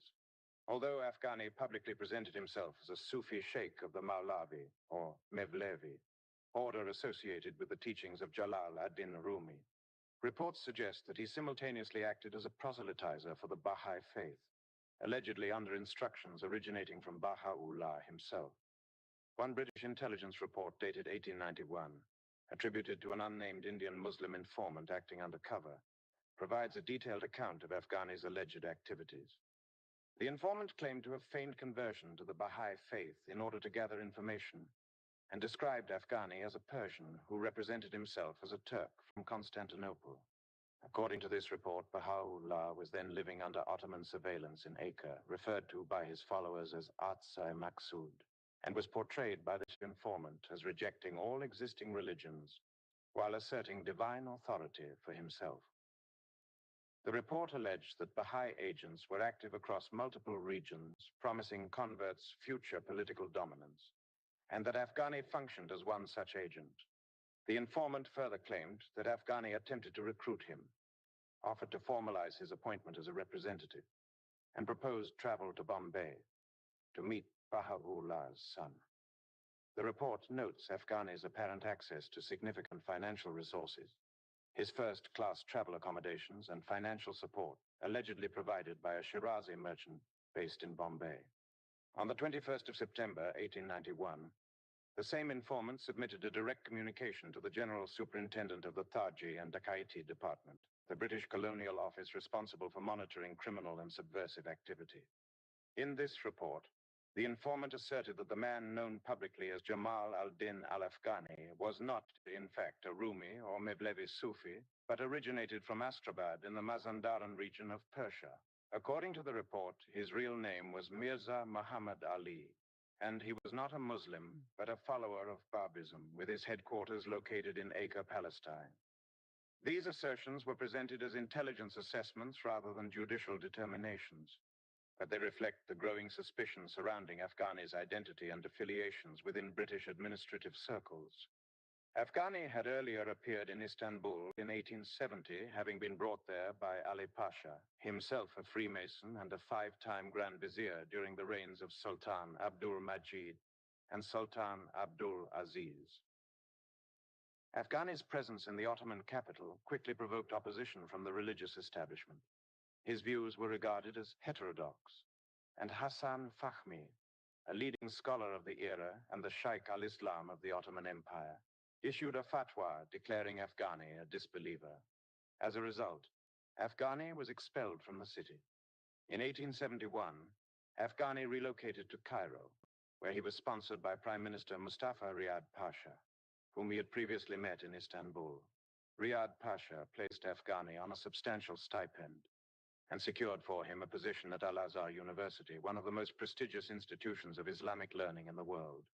During his initial period in Cairo, Afghani presented himself as a strictly orthodox Muslim thinker. However, by 1878, his activities and teachings began to shift in a direction that would again place him at odds with established religious authorities. By the late 1870s, Jamal al-Din al-Afghani had relocated his base of activity to the Jewish quarter of Cairo, where he began open political organization. It was during this period that Afghani announced the formation of the Arab Masonic Society. Although its members publicly professed adherence to Orthodox Islam, contemporaries and later scholars noted that Afghani's inner circle exhibited ideological affinities with Ismaili Gnosticism. Afghani himself referred to his Masonic associates as Ikhwan al-Safa wa Kulan al-Wafa, a deliberate allusion to the 10th century Ismaili fraternity of the same name, widely known for its esoteric doctrines and graded initiation. With the assistance of Mustafa Riyad Pasha and the tacit support of the British Embassy in Cairo, Afghani undertook the reorganization of both the Scottish Rite and Grand Orient Lodges of Freemasonry in Egypt. From this base, he began assembling a transnational network extending into Syria, the Ottoman Empire, and Persia. Over the following years, Afghani attracted a cohort of young intellectuals, journalists, and political activists. Among the most prominent were Muhammad Abdu, later regarded as a principal architect of Islamic modernism, and commonly associated with the Salafi reform movement, and Saad Zaghloul, a self-identified Freemason who would go on to found the Waft Party, the dominant force in Egyptian nationalism during the early 20th century. Afghani was also reputed to have served as a representative of a little-documented Egyptian quasi-Masonic fraternity, described in Western occult literature as a survival of the Sabian teachings once associated with the Ismaili Grand Lodge of Cairo. Among European esotericists, this body became known as the Hermetic Brotherhood of Luxor, of HB, of L, which was believed to preserve elements of an initiatory tradition attributed to ancient Egypt.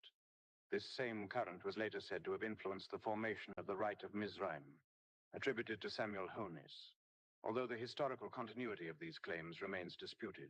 One of Afghani's closest associates during his Egyptian period was James Sanua.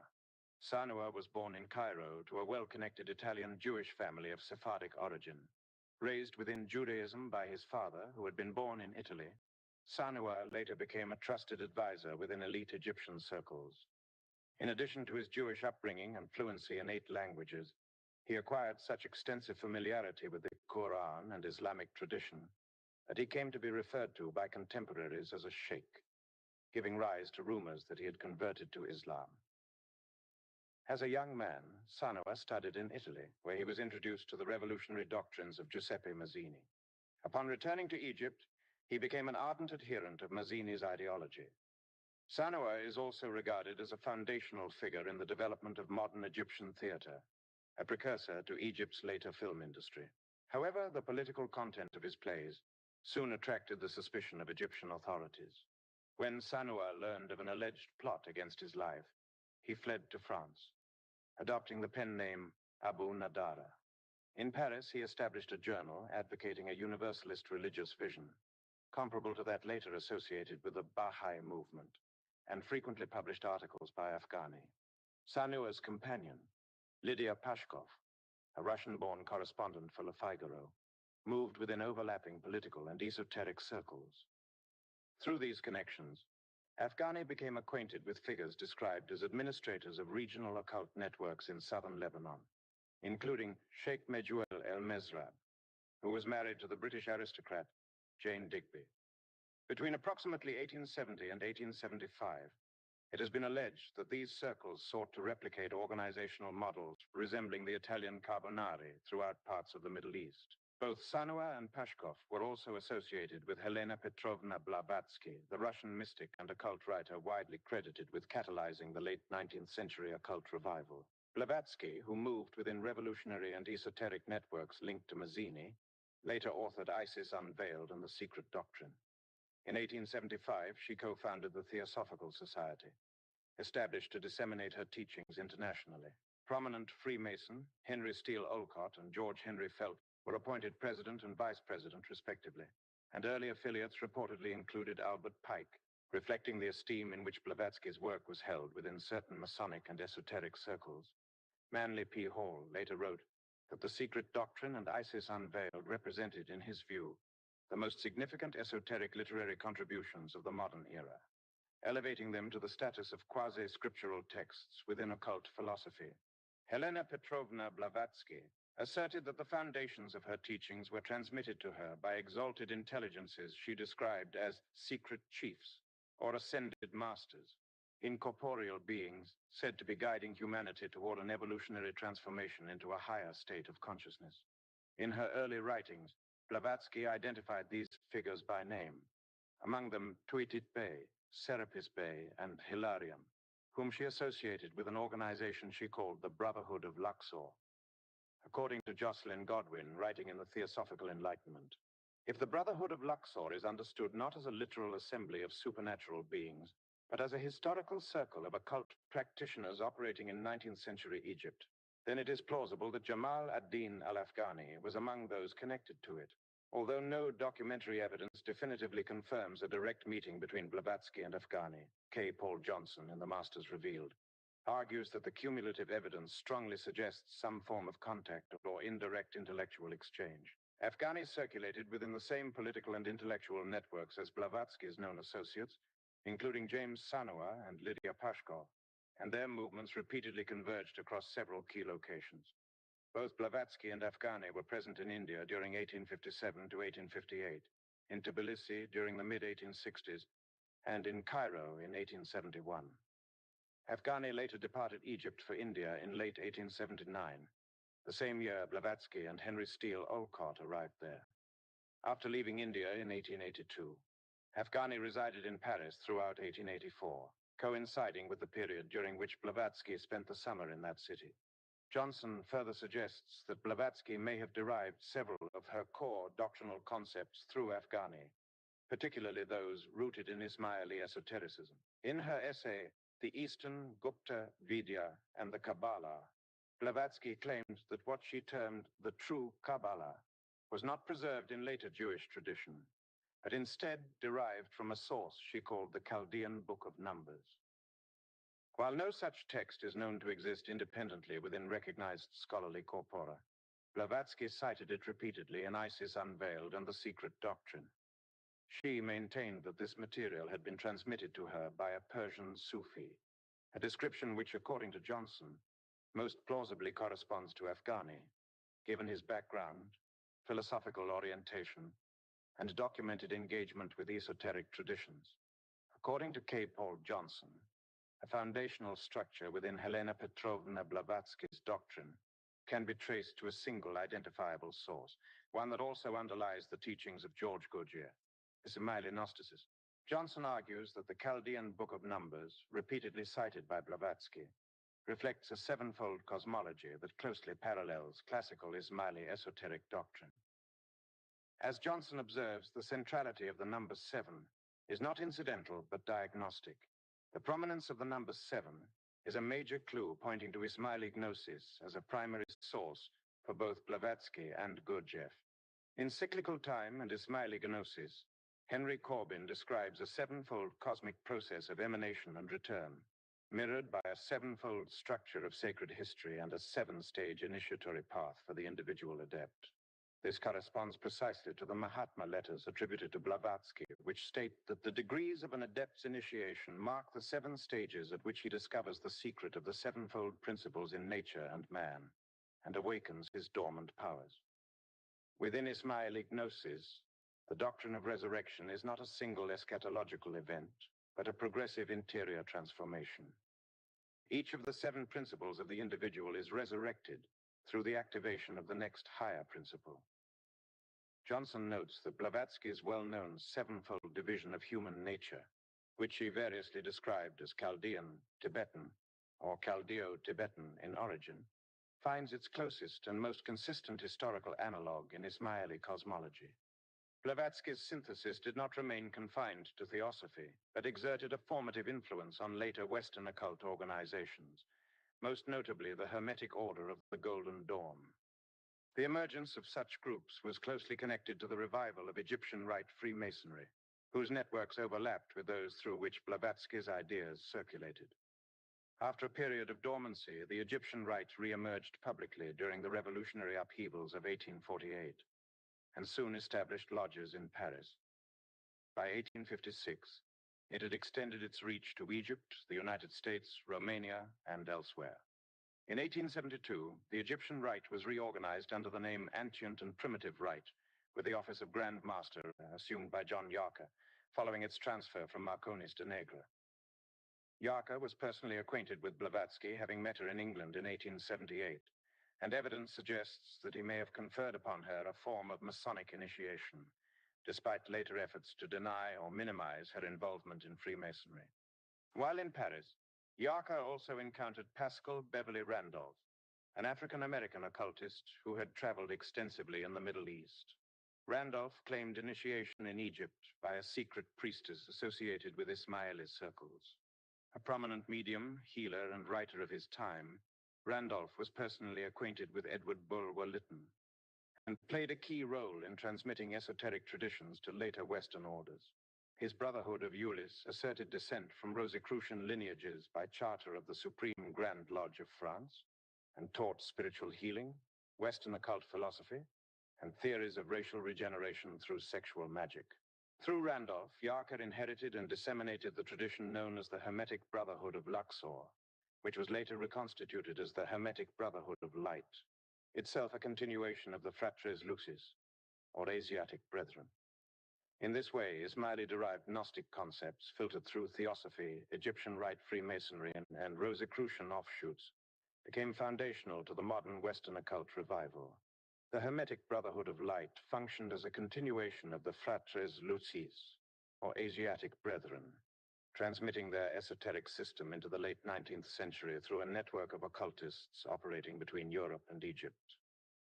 Among those drawn into this current was Karl Kellner, an associate of Paschal Beverly Randolph, and a figure deeply involved in Egyptian Freemasonry.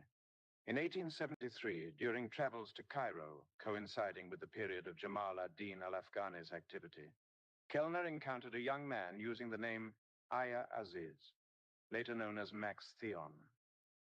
Theon was in fact the son of Rabbi Bimstein of Warsaw, identified in occult literature as the last leader of the Frankist sect. Max Theon traveled extensively and, while in Cairo, collaborated with Helena Petrovna Blavatsky, while also studying under Paulos Metamon, a Coptic occultist described as Blavatsky's first master. Blavatsky reportedly met Metamon in Asia Minor in 1848 and again in Cairo in 1870, and it was through him that she was introduced to the Hermetic Brotherhood of Light. Significantly, the sevenfold cosmological structure characteristic of Ismaili Gnosticism appears consistently in the teachings attributed to both Blavatsky and Theon.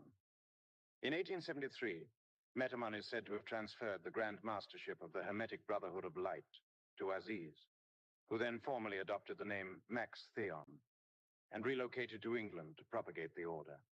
The ritual structure that would later crystallize these currents into a formalized Masonic system was developed by Karl Kellner in collaboration with Theodore Royce, another member of Societas Rosicruciana in Anglia, the English Rosicrucian body associated with Edward Bulwer Lytton.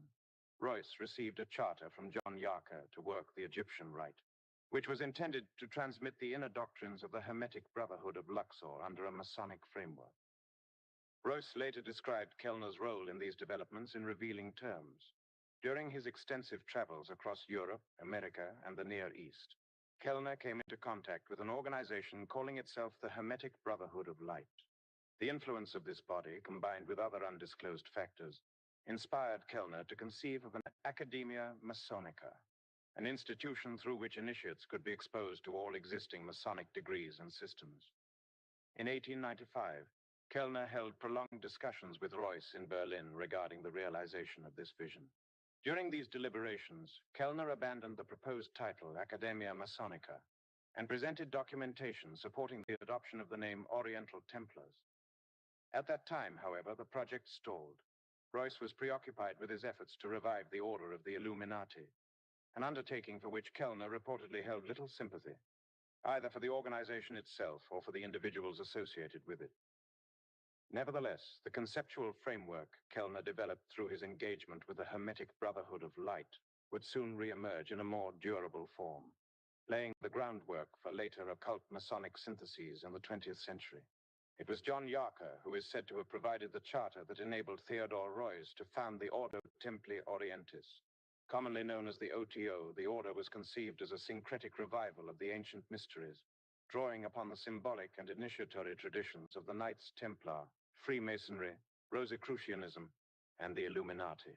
The name Ordo Templi Orientis, meaning Order of Eastern Templars, deliberately evoked the Johannite myth, which asserted a hidden lineage of Sabian or Ismaili influence underlying Western esotericism.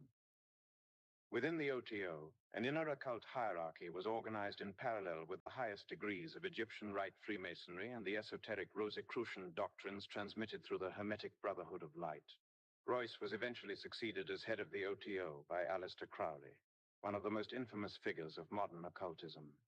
Crowley was a 33rd degree Mason of the Scottish Rite and had previously been a member of the Hermetic Order of the Golden Dawn, specifically its Isis Urania Temple. The Golden Dawn was founded in 1888 by Freemasons and members of the Societas Rosicruciana in Anglia, an English Rosicrucian body associated with Edward Bulwer Lytton. Its ritual system drew heavily from the symbolic universe popularized by Helena Petrovna Blavatsky, particularly following the publication of her 1877 work, Isis Unveiled, around which much of the order's mythic framework was constructed. The Golden Dawn attracted a number of prominent literary and cultural figures, including W.B. Yeats, Maud Gonne, and Arthur Edward Waite. At the time of Crowley's involvement, the order was led by Samuel Liddell MacGregor Mathers, who traced the spiritual ancestry of the Golden Dawn through the Rosicrucians, back to the Kabbalah, and ultimately to the priestly mysteries of ancient Egypt. This lineage narrative reinforced the belief that Western occultism was the heir to a primordial wisdom tradition transmitted through initiatory chains rather than institutional religion. It was during a stay in Egypt in 1904 that Crowley claimed to have made contact with a non-physical intelligence calling itself Aiwass, which he described as a preterhuman messenger. According to Crowley, this entity dictated the contents of the Book of the Law, the foundational scripture of his system of Thelema. Central to the text was the maxim that would come to define modern occult individualism: do what thou wilt shall be the whole of the law. Following Jamal ad-Din al-Afghani's departure from Egypt, his foremost disciple, Muhammad Abdu, was inexplicably appointed chief editor of the Journal Officiel, the official gazette of the Egyptian government, which at that time operated under effective British supervision. Serving beneath him was Saad Zaghloul, a fellow Freemason who would later emerge as the founder of the Wafd Nationalist Party. In 1883, Abdu reunited with Afghani in Paris before traveling onward to London. There, he lectured at Oxford and Cambridge universities and entered into consultations with British officials concerning the unfolding crisis in Sudan surrounding the Mahdist uprising. During this period, Abdu functioned not merely as a religious scholar, but as a political intermediary, moving with unusual ease between academic institutions, government offices, and intelligence-linked circles. While in Paris and London, Abdu assisted Afghani in producing both a French language and an Arabic journal titled Al-Urwa al-Wuthqa, meaning the indissoluble bond. This title also designated a secret organization founded by Afghani in 1883, designed to coordinate revolutionary, reformist, and pan-Islamic agitation across the Muslim world. Afghani's Parisian circle was notably cosmopolitan, encompassing Egyptians, Indians, Turks, Syrians, North Africans, Christians, Jews, and Persian Baha'is who had been expelled from the Middle East. When French authorities suppressed Al-Urwa al-Wuthqa, Abdu embarked on several years of clandestine travel throughout the Arab world, frequently adopting disguises. His journeys took him to Tunis, Beirut, and Syria, where he systematically recruited adherents into Afghani's secret network of ideological and political reform. In each location, he functioned as both recruiter and organizer, embedding cells of influence rather than public institutions. Like his mentor, Abdu maintained close associations with the Baha'i faith, which had deliberately targeted Egypt for expansion beginning in the late 1860s. Baha'i communities were established in Alexandria and Cairo during this period. While teaching in Beirut, Abdu met Abdul Baha, the son of Baha'u'llah, and the two developed a notably warm relationship. Abdu expressed admiration for Abdul Baha's religious knowledge and diplomatic skill, endorsing his vision of a universal religion transcending traditional boundaries. Of him, Abdu reportedly remarked that he was not merely a learned man, but one who truly merited exceptional distinction. Publicly, Abdu became known as a leading advocate of Islamic reform. Privately, however, his ideological posture was more complex. In How We Defended Orabi, A.M. Broadbent observed that Abdu was no dangerous fanatic or religious enthusiast, but rather a man aligned with the broadest school of Muslim thought, holding political convictions akin to republicanism and serving as a committed master of a Masonic lodge. His method of instruction mirrored earlier Ismaili practice. Students were advanced gradually through successive layers of doctrine. To general audiences, Abdu presented a moderated reformist Islam. To more trusted initiates, he disclosed elements of Scottish Rite Freemasonry and the philosophical framework of supranational governance. For those he judged especially receptive, Abdu went further still, facilitating introductions to officers of British intelligence based in London, thereby integrating select disciples directly into the operational machinery underpinning the broader movement. From 1888 until his death in 1905, Muhammad Abdu was a frequent visitor to the residence and office of Evelyn Baring, better known as Lord Cromer, the British Consul General and de facto ruler of Egypt. This sustained access was highly unusual for a Muslim cleric and underscored Abdu's unique position as an intermediary between British colonial authority and Islamic religious institutions. In 1892, Abdu was appointed head of the administrative committee of Al-Azhar University, the most prestigious center of Islamic learning and the oldest continuously operating university in the world. From this position, Abdu initiated a sweeping reorganization of religious education, jurisprudence, and clerical authority in Egypt. Given Al-Azhar's unparalleled influence, these reforms reverberated far beyond Egypt's borders, shaping religious discourse across much of the Muslim world. In 1899, Lord Cromer elevated Abdu to the position of Grand Mufti of Egypt, making him the highest legal authority in Sunni Islam within the country. At the same time, Abdu also served as Masonic Grand Master of the United Lodge of Egypt, consolidating religious and esoteric authority in a single individual. Cromer himself hailed from the powerful Baring family, whose fortune had been built in part on the opium trade in India and China. Cromer's principal motive in promoting Abdu to this apex of religious authority was legal and financial. Islamic law had long prohibited usury, thereby obstructing the expansion of Western interest-based banking in Muslim lands. Abdu responded by advancing a highly selective reinterpretation of Quranic injunctions on interest, crafting a legal loophole that effectively sanctioned modern banking practices. This decision opened Egypt's financial system to unrestricted British banking operations. Reflecting candidly on Abdu's private beliefs, Cromer later remarked, "I suspect my friend Abdu was in reality an agnostic, and of the Salafi reform movement, he observed, they are the natural allies of the European reformer." In this way, religious reform became a mechanism for economic and administrative penetration. Following Abdu's death in 1905, leadership of the Salafi movement passed to Mohammed Rashid Rida, another Freemason and longtime associate of Afghani's network. Rida had been introduced to Afghani's ideology at a young age through Al-Urwa al-Wuthqa, which he later acknowledged as the single greatest influence on his intellectual development. Although Rida never met Afghani personally, he traveled to Egypt in 1897 to study under Abdu and was inducted into the secret society known as the Indissoluble Bond. While Rida diverged from Abdu on certain points, particularly regarding the Baha'i movement, it was under his leadership that Salafism became decisively aligned with Saudi Arabia and its Wahhabi establishment. This alliance fused Salafi reformist rhetoric with Wahhabi doctrine, producing a durable ideological framework that would exert profound influence on Islamic political movements throughout the 20th century. Chapter 8, as executed through the network of round-table organizations. The Illuminati's 20th century program relied heavily on the cooperation of Salafi operatives, beginning with the systematic dismantling of the Ottoman Empire.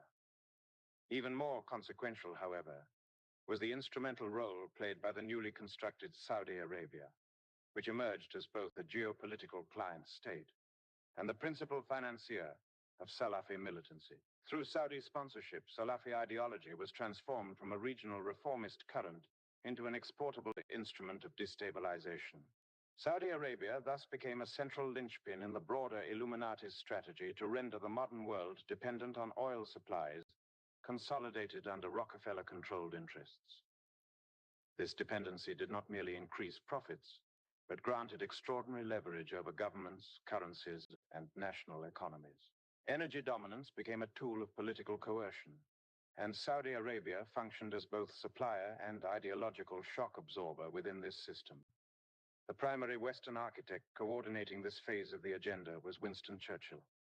Churchill descended from John Churchill, the first prominent figure of the family, and his legal surname, Spencer Churchill, reflected his integration into the Spencer aristocratic line. Beginning with his father, Lord Randolph Churchill, the family reverted to Churchill for public use. Randolph's maternal lineage, like that of his grandfather and great-grandfather, traced back to the Stuart bloodline and to James Douglas, reinforcing the family's entrenchment within Britain's dynastic elite. Churchill's mother, Jenny Jerome, was the daughter of Leonard Jerome, an American Jewish millionaire, further linking Churchill to transatlantic financial and social power networks. Churchill himself was a Scottish Rite Freemason and was later invested as a Knight of the Order of the Garter, the highest ceremonial order within the British establishment. He was also affiliated with the Ancient Order of Druids, an esoteric body created by Wentworth Little, founder of the Societas Rosicruciana in Anglia. Churchill's public symbolism was not incidental.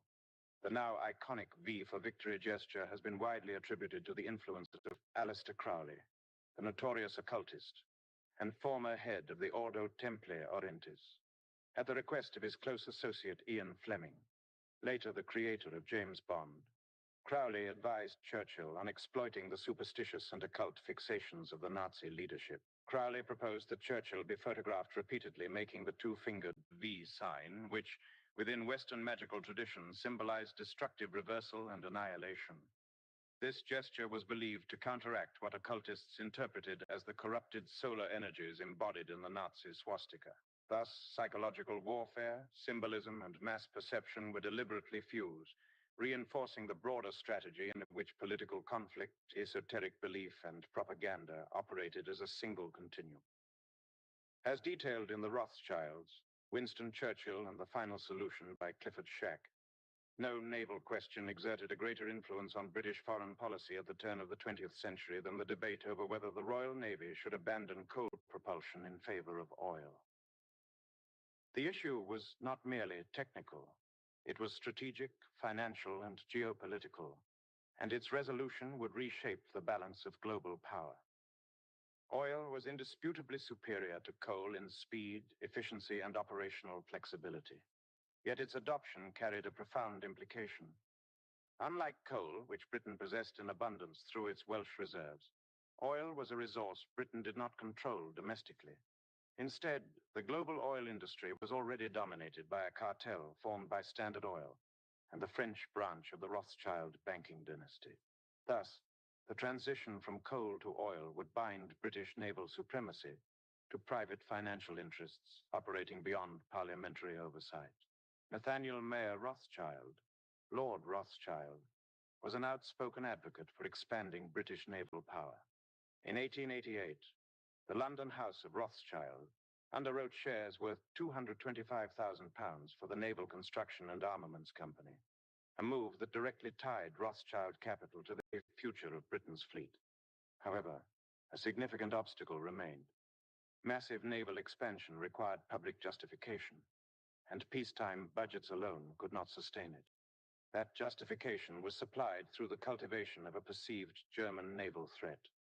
In the late 19th and early 20th centuries, Britain's press and political class increasingly portrayed Germany as a rising maritime rival. This narrative reached a crisis point on July 1st, 1911, when Kaiser Wilhelm II ordered a German gunboat, the Panther, to enter the harbor of Agadir on Morocco's Atlantic coast.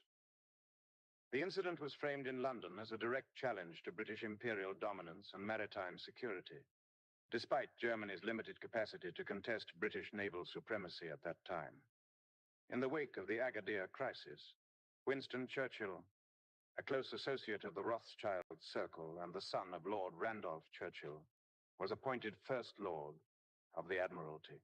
From this position, Churchill declared his intention to prepare Britain for what he described as an inevitable confrontation with Germany. His mandate was clear. The Royal Navy, the cornerstone of British imperial power, was to be expanded, modernized, and positioned to meet the manufactured German challenge on the high seas. According to the prize, the epic quest for oil, money, and power, the most consequential decision Churchill faced was whether to convert the British fleet from coal to oil. Though often presented as a technical modernization, the decision carried enormous strategic consequences. Many naval officers and policymakers regarded the proposal as reckless. Coal supplies were secure, domestic, and reliable. Oil, by contrast, would have to be imported from politically unstable regions such as Persia, placing Britain's naval lifeline at the mercy of foreign territories and private financiers. Yet it was precisely this dependency that made oil strategically desirable. By committing the Royal Navy to oil, Britain would be forced to secure oil-producing regions abroad, drawing it inexorably into Middle Eastern entanglements that aligned seamlessly with the interests of international banking and energy cartels. The conversion thus marked a decisive shift. British military power would no longer rest on national resources alone, but on a global system of finance, extraction, and control that would define the geopolitical struggles of the 20th century. By the early 1910s, the imperative of securing a guaranteed oil supply for Britain's navy had moved to the very center of imperial strategy. Oil had not yet been discovered in Britain's Arab possessions along the Persian Gulf, and dependence on foreign-controlled supplies was increasingly viewed as a strategic vulnerability that could not be left to private enterprise alone. On June 17, 1914, Winston Churchill, then serving as First Lord of the Admiralty, introduced legislation proposing that the British government directly invest in an oil company. Shortly thereafter, the government acquired a 51% controlling interest in the Anglo-Persian Oil Company. Although this acquisition was presented publicly as a bold new initiative, Anglo-Persian had already enjoyed close ties to the British state and was financed in part through Rothschild banking interests. Britain's involvement was deliberately obscured from public scrutiny. By the summer of 1914, the Royal Navy had completed its transition to oil fuel, and the British government had effectively transformed itself into the majority owner of Anglo-Persian. The company expanded rapidly in the decades that followed, first becoming Anglo-Iranian Oil Company, and later British Petroleum, one of the most powerful energy corporations in the world. Anglo-Persian, however, was never intended to be Britain's sole source of oil. Churchill made this clear in a 1913 address to Parliament, stating that Britain must not become dependent on any one quality, on any one process, on any one country, on any one route, and on any one field. In his view, security in oil supply lay only in diversification, a principle that would guide British strategy throughout the Middle East. At the same time, Germany was pursuing its own expansion toward the east. Unable to challenge Britain directly on the seas due to British control of critical maritime routes, Germany sought an overland alternative. This strategy culminated in an agreement with the Ottoman Empire to construct the Berlin-Baghdad Railway, a project that would grant Germany direct access to the Middle East and its emerging oil reserves while bypassing the British-controlled Suez Canal entirely. This development deeply alarmed the Round Table Network and its financial backers. To counter it, Britain had earlier taken covert measures to block the railway's extension to the Persian Gulf. A secret agreement was concluded with the Sabah clan of Kuwait, establishing Kuwait as a British protectorate and effectively severing Ottoman access to the Gulf. With this move, Britain sealed off the southern terminus of the railway and secured another critical choke point in the emerging global energy system. The final unresolved link in the railway network lay in the Balkans, particularly Serbia. Conventional histories record that World War I erupted in response to the assassination of Archduke Franz Ferdinand, heir to the Austro-Hungarian throne. However, according to the narrative advanced by certain researchers, senior figures within European Freemasonry had already convened in Switzerland in 1912, where it was decided that Ferdinand's assassination would serve as the necessary catalyst for a general European war. The timing of the act was allegedly delayed until political and strategic conditions were deemed favorable. On June 28, 1914, the assassination was carried out in Sarajevo by members of the Serbian nationalist organization known as the Black Hand, a group often described as having connections to Masonic networks. In its immediate aftermath, Austria-Hungary declared war on Serbia, triggering the alliance system that rapidly escalated into the First World War. A further purpose attributed to the First World War was the creation of the political and social conditions necessary for the Russian Revolution of 1917-1918. According to this interpretation, the upheaval in Russia was financed and facilitated by Jacob Schiff, acting through Kuhn, Loeb and Company of New York, with the objective of overthrowing the Russian aristocracy and dismantling the Tsarist system. Within this framework, the revolution is portrayed as the culmination of a long-standing vendetta held by the Rothschild banking interests against the Romanov dynasty.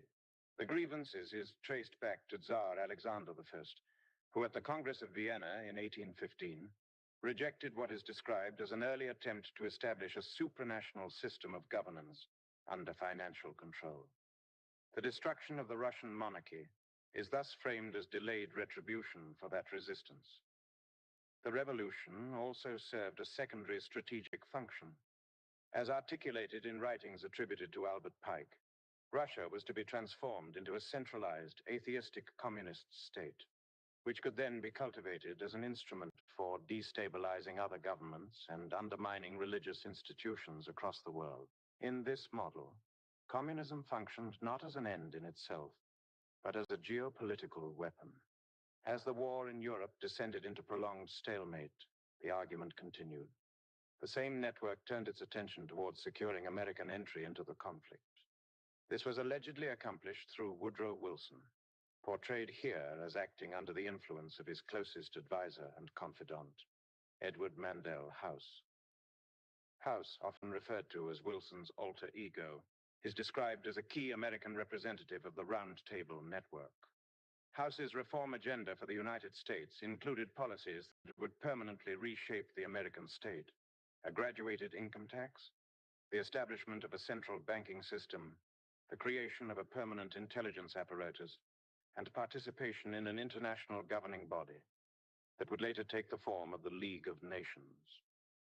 These measures are presented as preparatory steps toward integrating the United States into a broader system of international financial governance. According to what is referred to as the House Report, a document allegedly addressed to British Prime Minister David Lloyd George, House outlined progress in preparing what he described as the peaceful return of the American colonies to the dominion of the Crown. In this usage, the term Crown is said to refer not to the British monarch personally, but to the financial authorities centered on the Bank of England. The report asserts that the proposed League of Nations was designed in such a way that the world would be compelled to accept it as the only alternative to continued war. In House's words, the League would constitute the empire, with America admitted on the same basis as the other colonies. Several years earlier, in 1911, before Wilson assumed the presidency, House had returned to Texas and completed a novel titled Philip Drew, Administrator. Though presented publicly as fiction, the book is widely described within this narrative as a veiled political blueprint for the future governance of the United States.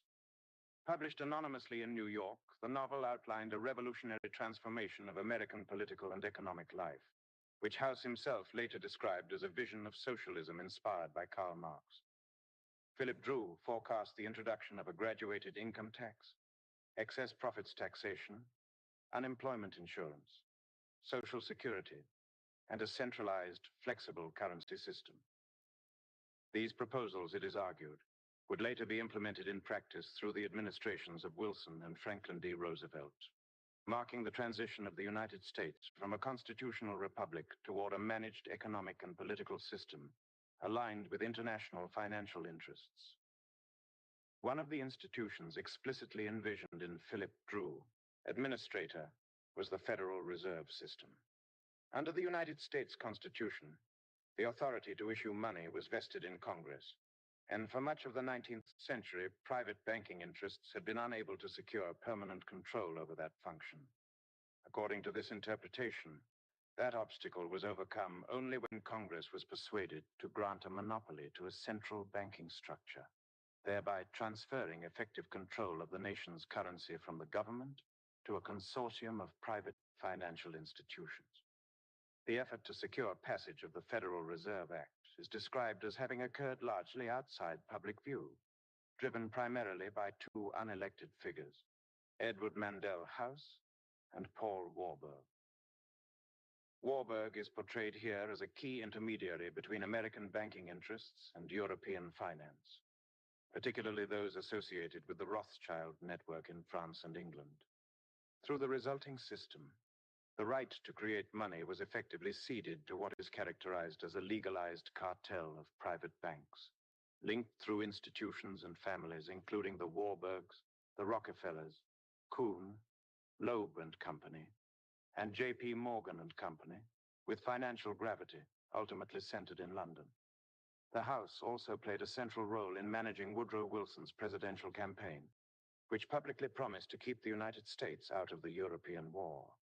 The narrative then asserts that Wilson was later compelled to alter course under political pressure, including the forced appointment of Louis D. Brandeis to the Supreme Court. Brandeis is presented as a pivotal legal influence during the war period, particularly as international Zionist leadership relocated from Berlin to New York amid the conflict. Within this framework, the United States' eventual entry into World War I is attributed not to a single incident, but to a convergence of political coordination and legal justification. The sinking of the Lusitania is described as a decisive trigger following which President Wilson addressed Congress on April 2nd, 1917. Relying heavily, according to this account, on the legal reasoning provided by Justice Brandeis, Wilson requested a declaration of war against Germany. Congress complied on April 7, 1917, marking the formal entry of the United States into the conflict. At the Paris Peace Conference in January 1919, which culminated in the Treaty of Versailles, the American delegation was, according to this account, headed by Paul Warburg, a central figure in international finance, and one of the principal architects of the Federal Reserve System. His brother, Max Warburg, representing the Warburg Banking Consortium in Germany and the Netherlands, led the German delegation, illustrating the degree to which the same financial dynasty operated on opposing sides of the negotiating table. The Warburgers' ascent to prominence during the 19th century had been closely tied to the expansion of Kuhn, Loeb and Company, with which they were linked through both business and family relationships. Also included in the American delegation were Walter Lippmann, along with brothers Allen Dulles and John Foster Dulles, figures who would later play decisive roles in shaping 20th century American foreign policy.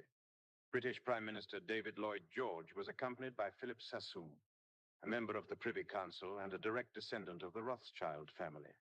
Advising French Prime Minister Georges Clemenceau was Georges Mandel, born Jeroboam Rothschild, further reinforcing the financial and familial continuities said to underpin the negotiations. In late 1920, Winston Churchill informed Lloyd George of his desire to change cabinet posts, and on February 14, 1921, he was appointed Colonial Secretary. Inheriting responsibility for Britain's Middle Eastern policy, Churchill assumed stewardship of the Balfour Declaration, whose text had been prepared by Leo Amery, Assistant Secretary to the War Cabinet. Amery worked under Alfred Milner, a central figure within the Inner War Cabinet, and a leading member of the Round Table Network. The declaration itself was addressed to Walter Rothschild, son of Nathan Mayer Rothschild, and announced Britain's support for the establishment of a national home for the Jewish people in Palestine, while formally asserting that existing non-Jewish communities would not be prejudiced. When negotiations of the Paris Conference began to diverge from what are described here as Illuminati objectives for the Middle East, Jacob Schiff reportedly sent a cable to Woodrow Wilson, instructing him on positions to defend regarding the Palestine Mandate, German reparations, and related issues, under the auspices of the Association of the League of Free Nations. The creation of the League of Nations became a central element of Wilson's 14 points, which he believed would establish the foundation for a lasting peace and prevent future global conflict. While the League was ultimately accepted by the conference, this account argues that the harsher provisions imposed on Germany were intended to render the settlement intolerable, thereby laying the groundwork for a future war. Consequently, when the Treaty of Versailles was signed in June 1919, it departed substantially from Wilson's original principles, leaving Germany embittered and many Americans disillusioned with the outcome. Nevertheless, the League of Nations, headquartered in Geneva, is described here as having achieved at least one major objective attributed to Illuminati strategy, the formal international recognition of the Soviet regime established by the Bolsheviks. In this interpretation, the League's diplomatic legitimacy conferred upon the new Soviet state was a decisive step in consolidating Bolshevik power following the Russian Revolution. It was Winston Churchill who publicly articulated a broader view of revolutionary movements as part of a long-running subversive tradition. Reflecting on the ideological lineage he perceived behind Bolshevism, Churchill stated that from the era of Adam Weishaupt, Karl Marx, Leon Trotsky, Bela Kun, Rosa Luxemburg, and Emma Goldman, what he characterized as a world conspiracy, had steadily expanded. In Churchill's assessment, this current had animated the French Revolution, driven 19th century subversive movements, and ultimately culminated in the Bolshevik seizure of power, whereby a band of extraordinary personalities from the underworld of the great cities of Europe and America came to dominate the Russian Empire. Despite the League's ambitions, the United States never became a member. This outcome is attributed largely to the efforts of Henry Cabot Lodge, who opposed Woodrow Wilson's vision of collective security, viewing it as a threat to American sovereignty. As a result, the United States concluded separate peace treaties with Germany and Austria in 1921, deprived of American participation and weakened further by dissatisfaction among major powers such as Japan, Italy, and Germany. The League proved ineffective in enforcing international order. Its influence steadily declined, and it formally ceased to exist with the establishment of the United Nations. Following this failure, the narrative holds that those advocating a form of global governance concluded that American public opinion would need to be reshaped before the United States could be drawn into any future international system. To that end, leading members of the Round Table Network, including Lionel Curtis, Arthur Balfour, and Alfred Milner, founded the Royal Institute of International Affairs. RIIA, also known as Chatham House. Its purpose was to coordinate British and American elites around shared strategic objectives. Arnold Toynbee later became one of its directors. An American counterpart was subsequently established in the form of the Council on Foreign Relations, CFR. Founded with the involvement of Edward Mandell House and funded in part by the Rockefeller family, the CFR included prominent figures such as J.P. Morgan, Paul Warburg, and Jacob Schiff.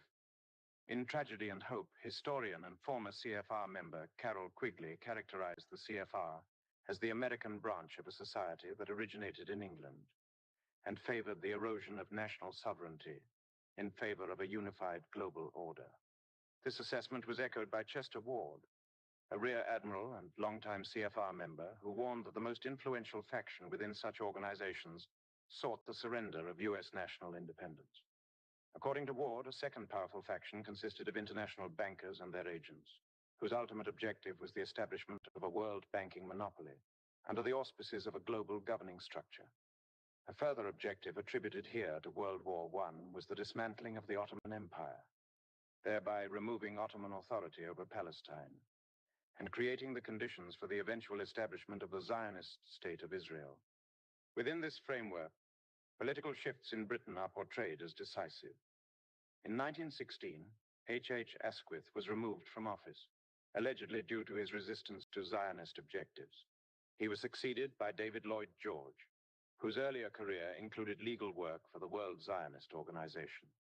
Lloyd George governed in close alignment with Winston Churchill and Arthur Balfour, both identified here as central figures within the Round Table network.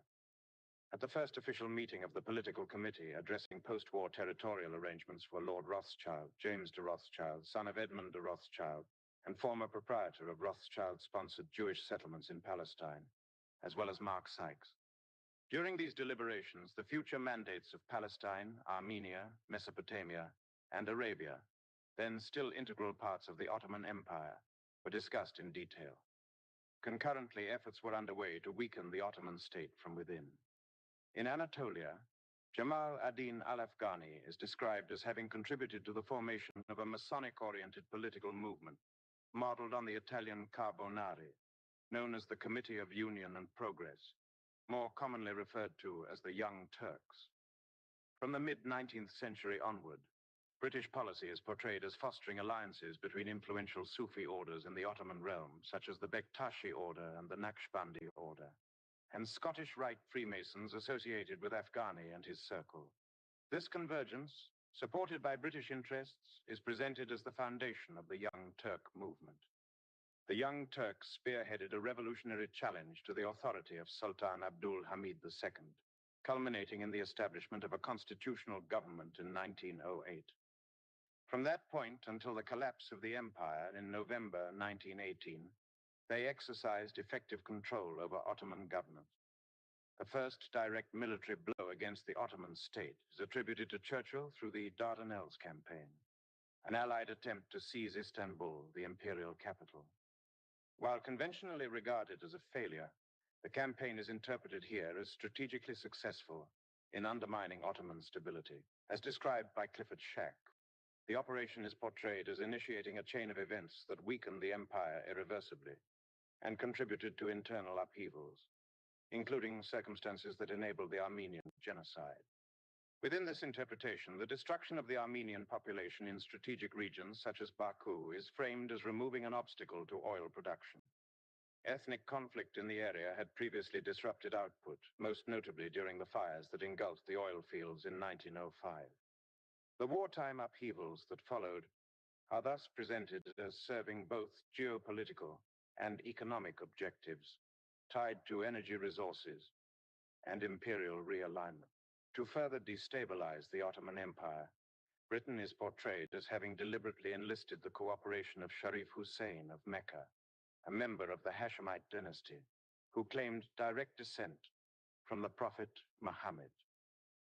The Hashemites had traditionally served as custodians of the Haramain, the two holy sanctuaries of Mecca and Medina, and Hussein himself initially maintained loyalty to the Ottomans and their German allies.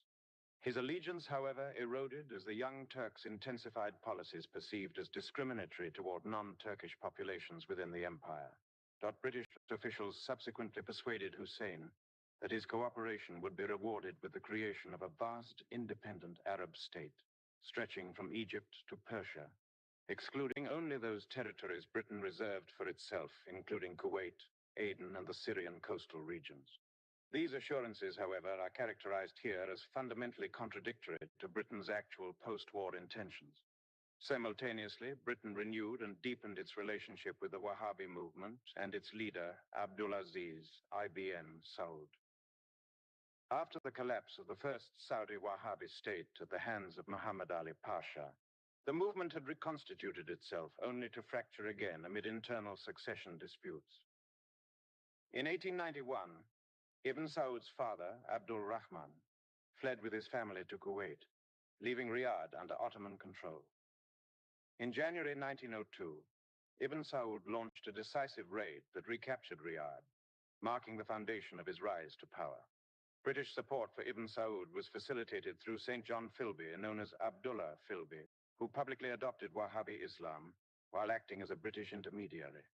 In 1915, Britain formalized its alliance with Ibn Saud through a treaty of friendship and cooperation, backed by regular financial subsidies. By 1917, Ibn Saud was reportedly receiving £5,000 per month from the British government. Meanwhile, the Arab revolt against Ottoman rule was launched under the guidance of T.E. Lawrence, better known as Lawrence of Arabia. Command of the revolt fell to Hussein's son, Faisal I, whose forces captured Damascus in October 1918. 5 days later, an armistice between the Ottoman government and the Allied powers came into effect, signaling the effective collapse of the empire. Its territories were subsequently partitioned among the victors, with Britain and France assuming control over most of the Middle East, while Italy and Greece occupied large portions of Anatolia. This settlement, however, was rejected by the Turkish population. Under the leadership of Mustafa Kemal Atatürk, remnants of the Young Turk movement regrouped in Ankara, forming a nationalist government and raising an army that successfully expelled Greek and Italian forces from Anatolia. Britain and France, despite their nominal authority, declined to intervene militarily. Within this context, rumors circulated in Salonika, a major center of Ottoman-era Freemasonry and Young Turk activity, that Atatürk was a Donme, a member of the crypto-Jewish community, descended from followers of Shabbatai Zevi, who had converted outwardly to Islam while maintaining esoteric beliefs.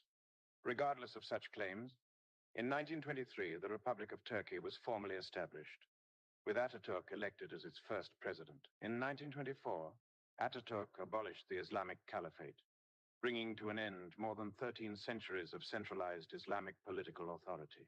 This act marked the definitive conclusion of Ottoman religious sovereignty and reshaped the political and spiritual landscape of the Muslim world. The victory of the Allied powers over the Ottoman Turks marked the beginning of the end of World War I. One by one, the Central Powers capitulated, culminating in the signing of the armistice on November 11, 1918. In the immediate aftermath, Faisal first continued his military advance, extending Hashemite control over what is now Jordan, large portions of the Arabian Peninsula, and parts of southern Syria. These gains appeared to confirm the promises made to his father, Sharif Hussein of Mecca, regarding the establishment of an independent Arab realm. Unbeknownst to Hussein, however, Britain and France had already concluded the secret Sykes and Picot Agreement, which laid out a detailed plan for the partition of the Middle East. The agreement divided the region into zones of direct and indirect European control, along boundaries drawn with little regard for ethnic, tribal, or religious realities. These arbitrary borders largely endure to the present day. Under this arrangement, Syria and Lebanon were designated French protectorates, while Britain secured dominance over Iraq, Transjordan, Kuwait, and Palestine. The Hashemite leadership, having played a decisive role in the dismantling of Ottoman authority, was effectively betrayed. Hussein was denied the pan-Arab kingdom he had been promised, and was instead left with nominal authority over Iraq, while his sons ruled territories that remained firmly under British supervision. Palestine, meanwhile, was removed entirely from Arab consideration and reserved for the implementation of Zionist objectives under British mandate. The legal framework for the British mandate for Palestine was drafted with the assistance of Felix Frankfurter, a prominent American Zionist. Frankfurter would later become a close advisor to Franklin D. Roosevelt, serve as an Associate Justice of the Supreme Court of the United States, and play a role in the founding of the American Civil Liberties Union. According to biographical accounts cited by his critics, Frankfurter's family lineage was connected to Frankist circles originating in Prague, and he is reported to have received a portrait of Eva Frank from his mother, reflecting on the nature of political power in the United States. Frankfurter himself famously remarked that the real rulers in Washington are invisible and exercise their power from behind the scenes, a statement that, in this narrative, is presented as emblematic of the hidden forces shaping post-war geopolitical arrangements. Citing the claim that Sharif Hussein of Mecca lacked the disciplined military forces necessary to stabilize and govern the region, the British shifted their support toward their more reliable client, Abdulaziz ibn Saud. In the aftermath of World War I and the collapse of Ottoman authority, British diplomatic, financial, and military backing enabled Ibn Saud and his Ikhwan, the Wahhabi Brotherhood that served as his shock troops, to embark on the systematic conquest of the Arabian Peninsula. As Hamid Algar observes in Wahhabism, a critical essay, this expansion was neither spontaneous nor autonomous, but must be understood as part of a broader imperial reordering of the Middle East. Far from being a spontaneous or autonomous development, the extension of Saudi control across the peninsula should therefore be placed in the context of the general reconfiguration of the Middle East that was then underway, largely under the charitable auspices of the British, ever generous with lands that were not theirs. It formed part of the same pattern as the division of the Arab lands of the Fertile Crescent into artificial units, the implantation of Zionism in Palestine under the protection of the British Mandate, the establishment of the secularist Turkish Republic, and the rise of the Pahlavi dynasty in Iran. The Wahhabi conquest of Arabia was marked by extreme violence. Contemporary accounts and later estimates attribute approximately 400,000 killed or wounded to the campaign. Cities such as Taif, Buraidah, and Al-Hufuf experienced large-scale massacres carried out by the Ikhwan. Provincial governors appointed by Ibn Saud reportedly oversaw tens of thousands of public executions and hundreds of thousands of amputations, carried out under the Wahhabi interpretation of Islamic law. Ibn Saud's cousin, Abdullah ibn Jilawi in particular, became notorious for the brutal subjugation of Shia populations, ordering mass executions to enforce Wahhabi dominance. Despite this record, leading Salafi figures provided theological and political legitimation for the new Saudi state. After visiting the conquered peninsula, Rashid Rida published a work portraying Ibn Saud as the protector of the holy sites and a restorer of authentic Islamic governance. 2 years later, Rida compiled and disseminated an anthology of Wahhabi treatises, further integrating Wahhabism into the broader Salafi reform movement. At their core, Salafism and Wahhabism shared fundamental principles: a rejection of all Islamic developments occurring after the first 2 generations of Muslims, al-Salaf, al-Salih, a categorical repudiation of Sufism, and the abandonment of binding adherence to any of the 4 classical Sunni madhabs. These shared assumptions allowed Wahhabism to be absorbed into the Salafi intellectual framework, while simultaneously providing the Saudi state with a doctrinal foundation for its authority. By 1924, Wahhabi forces, acting in coordination with British intermediaries, most notably St. John Philby, reconquered Mecca and expelled the Hashemites from the Hijaz. News of Wahhabi desecration of tombs, destruction of shrines, and harsh enforcement of doctrine provoked widespread protest throughout the Muslim world. Nevertheless, in 1926, Abdulaziz ibn Saud convened an international Islamic conference designed to legitimize and ratify his control over the Haramain, the 2 holy sanctuaries of Mecca and Medina. The consolidation of Saudi authority proceeded rapidly. In 1932, with explicit British recognition and diplomatic support, the Kingdom of Saudi Arabia was formally proclaimed. Even prior to assuming the royal title, Ibn Saud had already been honored by the British Crown, receiving knighthood and the Order of the Bath, one of the highest chivalric distinctions conferred upon non-royals, signaling his acceptance into the orbit of British imperial patronage. Through the intermediation of Philby and American legal and financial networks, Saudi Arabia soon became the focal point of Western petroleum strategy. Alan Dulles, then working with the law firm Sullivan and Cromwell, and later to become director of the Central Intelligence Agency, played a key role in facilitating negotiations that brought American oil interests into the kingdom. In 1933, Saudi Arabia granted its first oil concession to the California Arabian Standard Oil Company, CASOC, an affiliate of Standard Oil of California, later Chevron, whose leadership and financing were closely linked to the Rockefeller interests. By 1936, CASOC had partnered with the Texas Oil Company, Texaco, a collaboration that evolved into the Arabian American Oil Company, Aramco. Over the following years, additional partners were added, including Standard Oil of New Jersey and Socony Vacuum, the corporate predecessors of ExxonMobil, alongside British Petroleum, Royal Dutch Shell, and Gulf Oil. These firms formed an international petroleum cartel known as the Seven Sisters, which, in partnership with the Saudi royal family, exercised decisive control over global oil production and pricing. The strategic alliance between Saudi Arabia and the United States was formally sealed in 1945, when Franklin D. Roosevelt met Ibn Saud aboard the USS Quincy in the Great Bitter Lake of Egypt.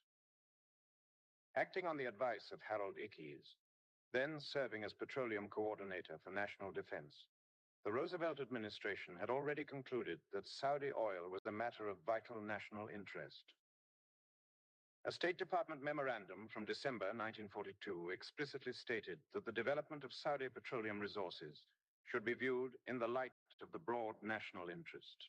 Despite the growing economic and military partnership, Ibn Saud refused Roosevelt's request to endorse expanded Jewish settlement in Palestine, citing the delicate political position the Saudi state occupied within the Muslim world. Publicly, the kingdom presented itself as the defender of Islamic interests, even as it worked behind the scenes to align with Western strategic objectives and to restrain broader Arab resistance to the emerging Israeli state. Under the terms of the post-war agreements, American military and technical personnel were granted access to Saudi territory, and in 1946, the United States constructed a major air base at Dhahran. For the remainder of the decade, Britain retained primary responsibility for regional security, while the United States expanded its economic and military footprint. In return for these guarantees, Saudi Arabia formally declared war on the Axis powers shortly after the Roosevelt meeting and was subsequently admitted as a founding member of the United Nations. Chapter 9. Certain writers argue that secret societies tracing their lineage to the Asiatic Brethren and the esoteric traditions associated with Shabbatian and Frankist currents diverged along two primary trajectories in the 19th century. One strand, they contend, embedded itself in Egyptian Freemasonry and later intersected with Islamic reform movements, commonly grouped under the label Salafi. The other developed within Europe and fed into the broader occult revival of the late 19th century, giving rise to organizations such as Rosicrucian orders, theosophical circles, and eventually extremist political movements. Proponents of this thesis further argue that, despite their apparent divergence, these two lines continued to collaborate indirectly, forming parallel instruments within a wider conspiratorial strategy attributed to the Illuminati. Within this framework, the Nazi Party is presented as the European counterpart to Middle Eastern Salafi movements, each allegedly deployed toward different geopolitical objectives.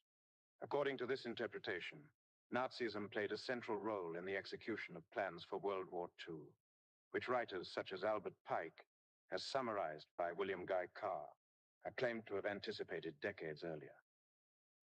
In this reading, the conflict was intended to arise from tensions between fascist movements and political Zionism, culminating in the destruction of Nazi Germany and the subsequent establishment of the State of Israel, while simultaneously reshaping global power structures. Advocates of this view argue that the punitive economic conditions imposed on Germany by the Treaty of Versailles created the social and financial instability necessary for the rise of Adolf Hitler. They further claim that key international financial figures facilitated Germany's rearmament during the interwar period. Among those frequently cited are Montague Norman, Governor of the Bank of England, and Hjalmar Schacht, Reich Minister of Economics, who is described by these authors as maintaining extensive contacts with British and American financial networks. In this narrative, institutions linked to the Rockefeller, Warburg, and Harriman families are alleged to have extended credit and industrial support to Germany during the 1930s. Central to these claims is the relationship between I.G. Farben and Standard Oil of New Jersey, which historians acknowledge did maintain cartel and patent sharing agreements prior to World War II. Conspiracy-oriented interpretations, however, go further, portraying the two firms as functionally unified and emphasizing I.G. Farben's later role in producing Zyklon B. Such accounts frequently highlight the involvement of financiers associated with the Warburg banking family, though these interpretations remain highly controversial and widely disputed in mainstream scholarship. The same body of literature also characterizes National Socialism as fundamentally occult in nature. According to this view, Nazi ideology emerged from the convergence of groups such as the Thule Society and esoteric currents, linked to the Ordo Templi Orientis, associated with Aleister Crowley. The Thule Society, founded by Rudolf von Sebottendorf, drew upon Germanic mysticism, racial mythology, and ideas popularized by writers such as Edward Bulwer Lytton and Helena Blavatsky, particularly theories concerning Aryan origins and Atlantean civilizations. In 1919, members of the Thule Society helped establish the German Workers' Party, which Adolf Hitler later renamed the National Socialist German Workers' Party in 1920. By 1933, Hitler had become Chancellor, and by 1934, dictator. Figures such as Heinrich Himmler, head of the SS, are often cited in this literature as exemplifying the regime's alleged occult orientation, particularly through the adoption of runic symbolism and mythic conceptions of Aryan heritage. Some writers contend that the two ideological streams emerging from the influence of Jamal al-Din al-Afghani, one developing within European occult political movements, and the other within Islamic reformist circles, eventually converged in the formation of what they describe as a modern apparatus of ideological mobilization and asymmetric warfare. In this interpretation, the revival of techniques historically associated with Ismaili clandestine organization, including disciplined cells, ideological concealment, and the strategic use of provocation, culminated in the emergence of the Muslim Brotherhood. Proponents of this view argue that following the precedent set by Afghani and Muhammad Abdul, elements within the Brotherhood's senior leadership outwardly professed Orthodox Islam while privately adhering to esoteric or heterodox doctrines derived from earlier Gnostic traditions. On this basis, the Brotherhood is portrayed as sharing a concealed intellectual lineage with certain Western occult networks, despite its public posture as a religious revivalist movement. This argument is articulated most forcefully by Robert Dreyfus, who, in Hostage to Khomeini, characterizes the Muslim Brotherhood as a product of British strategic engineering rather than an organic grassroots movement. Dreyfus describes it as having been cultivated in the interwar period to channel Islamic activism into forms compatible with British imperial interests, while simultaneously advancing a deeper ideological current he identifies as hostile to traditional religious authority. According to this interpretation, the Brotherhood, officially founded in Egypt in 1928 and 1929, became an umbrella under which diverse Islamist, Sufi, Sunni, and radical Shia movements later coalesced. The Brotherhood's founder, Hassan al-Banna, 1906-1949, is presented within this framework as a figure shaped by the Salafi reform lineage of Afghani, Abdu, and Rashid Rida. Al-Banna's father had studied under Abdu, and al-Banna himself was closely influenced by Rida, particularly through his association with Al-Mana, the journal Rida founded. Through these connections, al-Banna adopted a program that rejected Western political dominance while advocating a return to what he termed pure Islam, a formulation critics argue bore significant resemblance to Wahhabi doctrine. By the early 1920s, al-Banna had entered Rida's intellectual circle, participating in regular discussions that helped shape the ideological foundation of the Brotherhood. During the 1930s, as Nazi Party consolidated power in Germany, contacts were established between Nazi intelligence services and elements within the Muslim Brotherhood. Multiple historians document that German officials viewed Islamist movements in British-controlled territories as potential allies against the British Empire. Within this context, al-Banna is reported to have expressed admiration for aspects of National Socialism, particularly its emphasis on discipline, mass mobilization, and anti-imperial rhetoric. Contemporary accounts indicate that Brotherhood members were recruited by German military intelligence to gather information and assist in efforts to undermine British control in Egypt. Al-Banna himself publicly acknowledged his admiration for the organizational model of the Nazi brown shirts, and structured the Brotherhood along similarly hierarchical and paramilitary lines.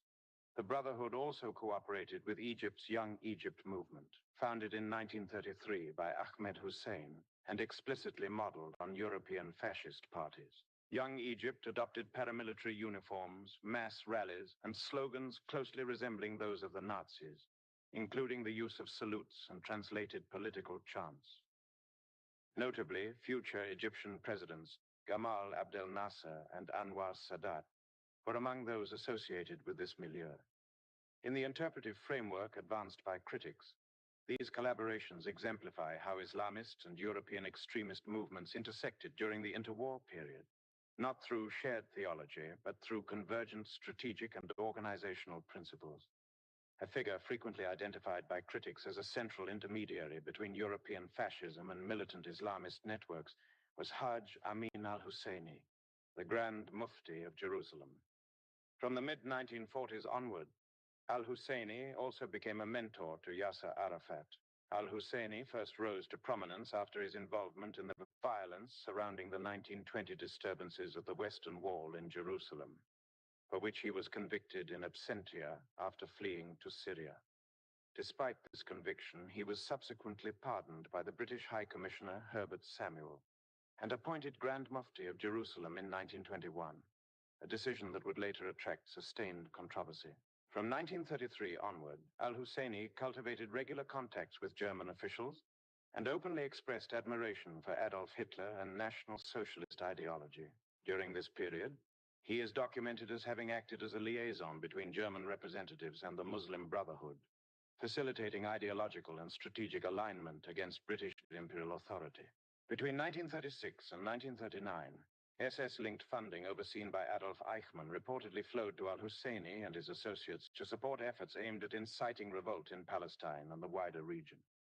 As his activities became increasingly overt, al-Husseini called publicly for direct German military assistance to Arab forces, prompting renewed British efforts to arrest him and forcing him once again into exile, first in Syria. In April 1941, al-Husseini played a role in the pro-Axis coup attempt in Iraq, cooperating with nationalist and fascist-aligned elements, seeking to overturn British influence.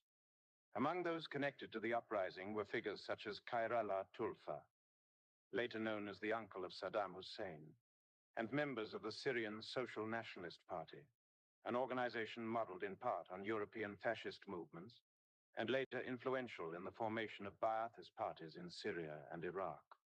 Following the collapse of the revolt, al-Husseini escaped through Europe and ultimately arrived in Berlin, where he was received as a valued political and propaganda asset. Throughout much of the Second World War, al-Husseini remained in Germany as an honored guest of the Nazi regime. He met with Hitler on multiple occasions and participated in propaganda broadcasts aimed at Muslim populations under Allied control. He also played a direct role in recruiting Muslims for the Bosnian Waffen-SS Hanzar division. Among those associated with this milieu was Alija Izetbegovic, who would later emerge as a leading figure in Bosnia's independence movement, though historians continue to debate the extent and significance of such early wartime affiliations. In the summer of 1942, as Erwin Rommel's Afrika Korps advanced toward Egypt, elements within the Egyptian Officer Corps were preparing for a potential anti-British uprising. Figures later prominent in Egyptian politics, including Anwar Sadat and Gamal Abdel Nasser, were in contact with Axis intermediaries, and according to British intelligence reports, explored the possibility of coordinating action with the Muslim Brotherhood.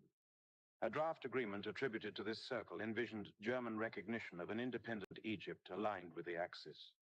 When Rommel's advance stalled and collapsed in late 1942, Sadat and several associates were arrested by British authorities and imprisoned for the remainder of the war. Following Germany's defeat, al-Husseini fled to Egypt, arriving there in 1946. His presence coincided with the arrival of numerous former Nazi personnel seeking refuge in the Middle East. Cairo became a temporary haven for thousands of German fugitives, including Alois Brunner, a former SS officer and close associate of Eichmann, who later resurfaced in Syria as a security advisor to the Ba'athist regime. These individuals found willing collaborators among anti-British and anti-monarchical factions within Egypt. As King Farouk's authority weakened, former German officers and advisors reportedly established contacts with Nasser's Free Officers Movement, which itself maintained tactical cooperation with the Muslim Brotherhood. Although the assassination of Hassan al-Banna in 1949 temporarily destabilized the Brotherhood, the alliance between nationalist officers and Islamist networks soon reasserted itself. On July 23, 1952, the Free Officers carried out a successful coup d'etat with Brotherhood support. In its coverage of the event, Newsweek observed that one of the most striking aspects of the takeover was the involvement of German advisors within the Egyptian military, noting that the coup's planners had consulted these advisors on operational tactics, a factor the magazine credited with the efficiency and coordination of the operation. Assistance to Egyptian nationalist officers during the transition from monarchy to military rule has been attributed by several writers to elements within American intelligence, particularly during the formative years of what would become the Central Intelligence Agency. At the center of these claims stands Allen Dulles, who later became Director of Central Intelligence. Dulles was a senior figure in the American foreign policy establishment, a founding member of the Council on Foreign Relations, and closely connected by marriage and institutional ties to the Rockefeller Network. Before his intelligence career, he served as a director of J. Henry Schroeder Banking Corporation in London, a firm that played a role in Anglo-German financial relations during the interwar period, and was associated with Montague Norman, governor of the Bank of England. Dulles's brother, John Foster Dulles, was also deeply embedded in elite legal and diplomatic circles and participated in post-World War I negotiations, including those surrounding the Treaties of Versailles. Critics have argued that the treaty's punitive economic provisions contributed to political instability in Germany. Both brothers were partners of the law firm Sullivan and Cromwell, which represented major international corporations, including I.G. Farben, a firm later implicated in the Nazi war economy and linked through cartel arrangements to American industrial interests. During World War II, Allen Dulles served with the Office of Strategic Services, the wartime intelligence body that preceded the CIA. Some historians have emphasized the close Anglo-American intelligence cooperation of this period, particularly between the OSS and Britain's Special Operations Executive and MI6. In this context, President Franklin D. Roosevelt dispatched William J. Donovan to London to coordinate intelligence activities, laying the groundwork for a permanent American intelligence service. Some critics have argued that the strategic doctrines guiding these institutions were influenced by British psychological and behavioral research associated with the Tavistock Institute, though the extent and nature of that influence remains disputed. Post-war intelligence activity in the Middle East is described in detail by Miles Copeland, a former CIA operative, in his memoir, The Game Player. Copeland recounts that in 1951 and 1952, the CIA initiated a project he described as the Search for a Muslim Billy Graham, aimed at identifying a charismatic Muslim leader capable of channeling popular discontent away from overtly anti-American or pro-Soviet movements. According to Copeland, the agency viewed emerging Egyptian officers as potential candidates, and he describes early clandestine meetings with members of Gamal Abdel Nasser's inner circle, including Major Abdel Monaim Raouf. Copeland further states that in March 1952, Kermit Roosevelt Jr., head of CIA Near East operations and grandson of Theodore Roosevelt, began a series of meetings with Nasser that preceded the July 1952 coup by several months. After the overthrow of King Farouk, Nasser reportedly sought assistance in reorganizing Egypt's intelligence and security services. According to Copeland, direct American involvement was considered politically sensitive, leading U.S. intelligence to facilitate indirect assistance instead. One of the most controversial aspects of this assistance involved the recruitment of former German military and intelligence personnel. Copeland writes that American intelligence quietly supported the employment of numerous ex-Nazi specialists in Egypt during the early to mid-1950s to train police, military, and intelligence units. This practice aligned with broader Cold War strategies in which former Axis personnel were utilized for their perceived expertise and anti-communist credentials. Central to this effort was Reinhard Gehlen, former head of German military intelligence on the Eastern Front. At the end of World War II, Galen surrendered to US forces and offered his intelligence networks and files on the Soviet Union. In exchange, American intelligence authorities, including officials within the OSS and later the CIA, supported the creation of what became known as the Gehlen Organization, which operated initially under US supervision before evolving into the intelligence service of West Germany. Critics argue that this arrangement exemplified a broader post-war pattern in which ideological considerations of the Cold War took precedence over accountability for wartime affiliations. According to multiple post-war intelligence accounts, Reinhard Gehlen personally selected hundreds of former German military and SS officers for redeployment under Western intelligence patronage. Initially numbering approximately 350 men released from Allied internment camps, this network expanded over time into several thousand covert operatives known as V-Manner, or trusted agents. Among those later identified by journalists and Nazi hunters were Klaus Barbie, the former Gestapo chief in Lyon, Alois Brunner, a senior associate of Adolf Eichmann, and Emil Augsburg, who was associated with ideological and administrative units linked to the implementation of Nazi racial policy. Other figures frequently cited include Heinrich Müller, the former head of the Gestapo, whose wartime documentation bears his signature on deportation orders sent to Auschwitz in 1943. While the ultimate fates of some of these individuals remain disputed among historians, their names recur persistently in post-war investigative literature. By the early 1950s, Gehlen had assumed a central role in organizing what would become West Germany's post-war intelligence service. During this same period, Western intelligence efforts to strengthen anti-communist regimes in the Middle East intersected with Gehlen's network. To assist in the development of Egyptian security and intelligence services, Gehlen reportedly relied on Otto Skorzeny, a former SS colonel described in wartime American intelligence assessments as exceptionally capable and dangerous. Skorzeny had gained notoriety during the war for special operations missions and, in its aftermath, for helping organize escape routes for former Nazi personnel. These escape routes, commonly referred to as rat lines, were part of a loosely coordinated system later labeled Odessa, an acronym widely used to describe post-war networks that facilitated the flight of wanted Axis personnel from Europe to destinations in South America and the Middle East. Operating through nodes in countries including Argentina, Italy, Switzerland, and Egypt, and often exploiting humanitarian or ecclesiastical cover, these networks assisted figures such as Eichmann, Josef Mengele, Erich Priebke, and others in evading capture. While the precise structure of Odessa remains contested among scholars, the existence of organized post-war escape mechanisms is well documented.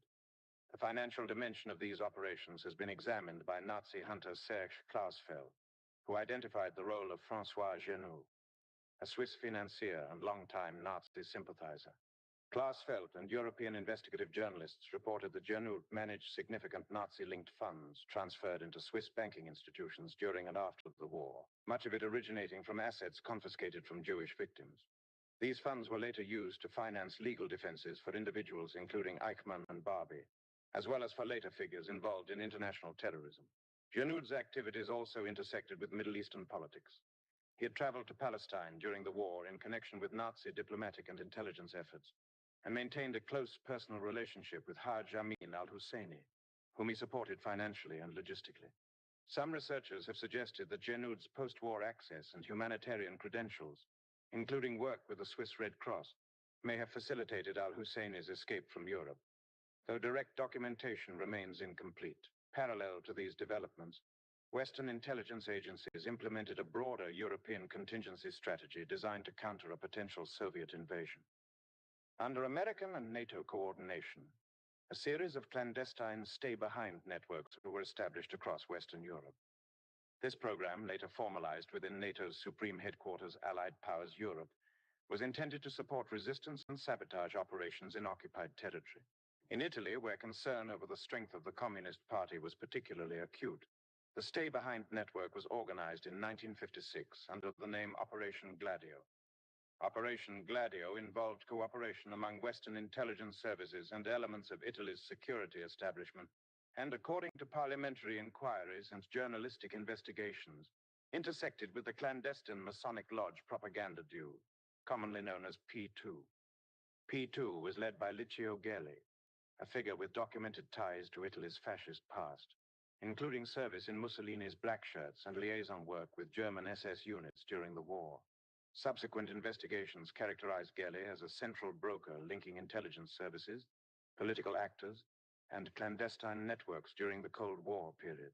Further documentation, cited by post-war investigators, places George Herbert Walker, the maternal grandfather of George H.W. Bush, within the financial and logistical networks that facilitated Nazi economic activity prior to and during the early years of World War II. Walker served as president of Union Banking Corporation, a financial institution that maintained commercial relationships with German industrial interests closely aligned with the Nazi regime. According to U.S. government records and later investigative accounts, Union Banking functioned as a conduit for German capital flows, assisting industrialists who were consolidating political support for Adolf Hitler.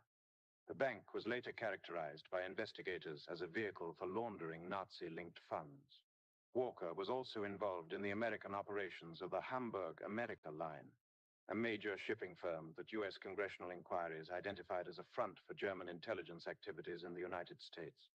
Hamburg America was accused of facilitating the covert transport of German agents and channeling funds intended to influence American political opinion. A 1934 congressional investigation concluded that the company had subsidized Nazi propaganda efforts within the United States, raising concerns about foreign subversion prior to American entry into the war. Walker's son-in-law, Prescott Bush, father of George H.W. Bush, served as a board member of Union Banking and was a senior partner at Brown Brothers Harriman, an affiliate firm connected to the same financial network.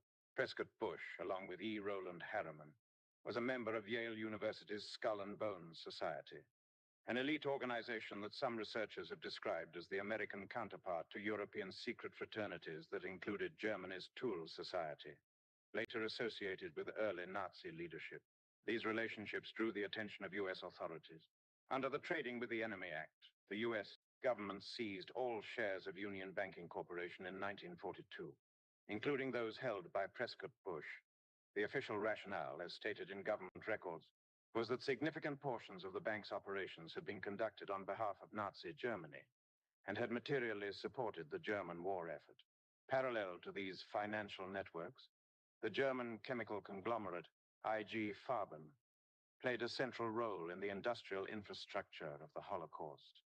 Farben financed and constructed a massive synthetic fuel and chemical production complex adjacent to Auschwitz, designed to exploit slave labor drawn from the concentration camp population. Using patents jointly held with Standard Oil of New Jersey, Farben produced fuel derived from coal. The SS paid through Farben-linked funds, guarded prisoners, and conducted selections, sending those deemed unfit for labor to their deaths. Farben has been cited by multiple historians as a direct financial supporter of medical experimentation carried out by Josef Mengele. After the war, Mengele was among hundreds of high-ranking Nazi personnel who evaded prosecution. Many of these individuals were extracted by U.S. intelligence under Operation Paperclip, a covert initiative aimed at recruiting German scientists and specialists. While the program is most commonly associated with rocketry and aeronautics, historian Christopher Simpson documented that U.S. intelligence agencies also employed former Nazi experts in propaganda, psychological warfare, and interrogation techniques. Several authors have argued that knowledge derived from wartime experimentation and psychological research fed into post-war intelligence programs. In this interpretation, concepts attributed to Mengele and other Nazi physicians influenced later CIA projects such as MK Ultra, as well as alleged sub-programs sometimes referred to as Monarch. These initiatives, begun in the early 1950s, were reportedly coordinated in cooperation with British psychological warfare institutions, including the Tavistock Institute. Tavistock, founded in 1922 under the auspices of the Royal Institute of International Affairs, functioned as the psychiatric research arm of the British Army during World War II and later became influential in studies of mass psychology, behavior modification, and social control. According to several post-war intelligence critics, The objective during the early Cold War was to revive and modernize what were described as the ancient indoctrination techniques attributed to the Ismaili assassins, repurposing them to manufacture controlled agent provocateurs, more commonly labeled terrorists. Within this interpretive framework, Allen Dulles, then Director of Central Intelligence, is said to have played a central role in establishing financial and operational channels linking Western intelligence services with Islamist networks. In 1952, Dulles was involved in the founding of Banque Commerciale Arabe in Lausanne, Switzerland. Investigative writers have described the bank as a financial nexus connecting the CIA with elements of the Muslim Brotherhood, including individuals linked to the Saudi royal family. The institution was co-founded by Benoist Méchan, identified by several authors as a long-time British intelligence asset and protege of Senator John Philby. Author Dean Henderson in Geopolitics, the Global Economy of Big Oil, Weapons and Drugs, characterizes this relationship as a Faustian bargain. Henderson suggests that one dimension of the cooperation may have involved Saudi and Brotherhood figures providing intelligence services with historical and operational insights into techniques of psychological conditioning and behavioral control.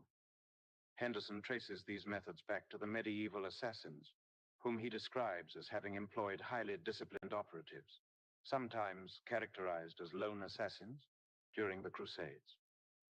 In his account, these groups operated as a parallel secret society, occasionally intersecting with Crusader forces such as the Knights Templar, before ultimately being suppressed. Within this interpretive narrative, the CIA's MK-Ultra program, formally initiated in 1953 under Dulles's leadership, is portrayed as the modern institutional expression of these interests. Officially, MK-Ultra was justified as a defensive response to perceived communist advances in psychological warfare.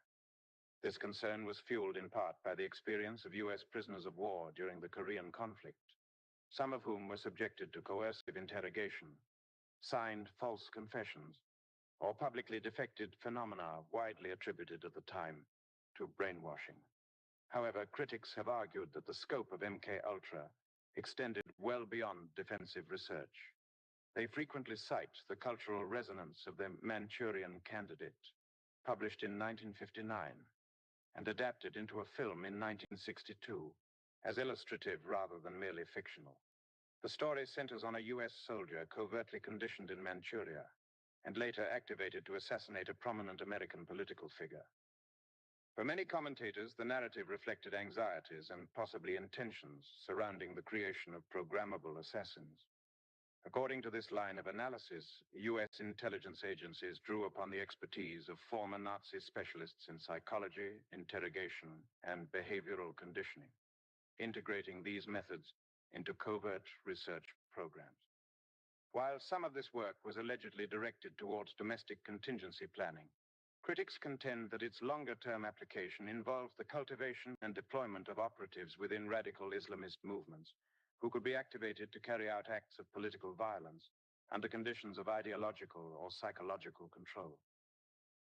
With Otto Skorzeny now assisting the Egyptian leadership, Egypt emerged, according to post-war intelligence accounts, as a refuge for former Nazi officials and specialists.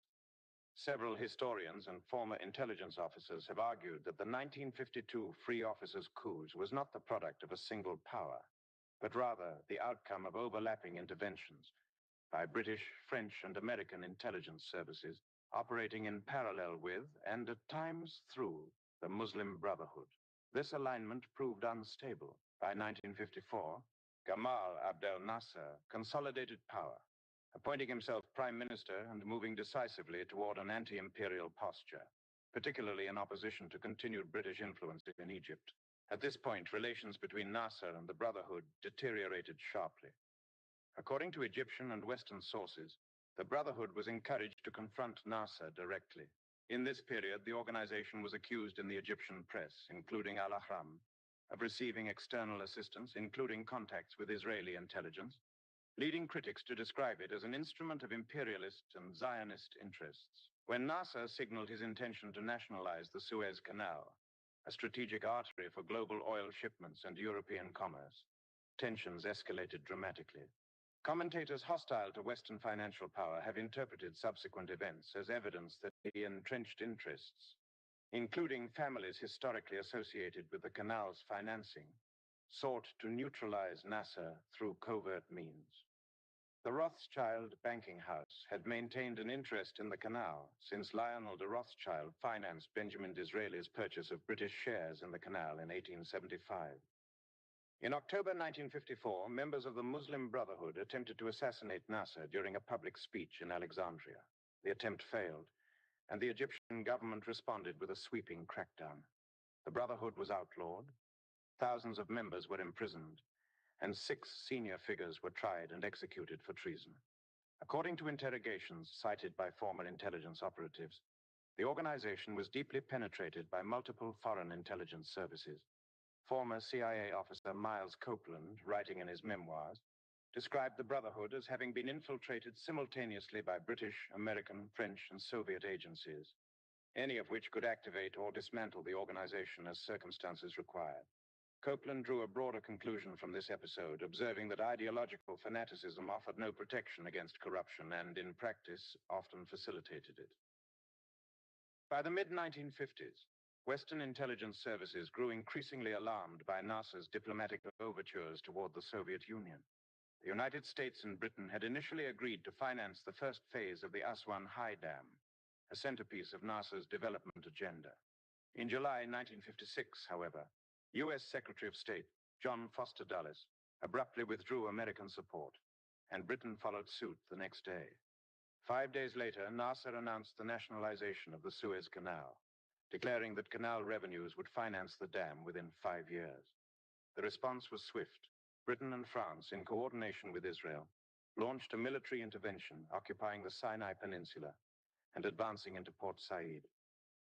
Militarily collapsed under intense pressure from both the United States and the Soviet Union, forcing Britain and France to withdraw. Although Israel achieved a temporary halt to cross-border raids, Nasser emerged from the crisis with enhanced prestige, widely celebrated across the Arab world as a leader who had defied imperial power and survived. Following the suppression of the Muslim Brotherhood in Egypt, many of its surviving members fled abroad.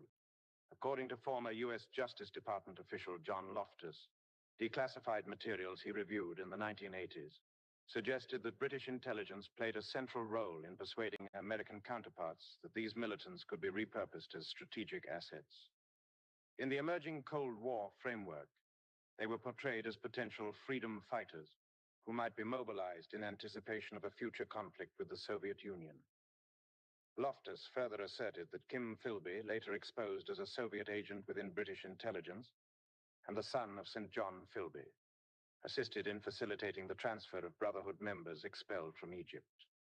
These individuals were relocated primarily to Saudi Arabia, a close intelligence ally of the United States.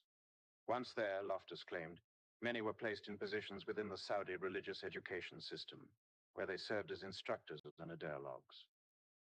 From the 1960s onward, this process coincided with a tightening alignment between Salafi currents and Saudi Wahhabism. Saudi Arabia emerged as the principal patron of Brotherhood-linked networks, which established branches across much of the Arab world. With what has been described as tacit approval from the Central Intelligence Agency, Saudi funds were channeled to Brotherhood operatives involved in the anti-Nasser insurgency in Yemen beginning in 1962. Former CIA officer Robert Baer, writing in Sleeping with the Devil, characterized this arrangement as a classic example of covert action conducted without formal authorization or paper trails. According to Baer, no direct CIA funding was involved. No notification was sent to Congress, and no Treasury funds were used.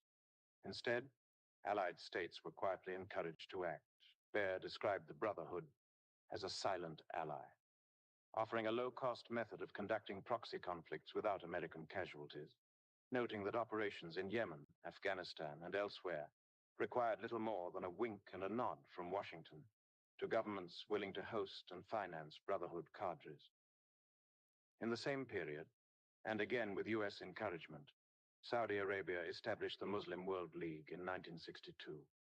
Initially underwritten by multiple donors, including Aramco, the League rapidly developed a global infrastructure, eventually maintaining representatives in more than 120 countries. Its leadership was vested in the Saudi religious establishment, headed at the time by Grand Mufti Mohammed ibn Ibrahim al-Sheikh, a direct descendant of Mohammed ibn Abdul Wahhab. The presidency of the League has remained institutionally linked to the Saudi Mufti ever since. Among the League's founding figures were prominent representatives of Salafi-oriented brotherhood movements, including Saeed Ramadan, the son-in-law of Hassan al-Banna, Maulana Abul Ala-Maududi of Pakistan's Jamaat-e-Islami, and Maulana Abul Hassan Nadvi of India. As legal scholar Khaled Abu El-Fadl has observed, proponents of Wahhabism consistently reject identification with any single founder, including Abdul Wahhab himself. Instead, they framed their doctrine as a direct adherence to al-Salaf al-Salih, the rightly guided predecessors, thereby appropriating the broader symbolic language of Salafism and positioning their creed as an authentic return to prophetic origin. El-Fadl also notes, however, that Wahhabism remained relatively marginal beyond Arabia until the mid-1970s. Its global expansion was catalyzed by two converging forces: the dramatic rise in oil revenues and an increasingly aggressive Saudi program of religious outreach. One of the key political preconditions for this shift emerged after the Six-Day War of 1967, in which Israeli forces decisively defeated a coalition of Arab states, including Saudi Arabia.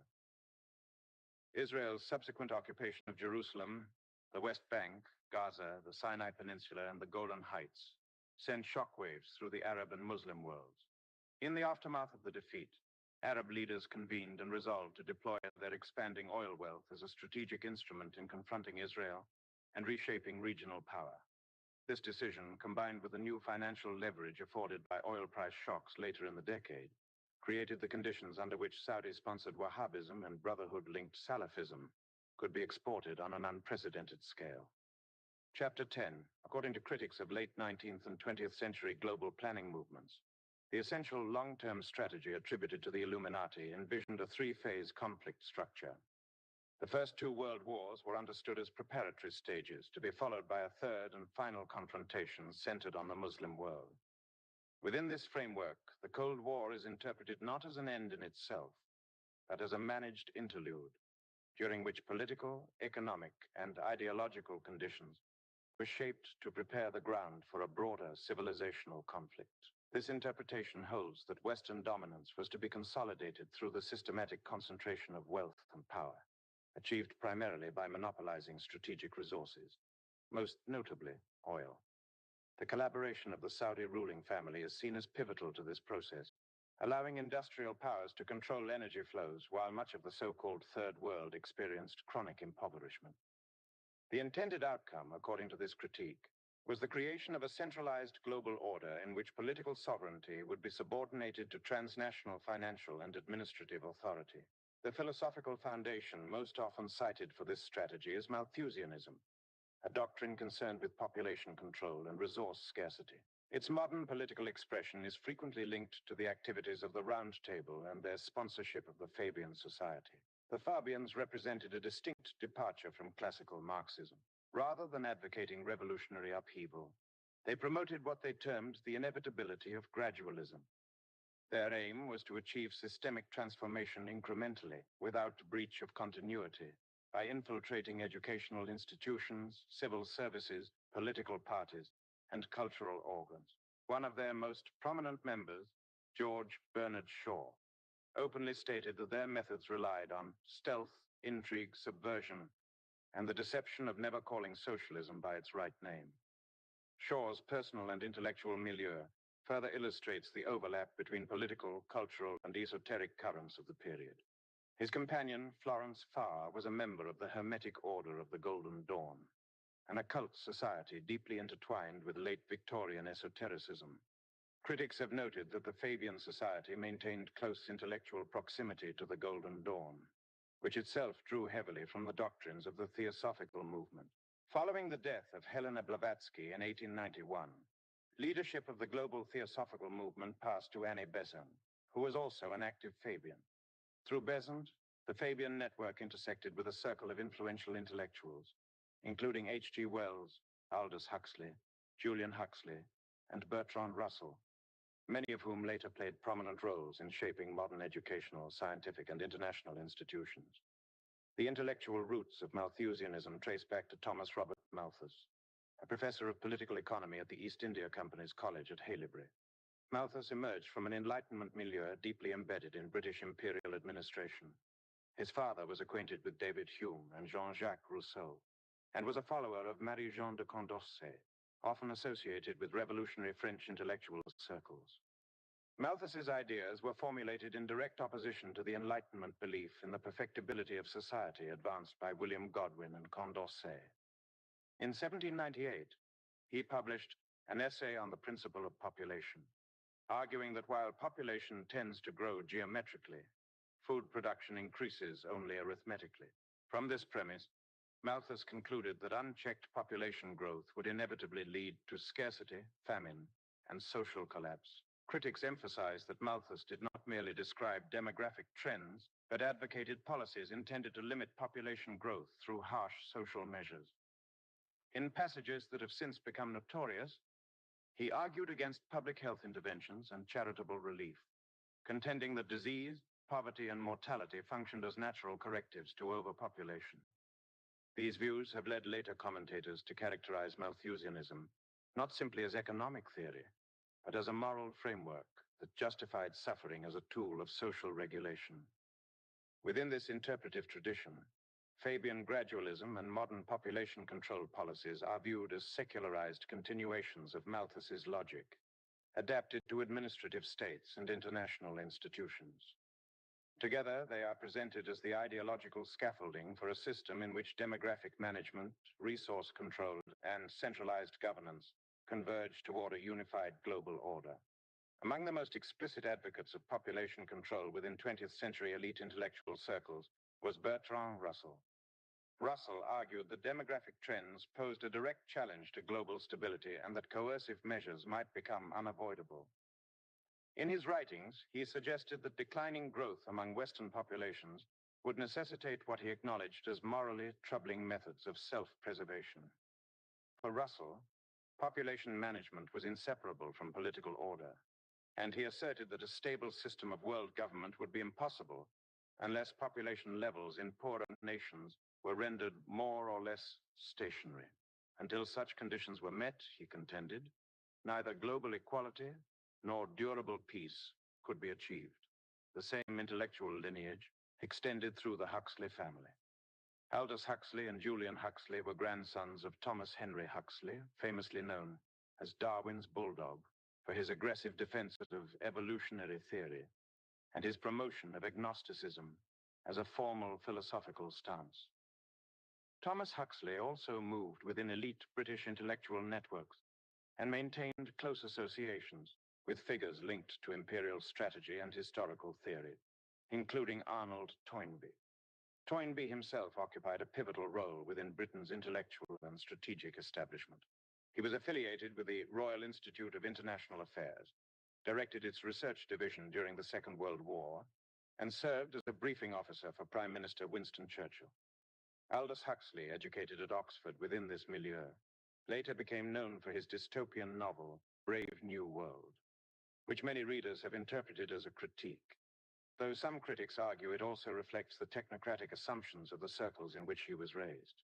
Contemporary observers noted that Aldous Huxley belonged to an elite cultural subculture sometimes described as the Children of the Sun, a loosely connected group of writers and intellectuals drawn from Britain's ruling families. This circle included figures such as T.S. Eliot, W.H. Auden, Oswald Mosley, and D.H. Lawrence, whose work often explored themes of elitism, cultural decay, and the remaking of society. Another central influence was H.G. Wells, who, beyond his literary reputation, was deeply engaged in political and strategic thought. Wells moved within the same elite networks associated with the Round Table and mentored both Aldous and Julian Huxley. In his book, The Open Conspiracy, Wells described a future in which an informal but coordinated class of intellectual and economic elites would increasingly guide world affairs, bypassing traditional democratic institutions. He envisioned this process as gradual, operating through influence rather than overt seizure of power, until a shared global objective emerged among those directing it. Julian Huxley carried these ideas into the post-war international system. As a leading British scientist and a principal architect of UNESCO, he openly argued that scientific and medical advances, while alleviating suffering, also intensified population pressures. Julian Huxley maintained that meaningful improvement in human welfare required aggressive population control, describing it as a prerequisite for any lasting social or economic progress. He framed this objective in quasi-religious terms, calling for a unified global effort to regulate human reproduction in the name of future fulfillment. Such perspectives were not confined to intellectuals and cultural planners. Similar assumptions appeared within international financial institutions. Fritz Leutwiler, chairman of the Bank for International Settlements, argued that heavily indebted nations would inevitably face declining living standards as part of economic adjustment. He acknowledged the severity of this outcome, particularly for populations already living at subsistence levels, but regarded it as unavoidable. To critics, statements of this kind exemplified a technocratic worldview in which human suffering was treated as an acceptable cost of systemic stability. Taken together, these views reveal a consistent pattern among certain 20th century elites. Population control was not merely a social policy, but a foundational requirement for global governance, economic management, and long-term geopolitical order. The Bank for International Settlements was later joined by two additional pillars of the post-war international financial system, the World Bank and the International Monetary Fund. Both institutions were established in 1944 at a United Nations-sponsored monetary conference in Bretton Woods, New Hampshire, with the stated purpose of stabilizing currencies, managing debt, and facilitating post-war reconstruction. Critics have long argued that despite their public mandates, the World Bank and IMF operate primarily as creditor institutions governed by private financial interests. According to this interpretation, control over these bodies has rested disproportionately with Western banking and political elites, with particular emphasis placed by critics on Anglo-American financial families. While such claims remain contested, what is undisputed is that voting power within both institutions is weighted according to capital contribution, giving the United States and its allies decisive influence. The intellectual framework behind Bretton Woods was drafted largely by economists and policymakers aligned with Fabian and technocratic traditions. Among the most prominent was John Maynard Keynes, representing Britain, alongside Harry Dexter White, Assistant Secretary of the U.S. Treasury. White later became the first U.S. Executive Director of the IMF and was also affiliated with the Council on Foreign Relations.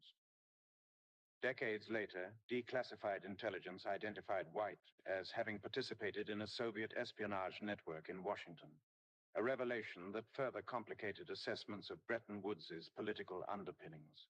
Population control ideology increasingly intersected with international development policy in the decades that followed. This perspective was stated most bluntly by Robert McNamara, former U.S. Secretary of Defense and later President of the World Bank. McNamara argued that unchecked population growth constituted the principal barrier to economic and social advancement in the developing world. He asserted that humanity faced only two alternatives to avoid a global population of 10 billion, a rapid reduction in birth rates, or an increase in death rates through war, famine, or disease.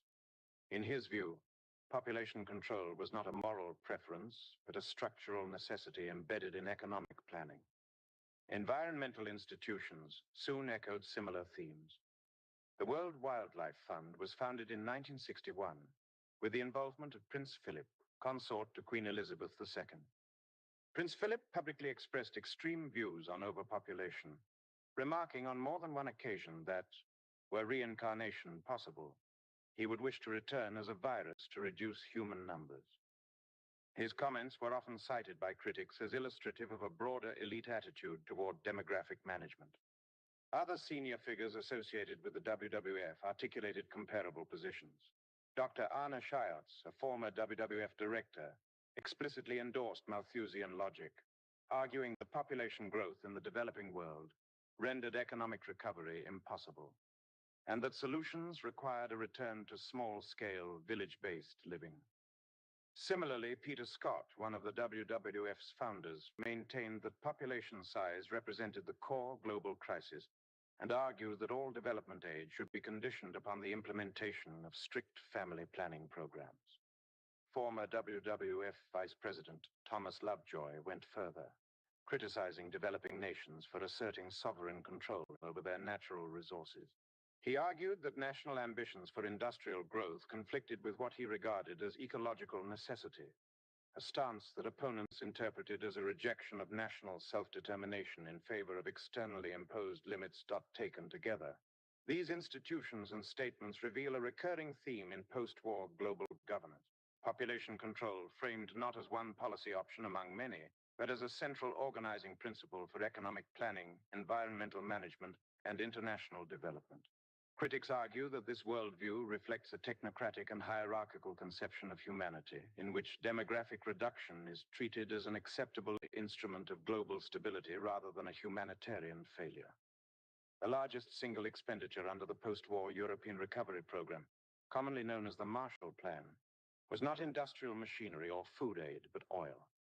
Administered under the leadership into the purchase of petroleum supplied primarily by American oil companies, much of it originating from Saudi Arabia. This arrangement produced a decisive windfall for the major Anglo-American oil firms, collectively known as the Seven Sisters.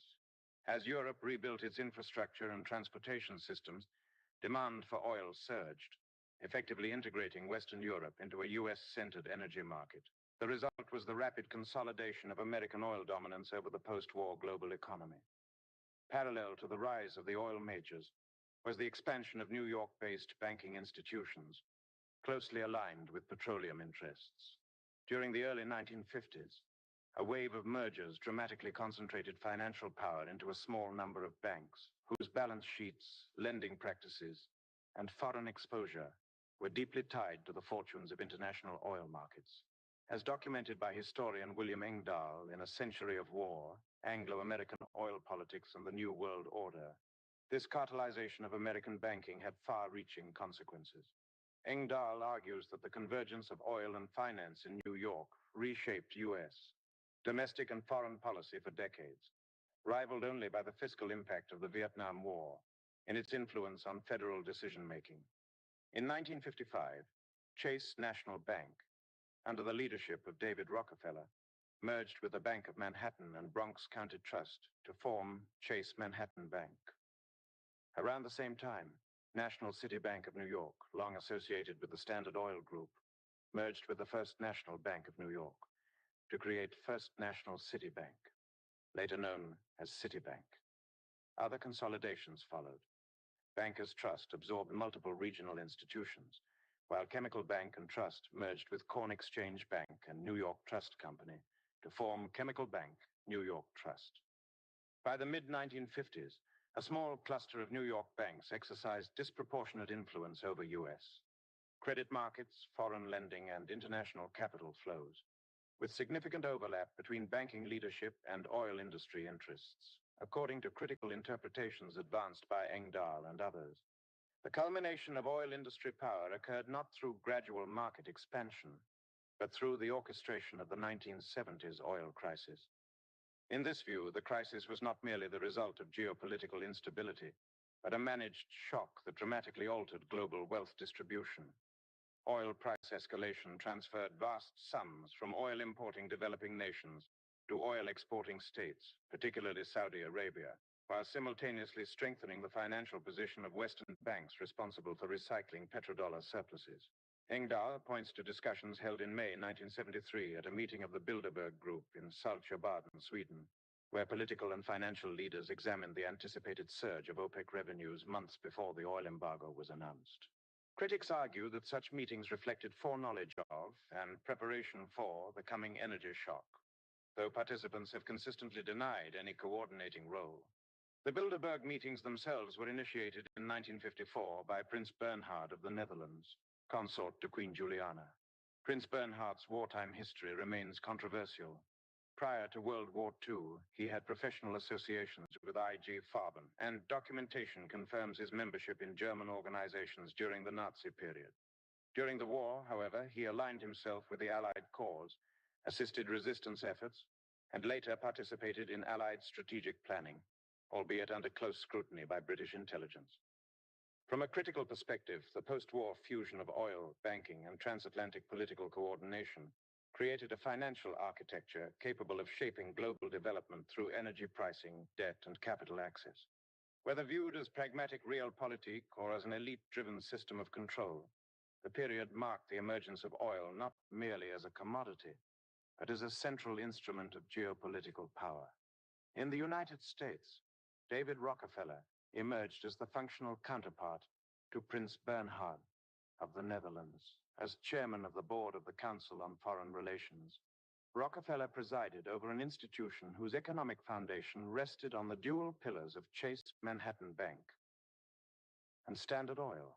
His influence extended across banking, energy, and foreign policy circles that increasingly overlapped during the post-war period. Among the prominent figures associated with the Bilderberg meetings were Edmund de Rothschild, Robert McNamara of the World Bank, Sir Eric Rolle of S.G. Warburg and Company and director of the Bank of England, Pierre-Paul Schweitzer of the International Monetary Fund, and George Ball of Lehman Brothers, who also served as a director of Sokol and was a member of the CFR.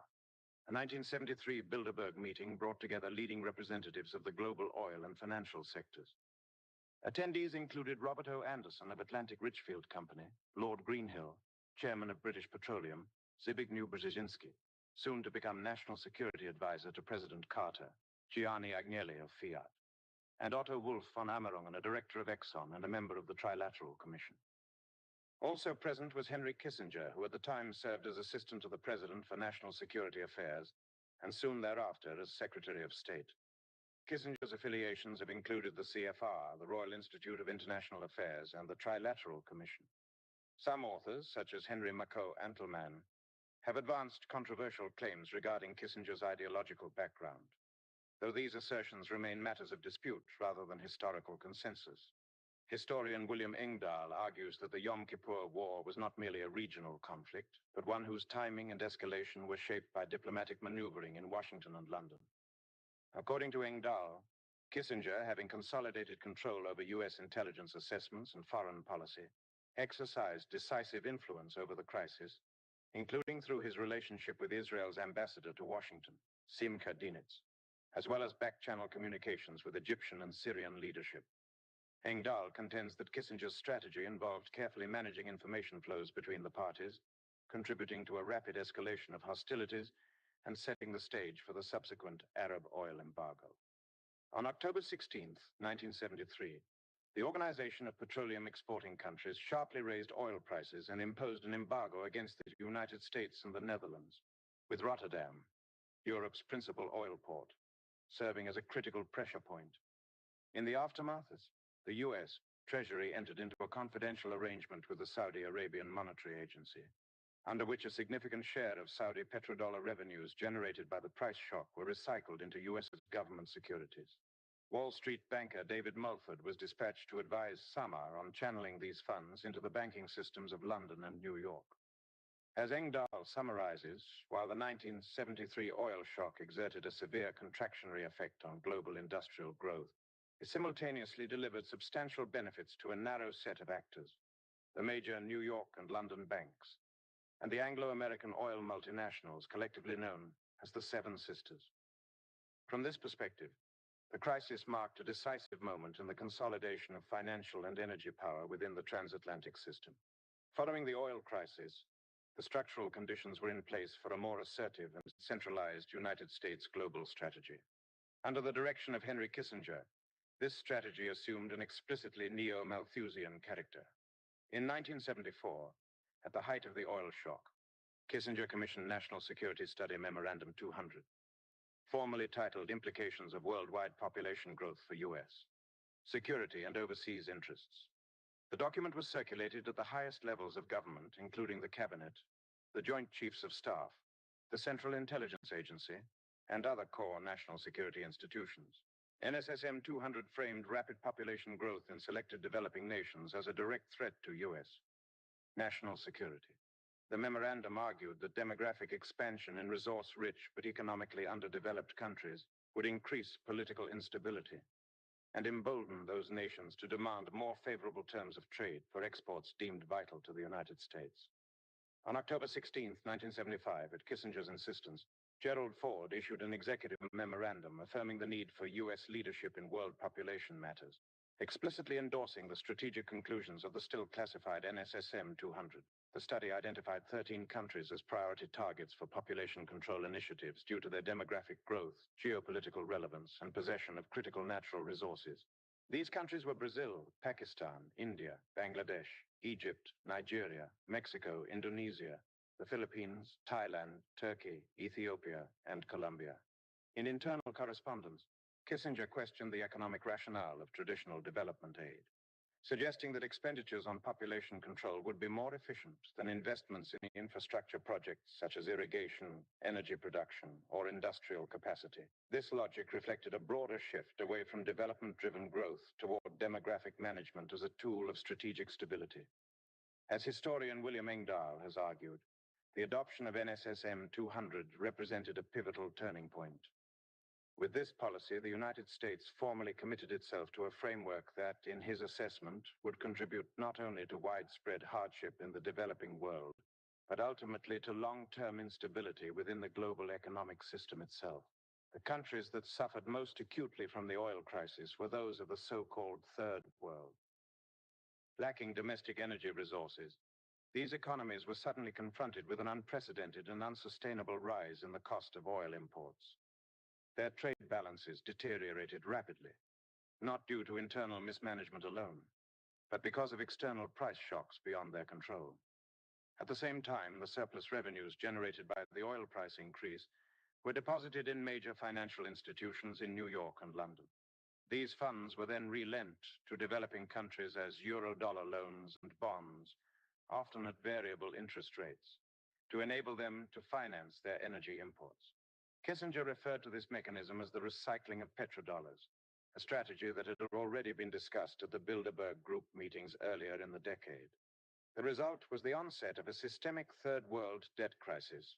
By 1974, countries such as Sudan, India, Pakistan, the Philippines, Thailand, and numerous states across Africa and Latin America were experiencing severe balance of payments deficits. According to the International Monetary Fund, developing countries collectively recorded a trade deficit of approximately $35 billion that year, a figure 4 times greater than in 1973, and closely correlated with the rise in oil prices. These dynamics marked the beginning of a debt spiral that would deepen over subsequent decades, binding large portions of the developing world to international financial institutions and creditor banks, while reinforcing a global economic order increasingly defined by resource dependency, financial leverage, and demographic control. After several years of strong industrial and trade expansion in the early 1970s, the global economy entered a sharp contraction. The decline in industrial output during 1974-1975 exceeded any downturn experienced since the end of the Second World War, marking a decisive break from post-war growth trends. The developing world debt crisis escalated dramatically after late 1979, when Paul Volcker, then chairman of the Federal Reserve, initiated a unilateral and aggressive increase in U.S. interest rates. The policy was officially justified as a necessary measure to stabilize the weakening U.S. dollar and curb inflation. While the strategy succeeded in restoring confidence in the dollar after several years, it had severe consequences for debtor nations. Because much of the developing world's borrowing during the 1970s had been denominated in U.S. dollars at floating interest rates, the sharp rise in rates dramatically increased debt servicing costs. After 3 consecutive years of historically high U.S. interest rates, many third world economies found themselves unable to meet their obligations. By August 1982, the fragile system collapsed when Mexico announced that it would likely default on its euro-dollar loans, triggering a broader international financial crisis. In response, major commercial banks in London and New York turned to the International Monetary Fund to enforce repayment and stabilize the system.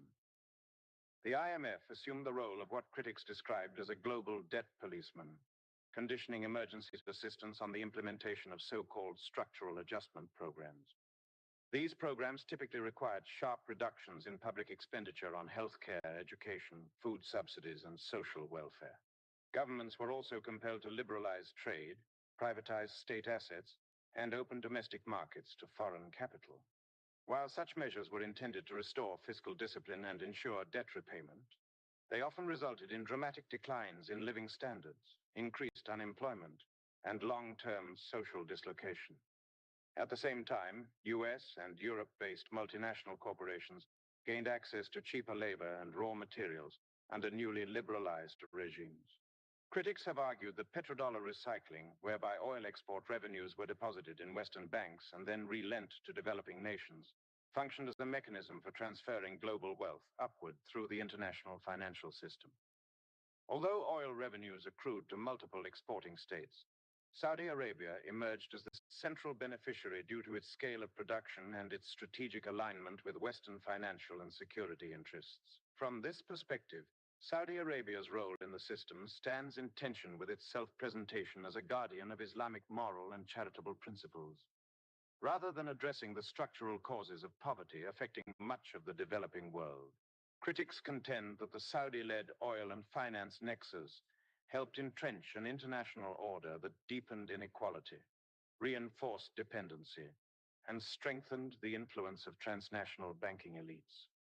In this reading, the debt crisis of the late 20th century was not merely the result of mismanagement or economic miscalculation, but the outcome of a deliberately structured system linking energy markets, monetary policy, and international finance that reshaped global power relations and imposed lasting costs on a significant portion of humanity.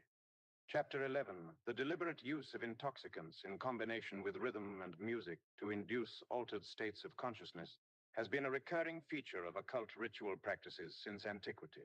Across multiple civilizations, such techniques were employed to dissolve individual will, heighten suggestibility, and facilitate obedience to authority figures operating within initiatory hierarchies.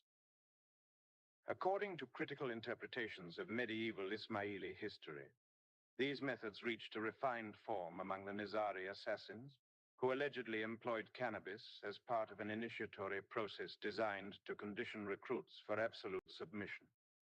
In this framework, intoxicants were not recreational, but instrumental, functioning as tools of behavioral control. Later, occult fraternities, particularly those claiming lineage from Ismaili or Egyptian esoteric traditions, are said to have preserved and adapted these techniques within modern secret societies. Proponents of this thesis argue that such practices were revived in the modern period through contacts between Western occult networks and Egyptian esoteric lodges that asserted descent from an Ismaili Grand Lodge. Within this interpretation, 20th century secret societies allegedly repurposed these methods toward two distinct objectives. The first objective was the creation of highly suggestible operatives described as agent provocateurs, deployed to carry out acts of political violence under ideological or religious pretexts. The second objective was broader in scope, the psychological conditioning of mass society itself.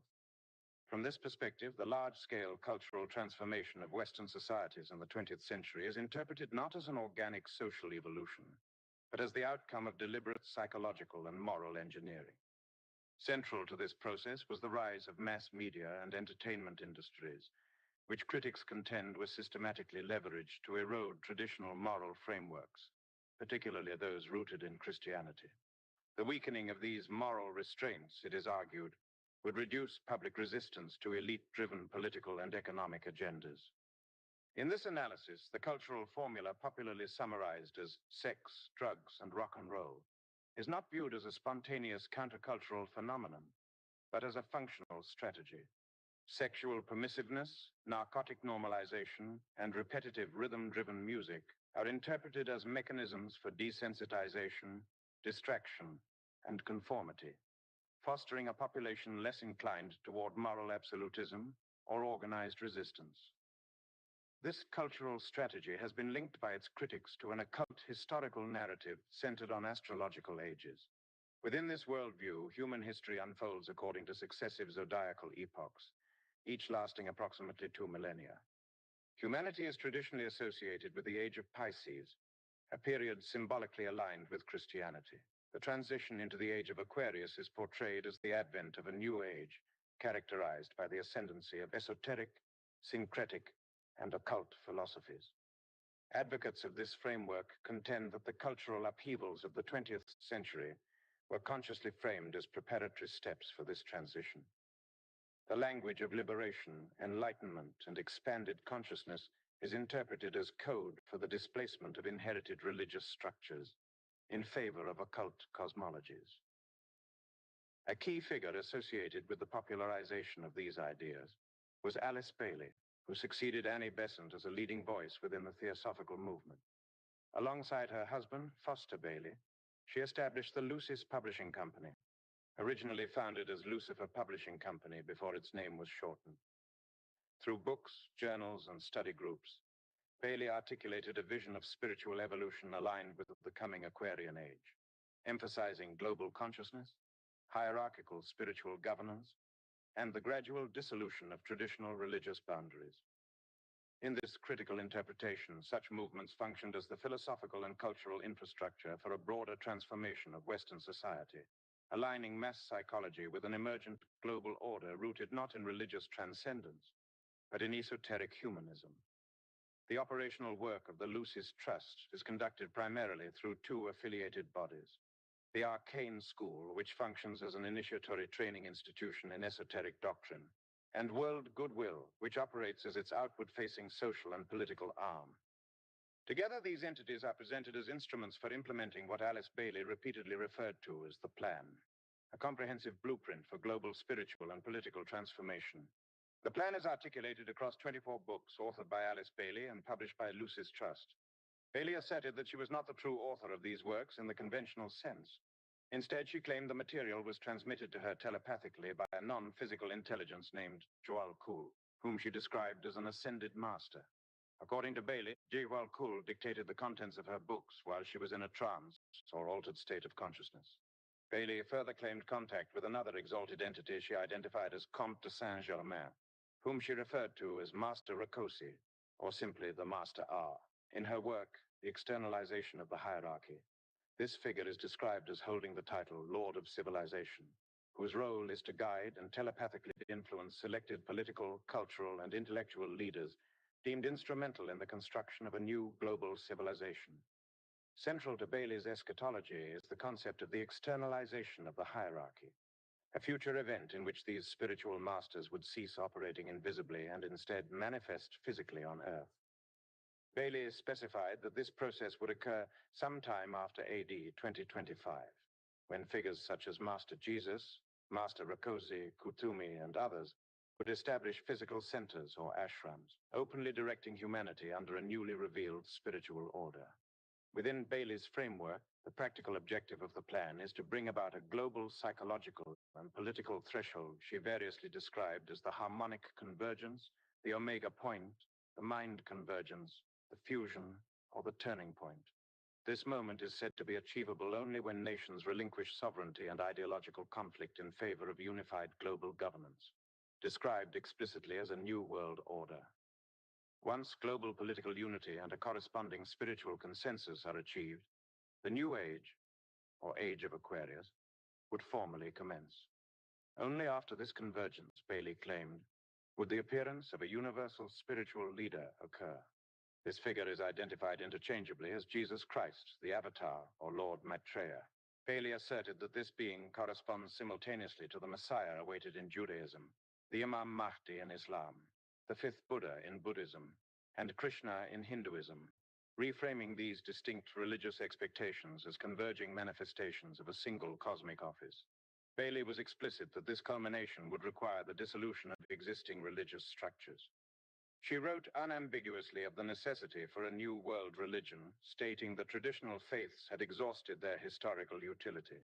Judaism, she argued, was obsolete and inherently divisive, while Christianity, though once necessary, had fulfilled its role and must now give way to a new universal gospel appropriate to the coming age.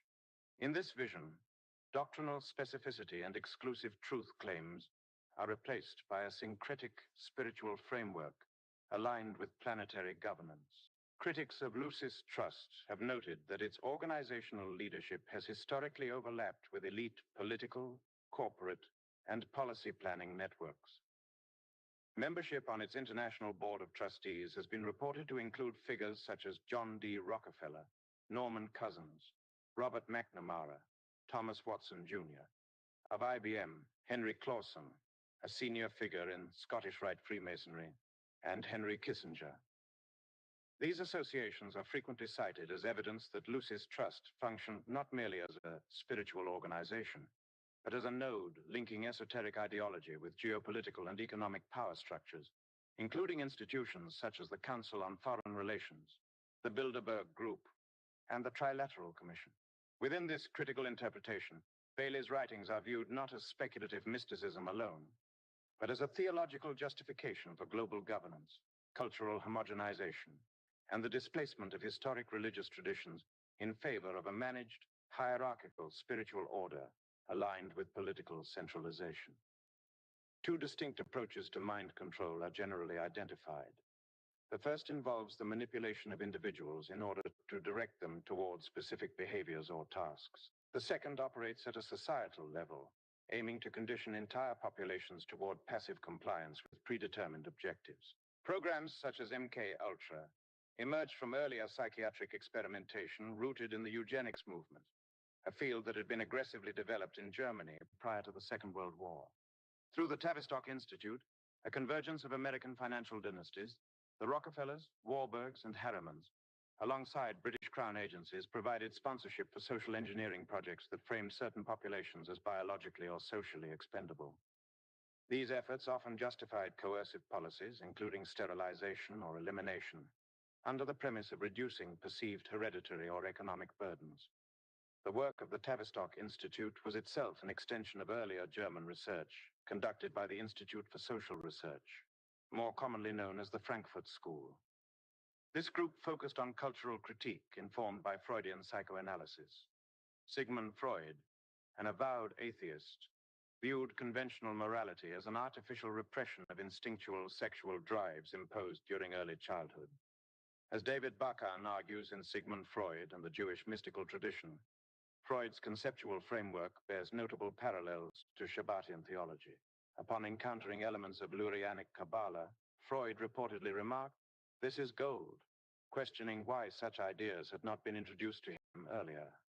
In Moses and Monotheism, Freud advanced the provocative thesis that Moses was Egyptian rather than Hebrew, a claim widely interpreted as an attempt to undermine the theological authority of Mosaic law.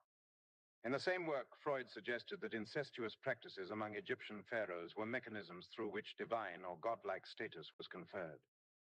Bakan interprets these assertions as reflective of a broader antinomian impulse, likening Freud's rejection of Mosaic authority to the Shabbatian effort to abolish religious law. Building on these foundations, the Frankfurt School developed the argument that mass media could be systematically employed to induce regressive psychological states within populations. Their theory held that atomization, alienation, and emotional destabilization would weaken individual autonomy, producing heightened suggestibility and passivity. Tavistock researchers, drawing on their wartime studies of combat trauma and psychological breakdown, adapted these concepts into a broader social framework. As described by Woolf in Brainwashing, How the British Used the Media for Mass Psychological Warfare, a central conclusion emerged. Sustained exposure to fear and anxiety could reduce individuals to childlike compliant states in which rational judgment is impaired and emotional responses become predictable. By carefully regulating collective stress levels, these conditions could be replicated not only in individuals, but across entire societies. When researchers affiliated with the Frankfurt School relocated to the United States during the 1930s, they were installed primarily at Columbia University in New York. From there, they developed close associations with the Radio Research Project at Princeton University. Just as All Souls College at Oxford functioned as a principal base of operations for the Roundtable networks in England, the Institute for Advanced Study at Princeton became the American counterpart. Founded by Abraham Flexner, a leading education theorist closely tied to the Rockefeller and Carnegie Foundations, the Institute served as a central hub for elite intellectual coordination in the United States. Lord Bertrand Russell, who aligned himself with these efforts in mass social engineering, articulated the theoretical basis of this strategy in his 1951 work, The Impact of Science on Society. Russell argued that physiology and psychology constituted fields of scientific inquiry whose political applications had yet to be fully realized. He identified Ivan Pavlov and Sigmund Freud as the foundational figures in this domain, rejecting the notion that their approaches were fundamentally incompatible. What mattered, Russell suggested, was not their disagreement, but the structure that would ultimately be built upon their combined insights. According to Russell, the discipline of greatest political significance would be mass psychology, a field whose importance had been dramatically amplified by modern techniques of propaganda. Education, he argued, was the most influential of these instruments, though religion continued to play a diminishing role. Meanwhile, the press, cinema, and radio had assumed increasing power in shaping belief. Russell speculated that, given sufficient state resources and early intervention, it would eventually be possible to persuade virtually anyone of virtually anything, provided indoctrination began at a sufficiently young age. He further proposed that mass psychological conditioning would advance most rapidly once placed under the direction of scientists operating within a scientific dictatorship. In such a system, future social psychologists would experiment on groups of school children, testing methods for instilling unwavering convictions, even to the point of persuading them that snow is black. From these experiments, Russell predicted several conclusions would emerge. That the influence of the home environment presents an obstacle to effective conditioning. That indoctrination must begin before the age of 10 to be fully effective. That verses set to music and repeated ritualistically are powerful tools of persuasion, and that dissenting beliefs could be reframed as signs of psychological abnormality or eccentricity. Russell envisioned a future in which such techniques would be refined to the point of economic calculation, allowing authorities to determine precisely how much it would cost per individual to inculcate specific beliefs. Yet this knowledge, he emphasized, would be restricted exclusively to the governing class. The general population would remain unaware of the mechanisms by which its convictions were formed. Once perfected, Russell concluded, any government that controlled education for a single generation would be able to secure total obedience from its subjects, without reliance on armies or police forces. While music possesses the capacity for beauty, harmony, and transcendence, it has historically also been employed within occult mystery rites as a mechanism for inflaming the passions and inducing trance states associated with possession and dissociation. These properties were well understood in antiquity and were later identified by researchers affiliated with the Frankfurt School as exceptionally effective instruments for large-scale indoctrination. Music, when employed in this manner, functions to regress the listener into a state of emotional immaturity, thereby weakening rational resistance and increasing susceptibility to embedded messages. Aldous Huxley, a central intellectual figure in these developments, explored this phenomenon in his 1952 work, The Devils of Loudon. Drawing from historical accounts of collective hysteria and mass possession, Huxley observed that prolonged exposure to rhythmic percussion and communal chanting inevitably dissolves intellectual restraint. He remarked that even philosophers, if subjected long enough to such stimuli, would abandon reason and descend into frenzied behavior. Huxley noted that when crowds are immersed in amplified music, intense lighting, and sensory overload, they can be rapidly reduced to a condition of near mindless subhumanity. He concluded that never before in history had so few possessed the means to render so many foolish, deranged, or criminal through such techniques. The theoretical framework for applying music as a tool of social conditioning was further developed by musicologist Theodor Adorno, who served as director of the Radio Research Project. Adorno argued that popular music constructs an emotionally charged but imaginary domain into which the listener projects himself. When an individual recalls or repeats a popular song, he assumes the role of the song's implied subject, the fictional I for whom the song appears to speak. At the same time, by identifying with this constructed persona alongside countless others, the listener experiences a temporary relief from isolation, believing himself integrated into a community of fans. Adorno emphasized, however, that this sense of belonging is illusory. The act of whistling or replaying a song becomes a ritual of socialization that does nothing to resolve the listener's underlying alienation. Instead, it reinforces it. He drew a direct comparison between this phenomenon and addiction. noting that addictive behavior often emerges as a response to social atomization. In this sense, habitual consumption of entertainment music constitutes a parallel form of dependency, one that mirrors the fragmentation of modern social life. In 1939, the Radio Research Project published empirical findings in the Journal of Applied Psychology that confirmed these observations. The researchers concluded that over the preceding 2 decades, Americans have become increasingly radio-minded, meaning their listening habits had grown fragmented and passive. They found that repetition of familiar formats, rather than originality or substance, was the decisive factor in determining popularity. The playlist itself created the hits. Through sufficient repetition, virtually any song, performer, or message could be transformed into a commercial success. Adorno later elaborated that not only were hit songs, celebrities, and serialized programs rigidly cyclical and standardized, but that the apparent variation within entertainment was largely illusory. The underlying structures remained fixed, while surface details were endlessly interchangeable. Content appeared to change, but only within narrowly prescribed parameters. Familiar form ensured acceptance, rendering almost any message palatable once embedded within a recognizable framework. Subsequent researchers affiliated with the Radio Research Project concluded that radio had already conditioned its audience to such an extent that critical engagement was largely absent. Repetition itself became the primary determinant of success. In a report prepared for the University of Michigan's Institute for Social Research, Paul Hirsch analyzed the institutional consequences of these findings. He observed that the post-war establishment of the radio hit parade transformed mass media into an apparatus of subcultural programming. Radio networks evolved into continuous recycling systems, endlessly replaying a narrow selection of approved material. Hirsch documented how this model of preselection extended beyond music into film, literature, fashion, and broader popular culture. Cultural output was no longer determined organically by public preference, but was instead filtered through the centralized mechanisms of selection and repetition.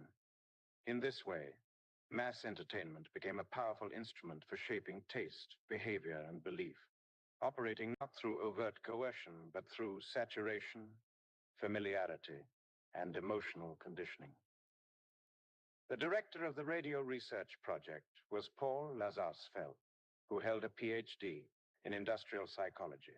Lazarsfeld married Herta Herzog, the first director of research for the CIA's Voice of America. Over time, Lazarsfeld rose to positions of extraordinary institutional influence, becoming chairman of the board of Rand Corporation and later assuming senior leadership roles within CBS. CBS itself was founded and led by William Paley, a lifelong intelligence asset and member of the Council on Foreign Relations. At the request of his close associate, Alan Dulles, Paley authorized the recruitment of CIA operatives to work undercover inside CBS as part of Operation Mockingbird. Mockingbird was established in 1948 under the Office of Policy Coordination by Frank Wisner, with the explicit mandate to recruit journalists and media institutions as instruments of psychological warfare.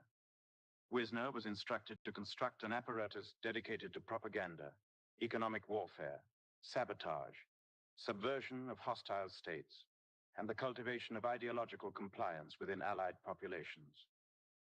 Under Dulles's leadership, the CIA was staffed almost entirely with Ivy League graduates, particularly from Yale University.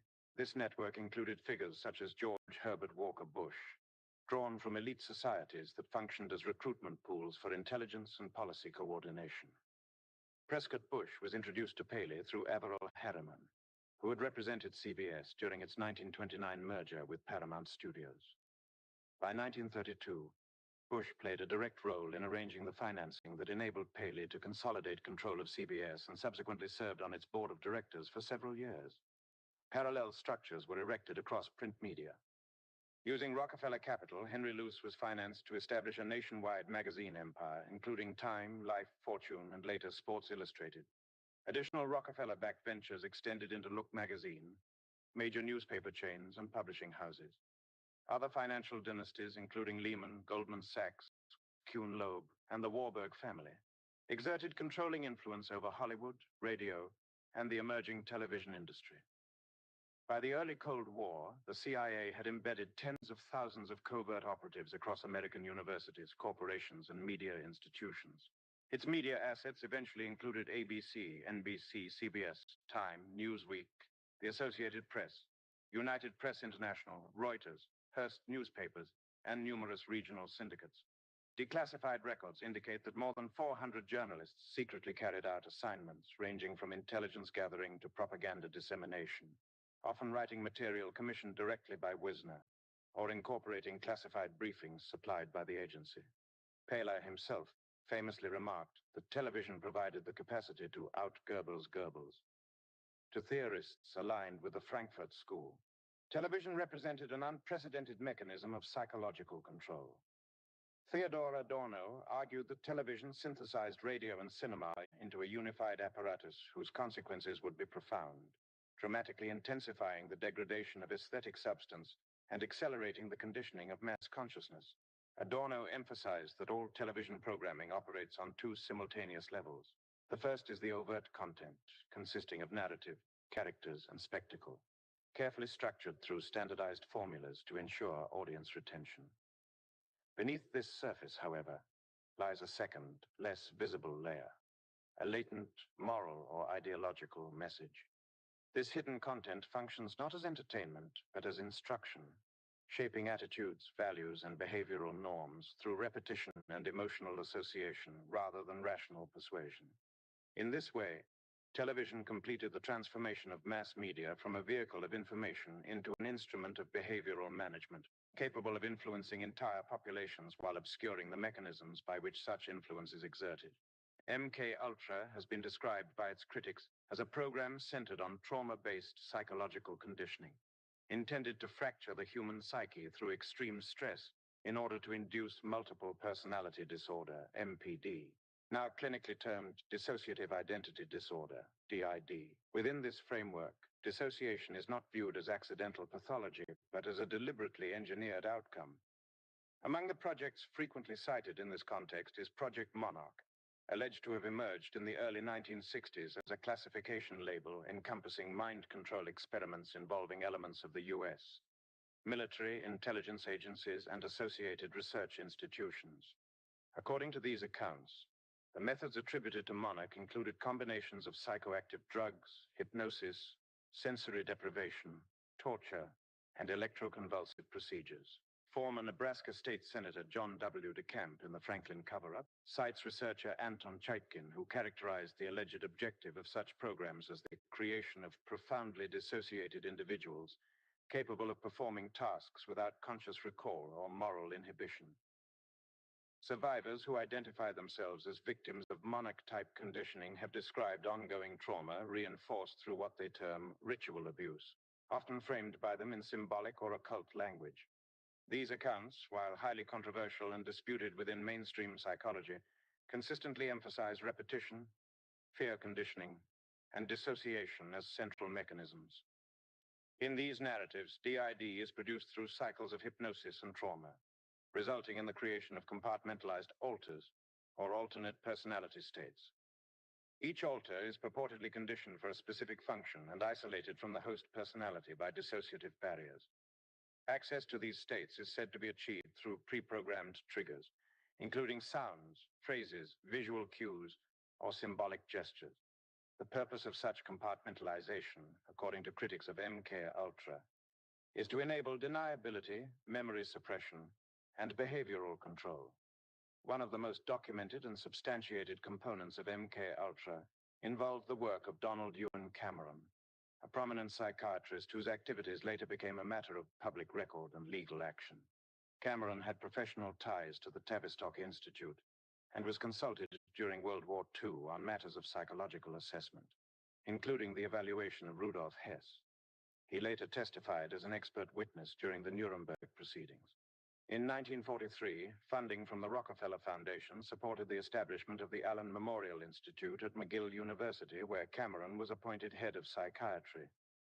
Under programs later revealed to be covertly funded by the CIA, Cameron conducted experiments involving extreme electroshock, prolonged drug-induced states, sensory deprivation, and repetitive audio conditioning, techniques he referred to as deep patterning and psychic driving. These activities are now acknowledged by governmental inquiries as among the most severe abuses carried out under MK Ultra.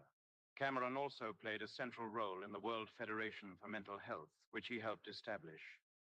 The organization was chaired by his associate John Rawlings Rees, then head of the Tavistock Institute. Rees was selected for this role with the support of Montague Norman, former governor of the Bank of England. The World Federation for Mental Health was created under the auspices of the World Health Organization and UNESCO. UNESCO's early direction was shaped by its first Secretary General, Julian Huxley, a vocal advocate of eugenics and population management, alongside social scientists such as Otto Kleinberg, who was affiliated with Tavistock-linked research and specialized in theories of racial psychology now regarded as scientifically invalid and ethically indefensible. Taken together, critics argue that these overlapping networks of military, intelligence, psychiatric, and philanthropic institutions form the structural backbone of mid-20th century psychological experimentation, some of which crossed ethical boundaries later acknowledged by governments themselves. While many of the more extreme claims surrounding monarch and ritualized programming remain contested and unproven, the documented record of MK Ultra confirms that coercive experimentation on unwitting subjects occurred, leaving a legacy that continues to shape debates over ethics, consent, and psychological power. Critics of post-war psychological research have argued that the World Federation for Mental Health and the Tavistock Institute functioned as institutional conduits for the spread of psychedelic substances, particularly LSD, into the United States, as part of what they describe as a broader cultural and psychological experiment, sometimes labeled the Aquarian Conspiracy. Within this interpretation, figures such as Aldous Huxley and Alan Dulles are portrayed as intermediaries between intelligence-linked research and cultural dissemination. These assertions remain controversial and are not accepted as established historical consensus. Lysergic acid diethylamide, LSD, was first synthesized in 1938, and its psychoactive properties identified in 1943 by Albert Hofmann working at Sandoz, a Swiss pharmaceutical firm. It is historically documented that Sandoz distributed LSD to researchers worldwide during the 1940s and 1950s for experimental psychiatric use. During this same period, Office of Strategic Services maintained a significant presence in Switzerland, where Alan Dulles served as station chief in Bern. One of his associates was James Warburg, who later engaged with academic and policy figures in the United States. Aldous Huxley's 1932 novel, Brave New World, is frequently cited by critics as a conceptual blueprint for pharmacologically mediated social control. The novel depicts a future world state in which social stability is maintained through genetic engineering, psychological conditioning, and the widespread use of a pleasure-inducing drug called soma. Huxley's choice of the term reflects his interest in comparative religion and ancient ritual practices, though its literary use does not constitute evidence of an operational program. In a 1961 lecture delivered in San Francisco to medical professionals, Huxley speculated about the future potential of psychopharmacology, stating that advances in drugs and mass communication might enable forms of social control that reduce resistance by producing emotional compliance rather than overt repression. These remarks, while often quoted, were presented by Huxley as philosophical extrapolation rather than as policy advocacy.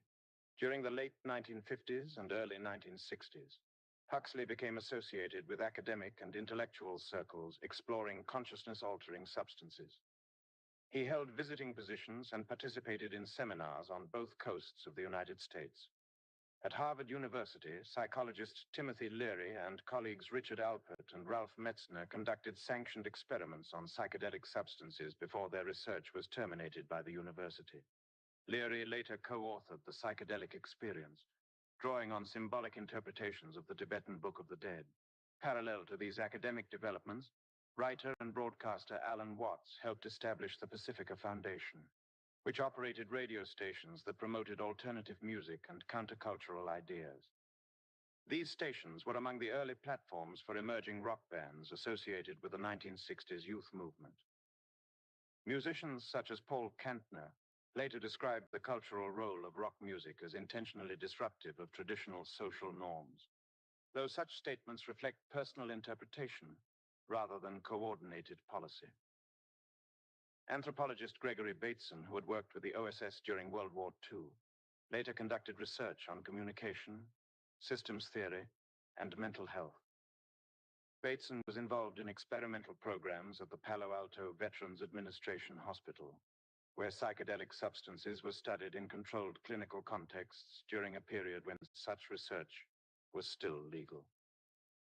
One participant in these cultural circles was Ken Kesey, who later became associated with public psychedelic advocacy and the countercultural events culminating in the 1967 Summer of Love in San Francisco's Haight-Ashbury district. While it is historically verifiable that government agencies experimented with LSD under programs such as MK Ultra, and that prominent intellectuals explored psychedelics for psychological and spiritual purposes, claims of a single coordinated conspiracy linking intelligence agencies, pharmaceutical firms, academia, and the music industry remain speculative. What is established is that the intersection of Cold War research, psychiatry, media, and youth culture produced lasting social effects, the ethical implications of which continue to be debated. The expansion of this countercultural philosophy, often described by its proponents as one of free love and personal liberation, coincided with the rise of the post-war anti-war movement. Critics argue that this movement functioned not only as opposition to specific military conflicts, but also as a broader vehicle for cultural and psychological transformation. One of the earliest and most influential intellectual figures associated with organized anti-war activism was Bertrand Russell. During the 1950s, Russell helped lay the ideological and organizational groundwork for what became known as the Ban the Bomb movement, formerly the Campaign for Nuclear Disarmament. Publicly, the movement framed itself as a moral response to the existential threat posed by nuclear weapons. Russell, however, was explicit that opposition to war could also serve as a lever for restructuring political authority at a global level. Russell consistently argued that the existence of nuclear weapons rendered traditional national sovereignty obsolete. In his writings and speeches, he maintained that the prevention of large-scale war ultimately required the transfer of coercive power from nation-states to a centralized international authority. Within this framework, mass protest movements were not merely expressions of conscience, but mechanisms for weakening public confidence in existing political and military institutions. From this perspective, anti-war activism functioned as a dual-purpose instrument. On the surface, it mobilized genuine humanitarian concern, particularly among younger generations. At a structural level, critics contend it accelerated cultural detachment from traditional loyalties such as nation, religion, and inherited moral frameworks, replacing them with transnational identities and ideological abstractions. By the early 1960s, opposition to the Vietnam War became the primary mobilizing force for this movement in the United States and Western Europe. The protests coincided with and often overlapped with the broader counterculture that promoted sexual liberation, experimentation with psychoactive substances, and rejection of conventional authority. Music festivals, campus demonstrations, and communal living experiments merged political dissent with lifestyle transformation, blurring the boundary between protest and cultural re-engineering. Russell himself articulated the strategic value of this convergence. He viewed youth movements as especially susceptible to ideological formation, arguing that early emotional commitments could permanently reshape political outlooks. In this sense, the anti-war movement was not simply reactive to policy, but proactive in cultivating a generation skeptical of hierarchy, discipline, and national allegiance. Whether understood as principled resistance or as a catalyst for deeper social change, the anti-war movement undeniably became a central force in reshaping Western culture during the mid-20th century. Its legacy persists in contemporary political activism, where moral language, emotional mobilization, and mass media continue to function as powerful tools for influencing public consciousness. The pursuit of a one-world system of governance was advanced not only through philosophical argument, but through institutional architecture designed to shape political movements from within. In the United States, New York-based financial interests provided funding for the establishment of the Institute for Policy Studies, IPS, which functioned as the American extension of Bertrand Russell's Peace Foundation. Among IPS's founding trustees was James Warburg, long associated with internationalist financial and policy circles. The founding director of IPS was Marcus Raskin, who had previously served as a fellow at the National Training Laboratories, an American subsidiary influenced by the methodologies developed at the Tavistock Institute. Through IPS, organizational and financial support was extended to Students for a Democratic Society, SDS, which emerged as the principal coordinating body for student-led anti-war activism in the 1960s. Though publicly framed as a grassroots movement, SDS's operational structure and funding flowed through IPS, positioning it within a broader policy and psychological framework. Parallel to the political mobilization of youth movements was the rapid proliferation of narcotics across American college campuses during the late 1960s. According to critics, the logistical infrastructure for this drug distribution relied heavily on organized crime networks. Oversight of the cultural dimension of this transformation has been attributed to Robert Maynard Hutchins, a prominent academic figure whose institutional influence spanned several elite universities. Hutchins rose rapidly through academic ranks, becoming dean of Yale Law School at the age of 28. At Yale, he emerged as a key advocate for the Institute of Human Relations, a program developed by members of the Skull and Bones Society and oriented toward interdisciplinary social management. 2 years later, Hutchins was appointed president of the University of Chicago, where he promoted the concept of general education and championed the studies of Western civilization as a unified intellectual tradition. In collaboration with his longtime associate Mortimer J. Adler, Hutchins introduced the Great Books program, which sought to standardize intellectual formation through a curated canon. Hutchins later established the Center for the Study of Democratic Institutions, CSDI, in Santa Barbara, California. The center attracted a network of prominent intellectuals, including Aldous Huxley, Elizabeth Mann Borghese, and several Rhodes Scholars previously integrated into the University of Chicago during the 1930s and 1940s. Funding for CSDI, however, did not originate primarily from academic or philanthropic sources. Two principal financial streams sustained the institution. The first was the Fund of Funds, a tax-exempt entity linked to financier Bernie Kornfeld's Investors Overseas Services, IOS. The second was the Parvin Foundation, associated with Parvin Donan Company of Nevada. Both IOS and Parvin Donan held controlling interests in several Las Vegas casinos, including the Desert Inn, the Aladdin, and the Dunes, properties historically connected to organized crime networks associated with Meyer Lansky. Within this framework, IOS functioned not merely as a financial vehicle, but, according to investigative accounts, as a conduit for the distribution of LSD, hashish, and marijuana throughout the countercultures of the 1960s. As political activism, academic influence, and narcotics circulation converged, the anti-war movement became embedded within a larger system that fused ideology, institutional power, and behavioral conditioning. Conclusion: a central pillar of the broader indoctrination strategy was not merely the erosion of traditional morality or the saturation of society with distraction, but the gradual spiritual reorientation of the public toward a synthetic, global ethic. This objective required a moral framework that appeared humanitarian, universal, and scientifically inevitable.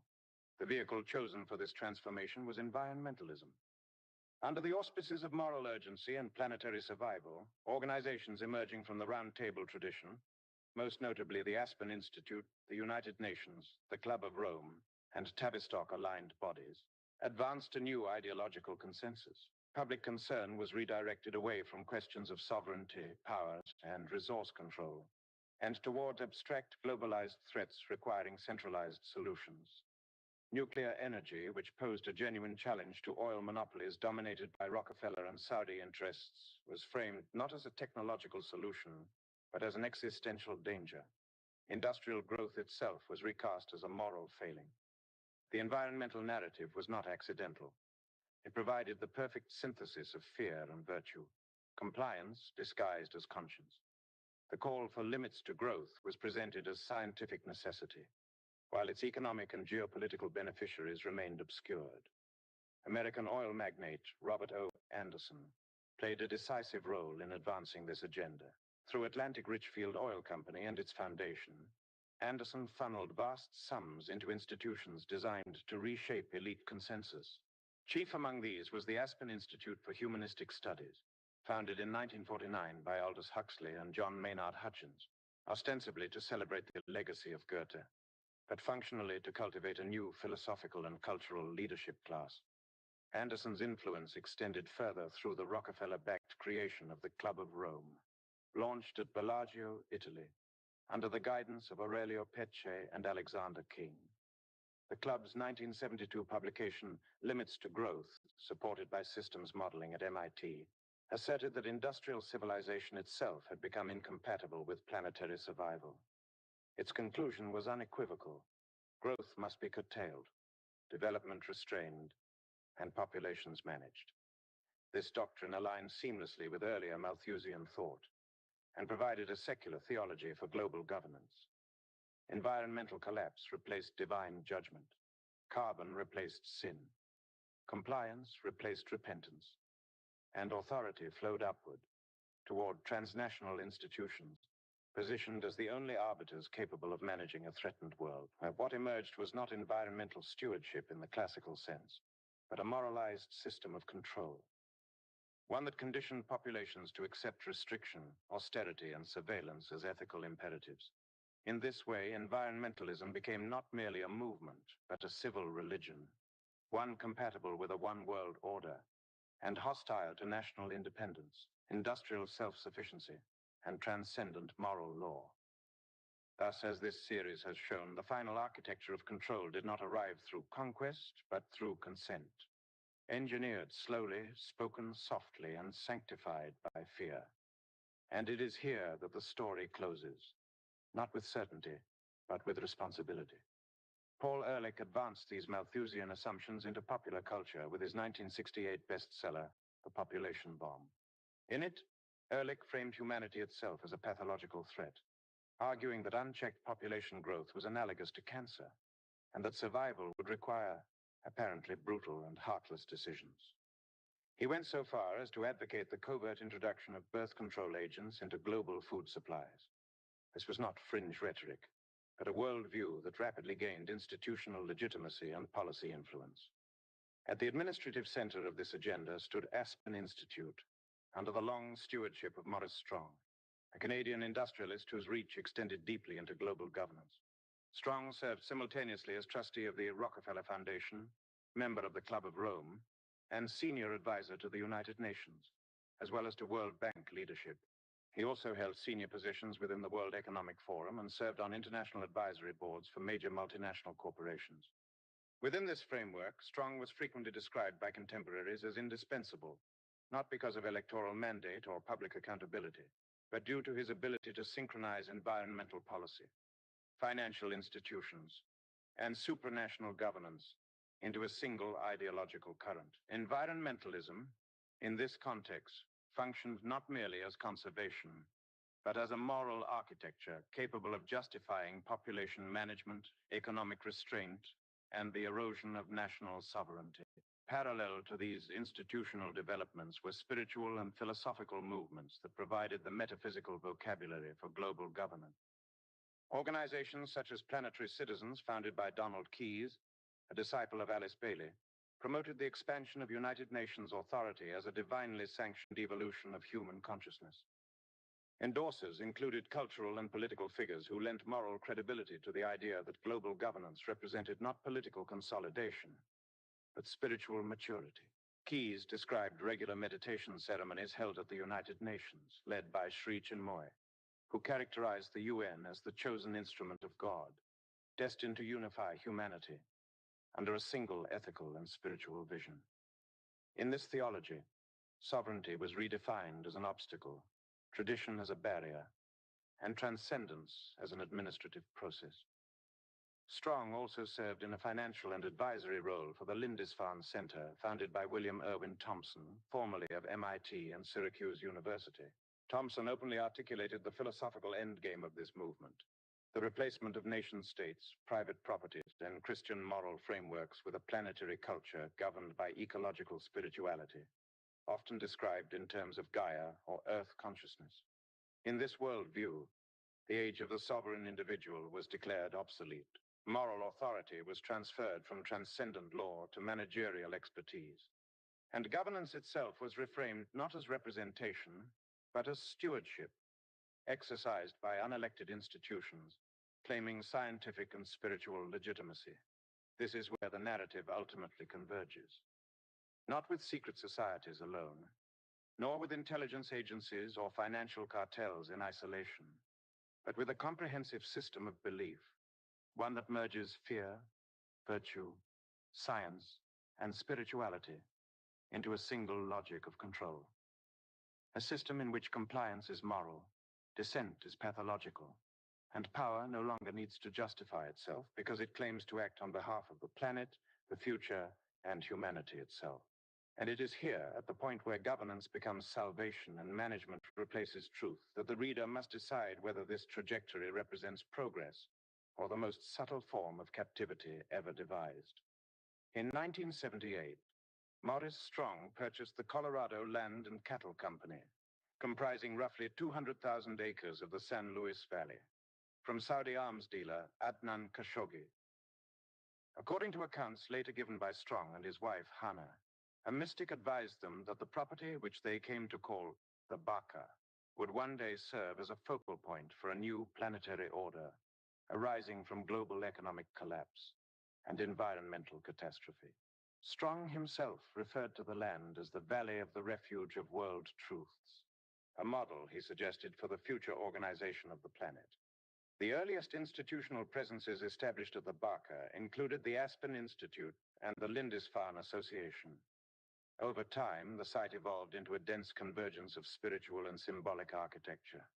Monasteries, ashrams, a Vedic temple, Native American ceremonial grounds, Hindu shrines, a ziggurat, and an underground Zen Buddhist center.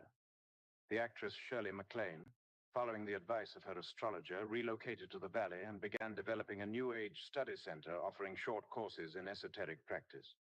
Another associate of Strong, Najib Halabi, a member of the Council on Foreign Relations, former chairman of Pan American World Airways, and father of the Queen of Jordan, constructed an Islamic ziggurat on the property. Visitors to the Baka reportedly included figures from prominent political and financial families, reinforcing its reputation as a private pilgrimage site for global elites. The San Luis Valley has long been associated with reports of unexplained phenomena. Accounts of so-called green fireballs and aerial lights date back to the 1950s, with earlier traditions among indigenous peoples describing similar occurrences as spirit lights.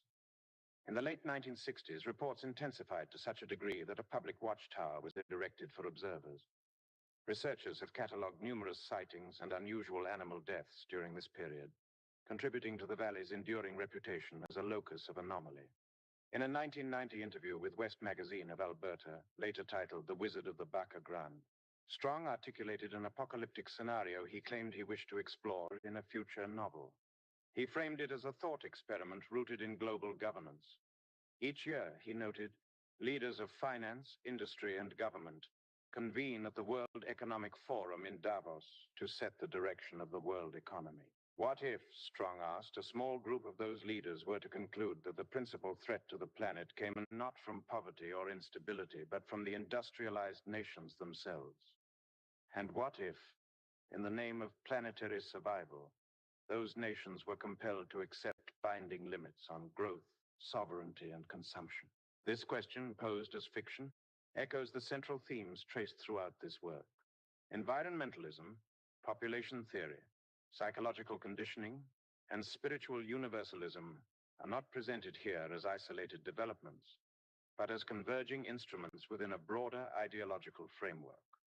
In that framework, crisis becomes the catalyst for transformation, and authority migrates from nations and traditions to transnational institutions, claiming moral and scientific necessity. The purpose of this book has not been to dictate belief, but to illuminate patterns, to show how power increasingly operates not through force alone, but through narrative, conditioning, and the redefinition of virtue itself. Whether one views these developments as coordination or convergence, benevolence or control, the implications are the same. A world in which governance is justified not by consent, but by inevitability. At that point, resistance is no longer political. It is rendered irrational. Faith becomes an obstacle. Memory becomes a liability. And truth, stripped of its transcendent anchor, is reduced to whatever serves the plan. What follows depends not on institutions, summits, or sanctuaries in remote valleys, but on whether individuals retain the will to discern, the courage to question, and the humility to recognize that no global order, however elegantly framed, can replace moral responsibility. One of the more consequential initiatives attributed to the Aspen Institute was its 1970 conference, Technology, Social Goals, and Cultural Options. That gathering established much of the intellectual and organizational groundwork for the United Nations Conference on the Human Environment. Convened in Stockholm in 1972 and chaired by Aspen board member Maurice Strong. As later observed by William Engdahl, the Stockholm Conference created the international infrastructure and media momentum necessary to sustain a coordinated global environmental campaign. By the time of the oil crisis in the early 1970s, that apparatus enabled a rapid and intensive anti-nuclear propaganda offensive. Funding for this effort flowed through oil-linked channels, including the Atlantic Richfield Company, the Rockefeller Brothers Fund, and allied foundations. Among the principal beneficiaries were organizations such as the World Wildlife Fund, at the time chaired by Prince Bernhard of the Netherlands, and later by Royal Dutch Shell executive John Loudon. Engdahl noted the absence of sustained public scrutiny in American and British media regarding the apparent conflict of interest involved in Robert O. Anderson's well-financed opposition to nuclear energy, given that Atlantic Richfield was among the principal beneficiaries of the 1974 oil price increases. ARCO had invested heavily in high-risk oil infrastructure projects in Alaska's Prudhoe Bay and Britain's North Sea, alongside Exxon, British Petroleum, Shell, and the other major oil conglomerates. Strong would later serve as Secretary General of the United Nations Conference on Environment and Development, UNCED, held at the 1992 Earth Summit in Rio de Janeiro. The summit sought to produce an Earth Charter, a document intended to codify a new framework of global environmental governance and ethical obligation. Although the Charter itself did not emerge in binding form, the summit consolidated a transnational consensus around sustainable development, embedding environmental policy within the broader architecture of global institutions. With that, the arc traced throughout this work reaches its terminus. The mechanisms examined, financial leverage, psychological conditioning, cultural reorientation, and moral reframing, converge here in a vision of planetary management justified by crisis and administered by institutions beyond democratic reach. Whether interpreted as coordination or convergence, design or inevitability, the outcome is the same. Authority displaced upward, accountability diffused outward, and tradition rendered obsolete in the name of survival. The question that remains is not whether such structures exist, but whether individuals retain the capacity to evaluate them critically. History offers no final verdict in advance. It records patterns, presents choices, and waits. The future will not be decided by summits alone. It will be decided by what people consent to believe and what they refuse to surrender. History does not conclude with declarations. It concludes with decisions. And those decisions are now personal. This is where this record ends. Author's note: the Earth Summit was expected by its architects to culminate in a binding Earth Charter. That outcome did not materialize. Instead, an international framework was adopted under the name Agenda 21, a policy blueprint outlining the principles of so-called sustainable development, intended to serve as the foundation for a future charter. The philosophical direction of that future was not concealed. In his opening address to the Rio Conference delegates, Maurice Strong framed the summit in explicitly moral and spiritual terms, declaring that humanity must choose between the force of darkness and the force of light, and urging a transformation of human attitudes toward what he called the superior laws of divine nature. He later stated openly that the ultimate purpose of the Earth Charter was for it to function like the Ten Commandments. The character of the summit was captured by Time, which described it as a New Age carnival. On the eve of the conference, a midnight to dawn ceremony was held on Leme Beach in Rio de Janeiro. Participants danced through the night before following a Brazilian high priestess to the shoreline, where offerings of flowers and fruit were made to the sea goddess Iemanjá, invoked as Mother of Powers and Queen of the Seas, a figure equated in Western mythology with Aphrodite or Venus. Blessings were called down upon the summit and its deliberations. Nearby, a group identifying itself as the Sacred Drums of the Earth performed a continuous ritual, maintaining what they described as a symbolic heartbeat to influence those deciding Earth's fate. These events were not peripheral. They were emblematic. What emerged was a clear pattern. The modern environmental movement, while materially advancing the interests of global energy and financial power, also functions as a vehicle for a deeper ideological project. It reflects the revival of an ancient worldview rebranded for a technological age, one that displaces transcendence with immanence, revelation with management, and moral law with planetary consensus. An environmental organization based in São Leopoldo, Brazil, summarized this ambition without ambiguity, declaring that a worldwide citizens' movement was being born around the United Nations system, destined to become a central pillar of a new world order long envisioned by Alice Bailey, one that would be politically unified, socially engineered, economically managed, and environmentally regulated. At its core, this vision is not new. It is the return of the ancient mysteries under modern names. The worship of Mother Earth, framed today as Gaia, echoes far older archetypes: the Babylonian Ishtar, the Canaanite Astarte, the Egyptian Isis. This pantheistic conception, in which the divine is diffused into nature itself, has long been central to Western occult traditions, from Neoplatonism to Kabbalah, from secret societies to modern New Age philosophy. Plato described this as anima mundi, the soul of the world, a living cosmos of which all beings are merely expressions. In this framework, the Logos is no longer a transcendent word standing above creation, but an impersonal force embedded within it, an eternal cycle rather than a moral command. This, then, is the threshold on which the modern world now stands. Not merely an environmental reckoning, but a spiritual one. Not merely a question of policy, but of worship. Not merely about how humanity lives on the earth, but whom it ultimately serves.